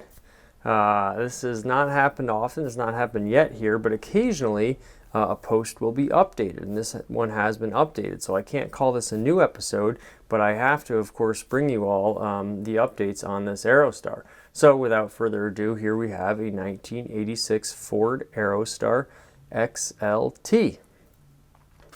Still in Off-White, still with 200,000 miles, still in Warren, Michigan.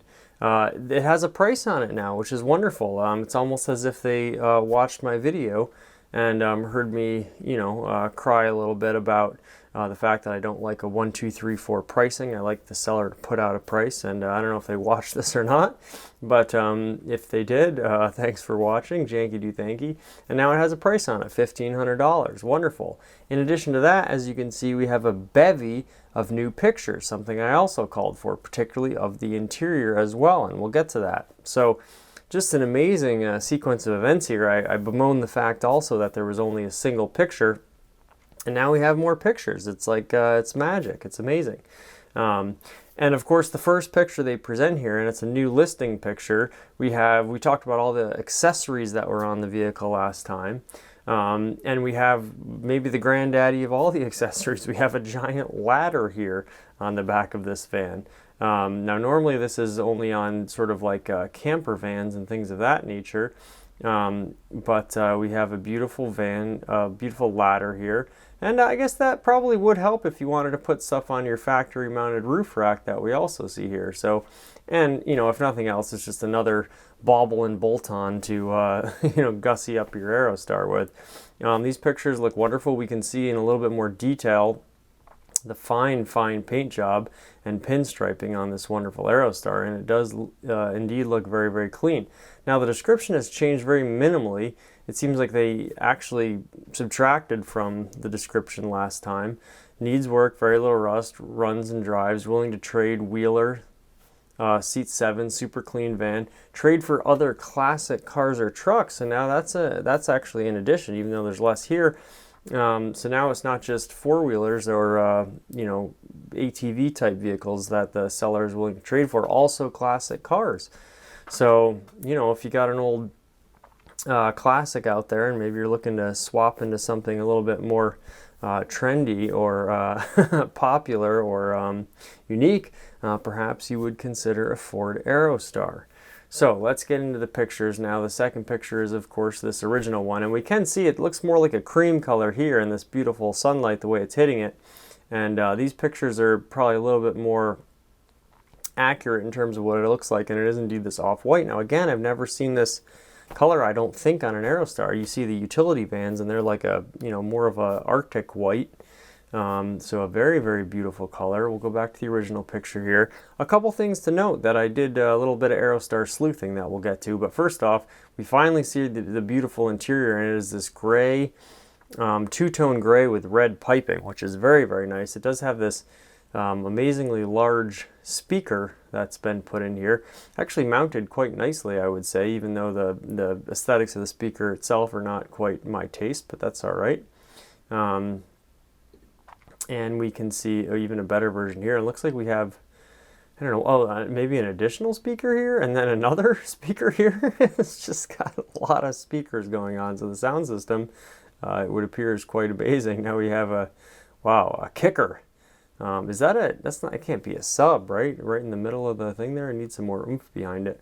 But takes up a big part of the door there. We also have some little, is that a factory thing? This little red thing there? I don't know what that is.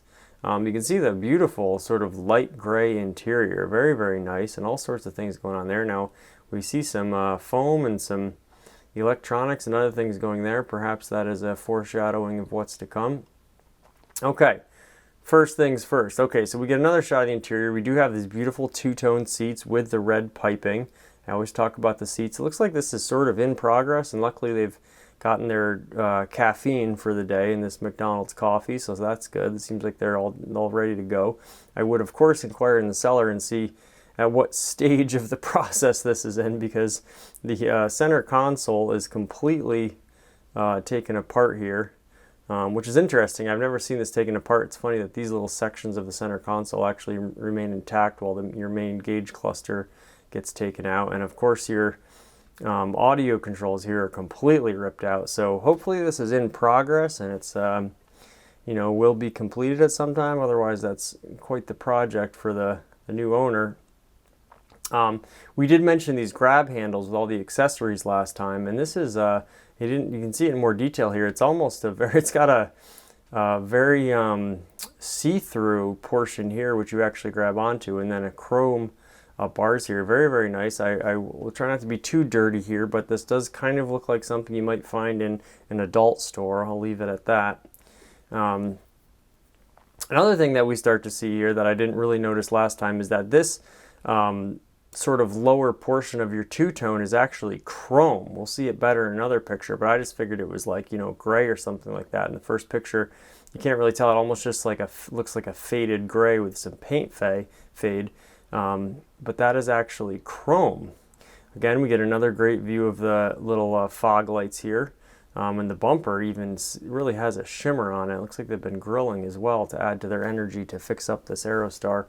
Very, very, very, very good condition bumper, I must say. Now, I'm not sure if something is missing here or if that's a factory. I can't really remember, to tell you the truth, but I think maybe there was some fog lights here. Looks like there might be some screw holes here going on. And then we, of course, have this little lower lip, this little diffuser, which I'm not sure was factory, but maybe this was a bumper taken off of a Sport Aerostar or something like that. I'm not sure what's going on with these little, oh yeah, and that's the other thing. So this, obviously your newer pictures, because your bug guard now here is gone. So I don't know what happened to that. So we've had some accessories added, some subtracted. Again, beautiful Aerostar badging right here with the red XLT marking it as sort of an earlier Aerostar. And of course this is funny because it has the V6 badging on it, and we were sort of debating whether or not that was factory. That does look like a Ford V6 logo from this era, and of course the Aerostar in '86 did come with a V6, the 2.8 liter. Another interesting thing is that this light bar here is now also gone. I'm not sure if during this electronics refresh some of these things were removed. I'm not sure quite what happened. You know, the funny thing here too, I'm just noticing, I'm wondering if this is a captain's chair in the rear rather than a bench seat, which is extremely rare to get actually captain's chairs. So if that's the case, that's a really, really cool kind of setup to have. And of course we get another really great view of this Aerostar signage that I talked about at length in the first video, how it mimics the Aerostar electronic four-wheel drive badging, but at some point this graphic has been changed to get rid of the all-wheel drive, which, credit to the seller, is more accurate because it's actually not an all-wheel drive model, but it simply says Aerostar XLT electronic. What is electronic? We're not quite sure, but with all the stereo systems that we see going on in it, maybe it's simply an homage to the massive amount of electronics that are in the vehicle. So in that way, maybe it's actually completely accurate, you know, which again, credit to the seller for doing a great job accessorizing this van, even though some of the accessories seem to have left us now. Again, great shot of your chrome, and really just great shot of the body here. You can see how nice the paint is, glistening in the sun. You have, again, another little sort of lower pinstripe. Usually the pinstripes are up higher, so that's an interesting positioning of the pinstripe, but I gotta say, very, very good condition. Detailed pictures of your wheel wells here. Again, very, very, very light surface rust, but incredible condition. Even sort of like, you know, your inner rubber here and portions of your frame, you can see looks to be in excellent condition. Another great picture of the ladder rack and just picture of the vehicle overall, and you can see the great condition of the paint. Now what's very interesting here is, unfortunately, the resolution's not quite good enough for me to make out 100%, but this looks very similar to the badge that I have on my 1986 Aerostar, which is, of course, the electronic fuel injection badging, which, you know, if that is the case, then again, your electronic here would make more sense, because now maybe that's referring to the fuel injection system. It's electronic fuel injection. So again, it's the deletion of the all-wheel drive portion here is making more and more sense as we continue our Aerostar sleuthing. However, if this is electronic fuel injection, to my knowledge, in '86, the Aerostar's two engine options were the fuel-injected four-cylinder, the Lima engine, and the carbureted 2.8 cylinder, the 2.86 cylinder V6, which would mean if this indeed is a V6 Aerostar, then it probably can't be the fuel-injected version, unless I'm wrong about that and the 3.0 was somehow in there in '86, but I'm almost positive that that was not an option from the very beginning, and that it was 2 years before the 3-liter engine came out.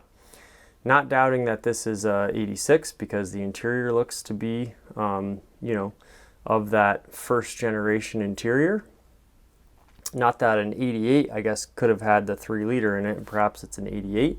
But again, I don't think on those V6 engines, after they put the 3-liter and the 4-liter in, I think that badge bragging about electronic fuel injection went away, because you were no longer distinguishing it from the V6 that was carbureted. So I know that's a jumbled mess, but if you're following along here, it would seem that something is not quite, you know, we're lacking a bit of continuity. Not a judgment whatsoever, and I'm all for just slapping as many possible badges on a car as you possibly can. I have to say, as an aside here, I know it's sort of like the cardinal sin and a huge societal and cultural faux pas to gussy up your badges, or you'll see, like, you know, I've been looking a lot at these Pontiac Fiero kit cars that have been turned into Lamborghinis and Ferraris and all this, and that goes into, like, you know, a lot of the Kias and Hyundais were kind of mimicking Mercedes designs, and then you'll have even people that just get, you know, they just completely send it, to use a modern parlance, and they'll just rip off all the badges of their car and put a completely It's not even like changing a Toyota to a Lexus or something like that. It's like they're just slapping a Mercedes badge on a Chevy, or slapping a BMW badge on a, what have you. So I'm not against that at all. I think it's funny. I think you can do whatever you want with a car, and I don't think you're really fooling anybody. So I don't think it's, something that's like libelous or slanderous to like claim that something is not what it is. I just think at the very least it's an aspirational thing. You're saying that you maybe aspire to have this thing, and you're faking it till you make it, or whatever sort of cultural hustle culture slogan you want to assign to it. But I don't mind it. I think it's humorous. I think it's funny. I think it's whether you like it or not, it's a undeniable part of car culture. So I accept it, and I think it's funny. So the badging is all over the place, but that makes me wonder now, of course, now maybe we'll get a third video of a remix of this car. Maybe we can see some pictures of the engine if you're watching seller, and some additional pictures of the interior would be great, as well as some more information about the van generally, what sort of mechanical condition it's in. Now, of course, I could reach out to the seller and ask him directly, but it's kind of more fun for me to just sleuth around and poke around and, maybe hope and wish that we get some additional information about this vehicle. Maybe we have a little slight crack in the bumper here. That's completely normal. These can be remedied somewhat just with body filler and some, handiwork, a little mesh tape perhaps. Then, of course, you probably wouldn't have the great pristine factory paint job on it. But, that's your decision if you decide to go ahead and buy this Aerostar. All the badging, the Ford badge here looks, resembles it to be an earlier Aerostar. Again, beautiful chrome here. And we have another accessory that we didn't know about before, which is this beautiful exhaust tip coming out of your tailpipe here. Again, I always talk about how the Aerostar, I like to make the claim that it's a side exhaust, or a semi-side exhaust, a partial side exhaust, because it doesn't really come straight out the back. It does exit technically on the side of the vehicle. So of course, side exhaust is reminiscent of like the Dodge Viper, or a lot of early Corvettes, particularly C2s and C3s often had a side exhaust on them. Shelby's and stuff like that, so it's seen as like a real visceral sports car thing. So to see a side exhaust on an Aerostar, or to claim that it has one, is just another funny thing for me to sort of engage in and talk about. Looks like the badging is on both sides here, the Aerostar electronic badging, so that's very, very nice. And does look like maybe you have, I guess you just have a grab handle, you don't have the light bar on either side of the vehicle now. Again, wheel well shots, very, very clean. The tires look to be decent, and of course these aftermarket wheels. Now I think we can get that was the other thing we were wondering about, is the center caps of these wheels. I can't quite make out what that says. Again, I doubt these, I'm pretty sure these wheels are not factory. I'm wondering if they came from a Mustang or some Ford OEM product, or if they're just completely aftermarket. But certainly I would say they fit the vehicle quite nicely. So there you go. I wanted to give a little update on this beautiful off-white, amazing 1986 Aerostar XLT. It now has a price on it. You have a point from which to negotiate in good faith, $1,500. We're in Michigan. Again, we're not... Oh, that's the other thing I didn't mention, is that this great bubble sort of rain guard seems to have disappeared from the vehicle, as we no longer see it.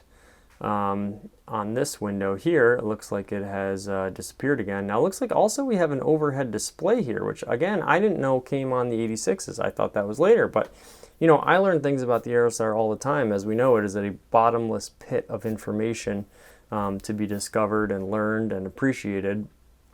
But maybe that overhead display was equipped on some of the more upscale Aerostars even back in '86. If you know for sure, please let us know here at Year of the Aerostar.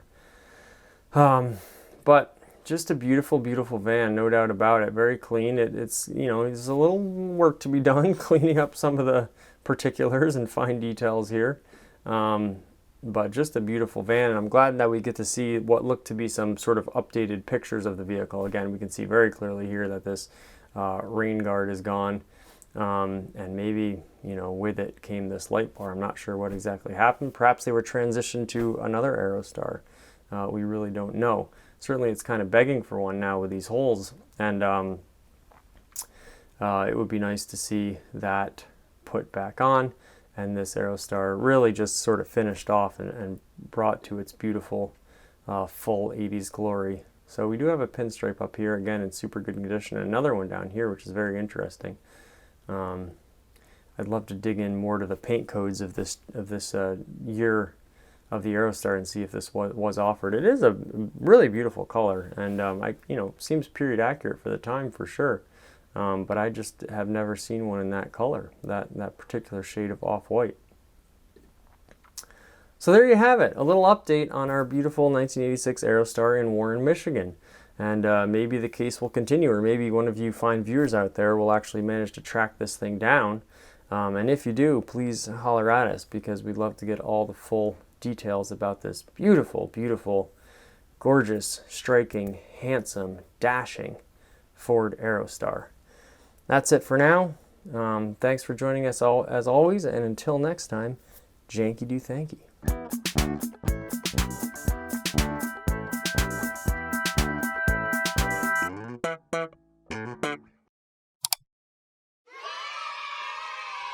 One small step for man, one giant leap for mankind.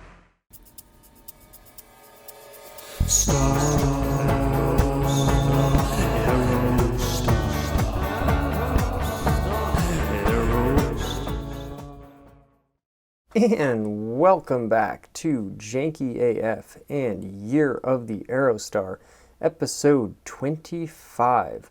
All right, well, I think my shirt is just absolutely perfect today. We have a very nice, gorgeous example of a Ford Aerostar, which we're going to talk about, and it's a little bit more modern. We've been doing some older stuff, so let's get into more later in the Aerostar's great reign of existence. This is a 1996 Ford Aerostar XLT, listed in Roseville, Michigan for just $1,500.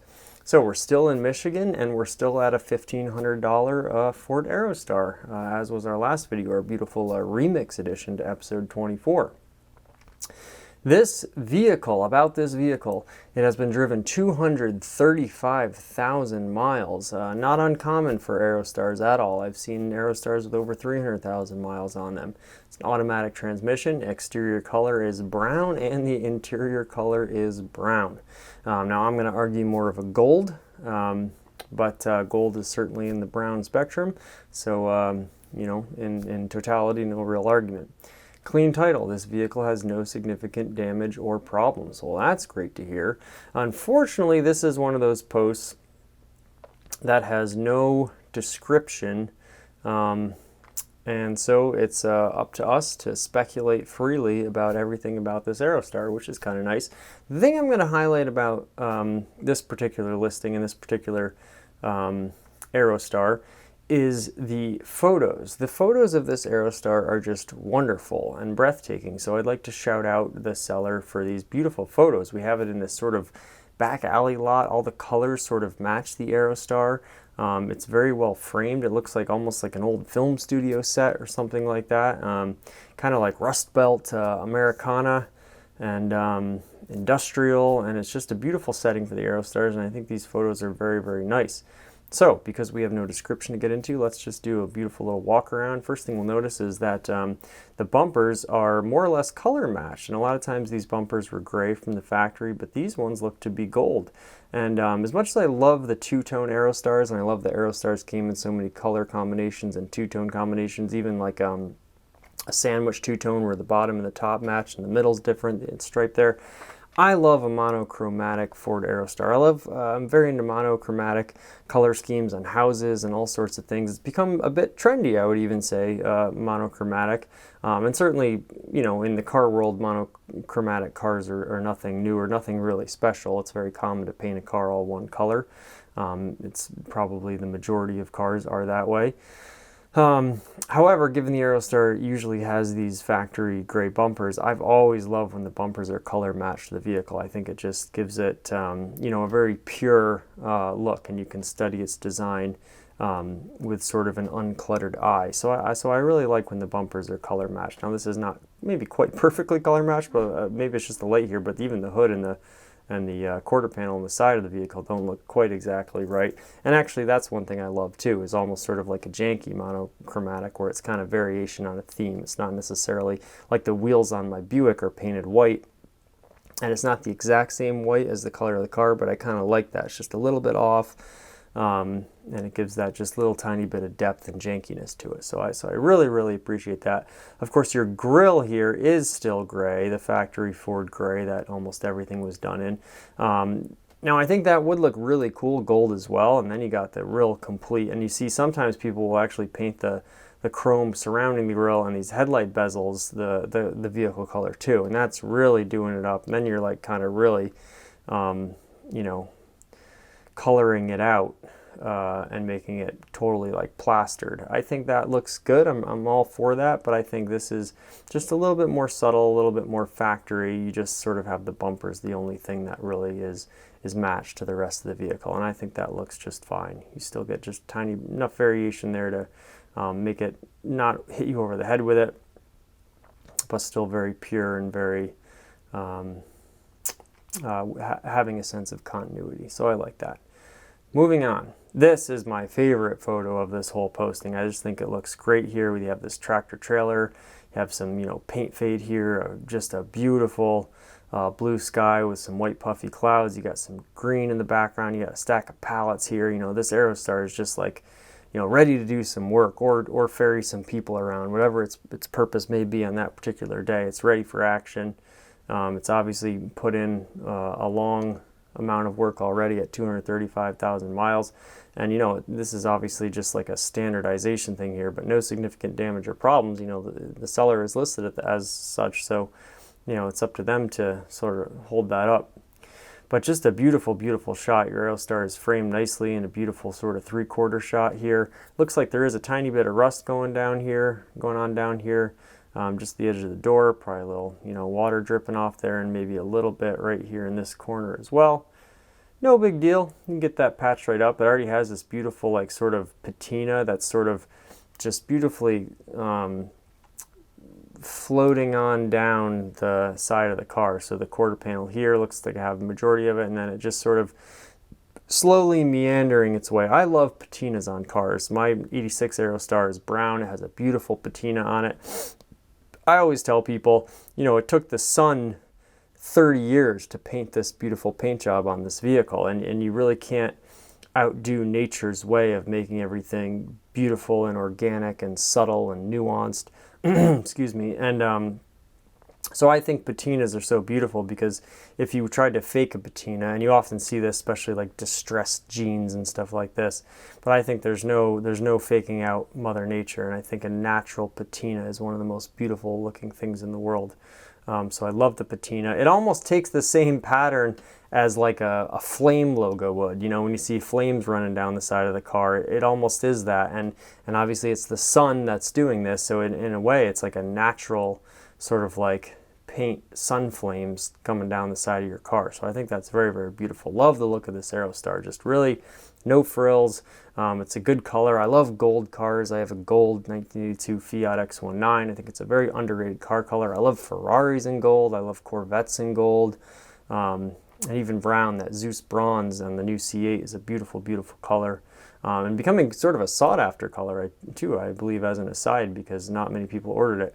So your rear bumper here again is gold, but a little lighter gold. And now we're talking about that sort of janky monochromatic look. You have your factory hubcaps here, which are, I say, kind of like a slicer style. They remind me a little bit of what the C4 Corvette was doing with the slicer wheels. It almost looks like a little bit of a, like a Teenage Mutant Ninja Turtles throwing star or something like that. So a very, very cool piece. Looks like it's in motion even when it's standing still.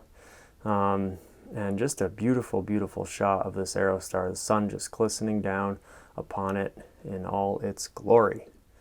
Moving on. Interior, very, very clean. Now your carpets look like they got some stains on them, but the seats themselves, very, very nice. And a gold interior, a tan interior is perfect here. And you do have your red piping with your two-tone seats and your two different types of material seats. Again, your more textured, heathered look in the middle, and on the outside, more of like a velour, just straight, solid color. Now these moldings are very known for cracking and peeling with the sun. So with all the exterior patina, it's surprising that these are in as good condition as they are. Even your headliner looks to be in very good shape. Now maybe a little going on in your front headliner. These have a funny sort of like two-tone headliner in them. I think they're all like that. The front headliner maybe it was supposed to be a little tougher or something like that. Your great big giant 90s dome light here. Little clips here, all your beautiful accessories. Of course, your wonderful sliding windows that were unique to the Aerostar. And the interior looks to be overall, again, aside from the carpets, in very, very good shape. I just love these two-tone seats, bench seats with two different types of materials. I think it's very, very attractive to the eye. You have your rear speakers here, and even that, none of that's cracked. Looks like you do have your rear headphone feature here, so the passengers can listen to headphones in the back. Just a great, great feature. Your great netting, your side pouch here. Really beautiful, really good condition interior overall. Now you have your front here, again, more tan, more gold everywhere, just and a myriad of shades too. Your carpet is a little bit different than your cup holder. And of course, technically this would qualify as a black and tan interior. I love a black and tan interior. Now I love when there's a straight line going across that separates the black and tan, but I also like this very much, where you have your just very basic, very simple, very curved and bulbous, very nice controls, but your buttons are all pretty small here and nice and tight.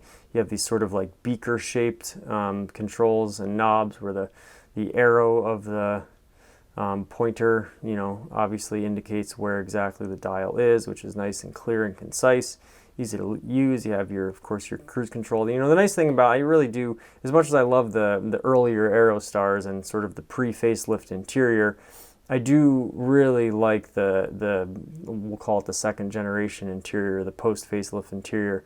I think it's very no frills. You have a little bit more information. Your speedometer has been updated a little bit, and it just feels a little bit more refined and a little bit more well thought out. Sort of the 80s was brought into the 90s. One of the only real major updates on these Aerostars in their entire run was that the interior got a refresh. I believe around 1992, somewhere along those lines.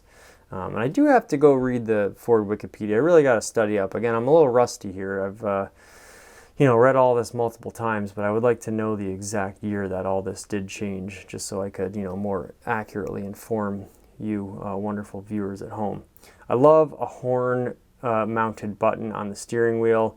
Generally, I find that they're a little bit more precise and easy to sort of like do a quick bop on. Some horns aren't super responsive. If you just want to do a little toot toot as you're leaving someone's house, I think this works very nice for this. Also, when you're driving, you don't have to actually hit the horn. It's just right there, centrally mounted for your thumbs. And I like that it's on both sides. A great feature. I really love this steering wheel. It's technically a 4-spoke, I think you would call it, but I love the little panel that runs through the middle, and I love it in gold. Now, of course, this steering wheel was put in everything from the little Mercury Capri that they made from 91 to 94, a car I love, to Ford F-150s. I mean, they put this steering wheel in everything, and I like that. People talk about part spin cars and how everything is just a part spin and they just took it. I like that Ford made a steering wheel they could put in everything from a sports car to a pickup truck to an Aerostar, which is kind of like a combination of a sports car and a pickup truck, if you think about it. I think that's good efficiency. I think it's good design if something can be very versatile. And of course, the Aerostar itself, probably the most versatile vehicle ever made. So, beautiful interior. We absolutely love that. Again, headliner and even your sun visors look to be in very, very nice condition. Almost looks like this car was detailed. I don't even see much dust or anything hanging out on it. I appreciate going into the interior and taking some nice clear shots of it, so it's very accurately and honestly presented. Again, another beautiful shot here. We have a nice rear 3/4. You can really study the lines of the Aerostar and see how beautiful they were. The circular gas cap just in the right spot. And it is, of course, the XLT version. And now, of course, we have black badging instead of the red badging that was on the earlier XLT models. Again, the rear bumper, both bumpers, no cracks. Looks to be no cracks or anything of that nature in them, which is good because these Aerostar rear bumpers are almost impossible to find, or the front bumper for that matter, but it seems like the rears are even more impossible to find. Your great wiper blade here, and your blue oval, of course. Just a beautiful, beautiful package, and you see that sun fade going on right there. I love these gold bumpers. Now maybe they did start doing that later in the Aerostars run, is actually painting the bumpers. I'm not quite sure, but certainly this is a devastatingly beautiful Aerostar, and I would love to add this to the fleet. This to me, I don't know, something about 96, 97, of course, the taillights changed to, the amber was gone, it was just red and white. So 96 was sort of the last year before the final year, and in the final year it seemed like it was almost an afterthought, and they did do the little taillight change, that signified 97. I wish they had done sort of more of a grand finale, like when the Fiat X19, which at that time became the Bertoni X19, finally exited. They did like sort of a grand finale version to celebrate it. I wish the Aerostar had done something like that, but you know, we got the different taillights, so that was sort of our swan song. Ironically, I kind of like these taillights better anyways with the amber in there. I think the proportion of the colors of the bars all makes sense in a perfect little feng shui there.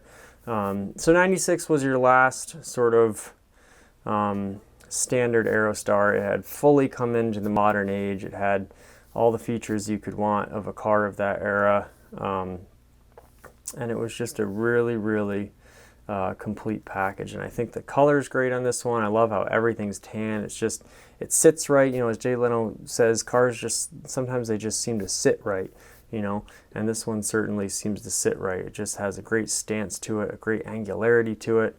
And again, really, really great pictures, and I appreciate the seller taking these very nice pictures of it. I wish there was a little bit more in terms of description, but if you're interested in this Aerostar, you're welcome to reach out to them. And hey, for $1,500 for a running and driving Aerostar with a clean title, not so bad. And you know, for $1,500, say eventually you got to do an engine swap out, or you got to do a transmission rebuild, where you're in it for such little money, especially for the amount of utility you're going to get with this vehicle. That'd be worth pumping in a couple more thousand and to get this, like, you know, really bulletproof. Car prices are only going up, and I'm sure Aerostar prices are only going up. But they continue to be one of the cheapest used cars out there, which is really astonishing. Not only have they not really quite gotten a strong foothold in the classic car market, despite some good literature starting to come out on them, but I think people just overlook them. People don't want a van per se, or they, you know, gravitate towards the Astro if they do want a van, or they'll buy a station wagon or an SUV or something like that. So this is perfect, because 1996 cars were, in the grand scheme of things, relatively modern, yet not with all the total reliance on computers and stuff like that, where, you know, you're not going to have as much headaches when it comes time to pass your vehicle inspection. We don't see any picture of the underside, but from the very, very minimal amount of body rust on the car, now a little bit of denting there. It looks like your jacking point has been bent, which is very common. Maybe even a little bit of side swipe damage, but you know, nothing really too substantial. Again, I think this car, for 235,000 miles on you know, 2006, 2016, almost a 30-year-old vehicle, pretty remarkable condition, and that's what the Aerostar does. It just hangs around and continues to serve dutifully. So there you have it, a wonderful, really striking, really elegant 1996 Ford Aerostar XLT. Thank you, as always, so much for watching here on Janky AF, and until next time, Janky do Thanky.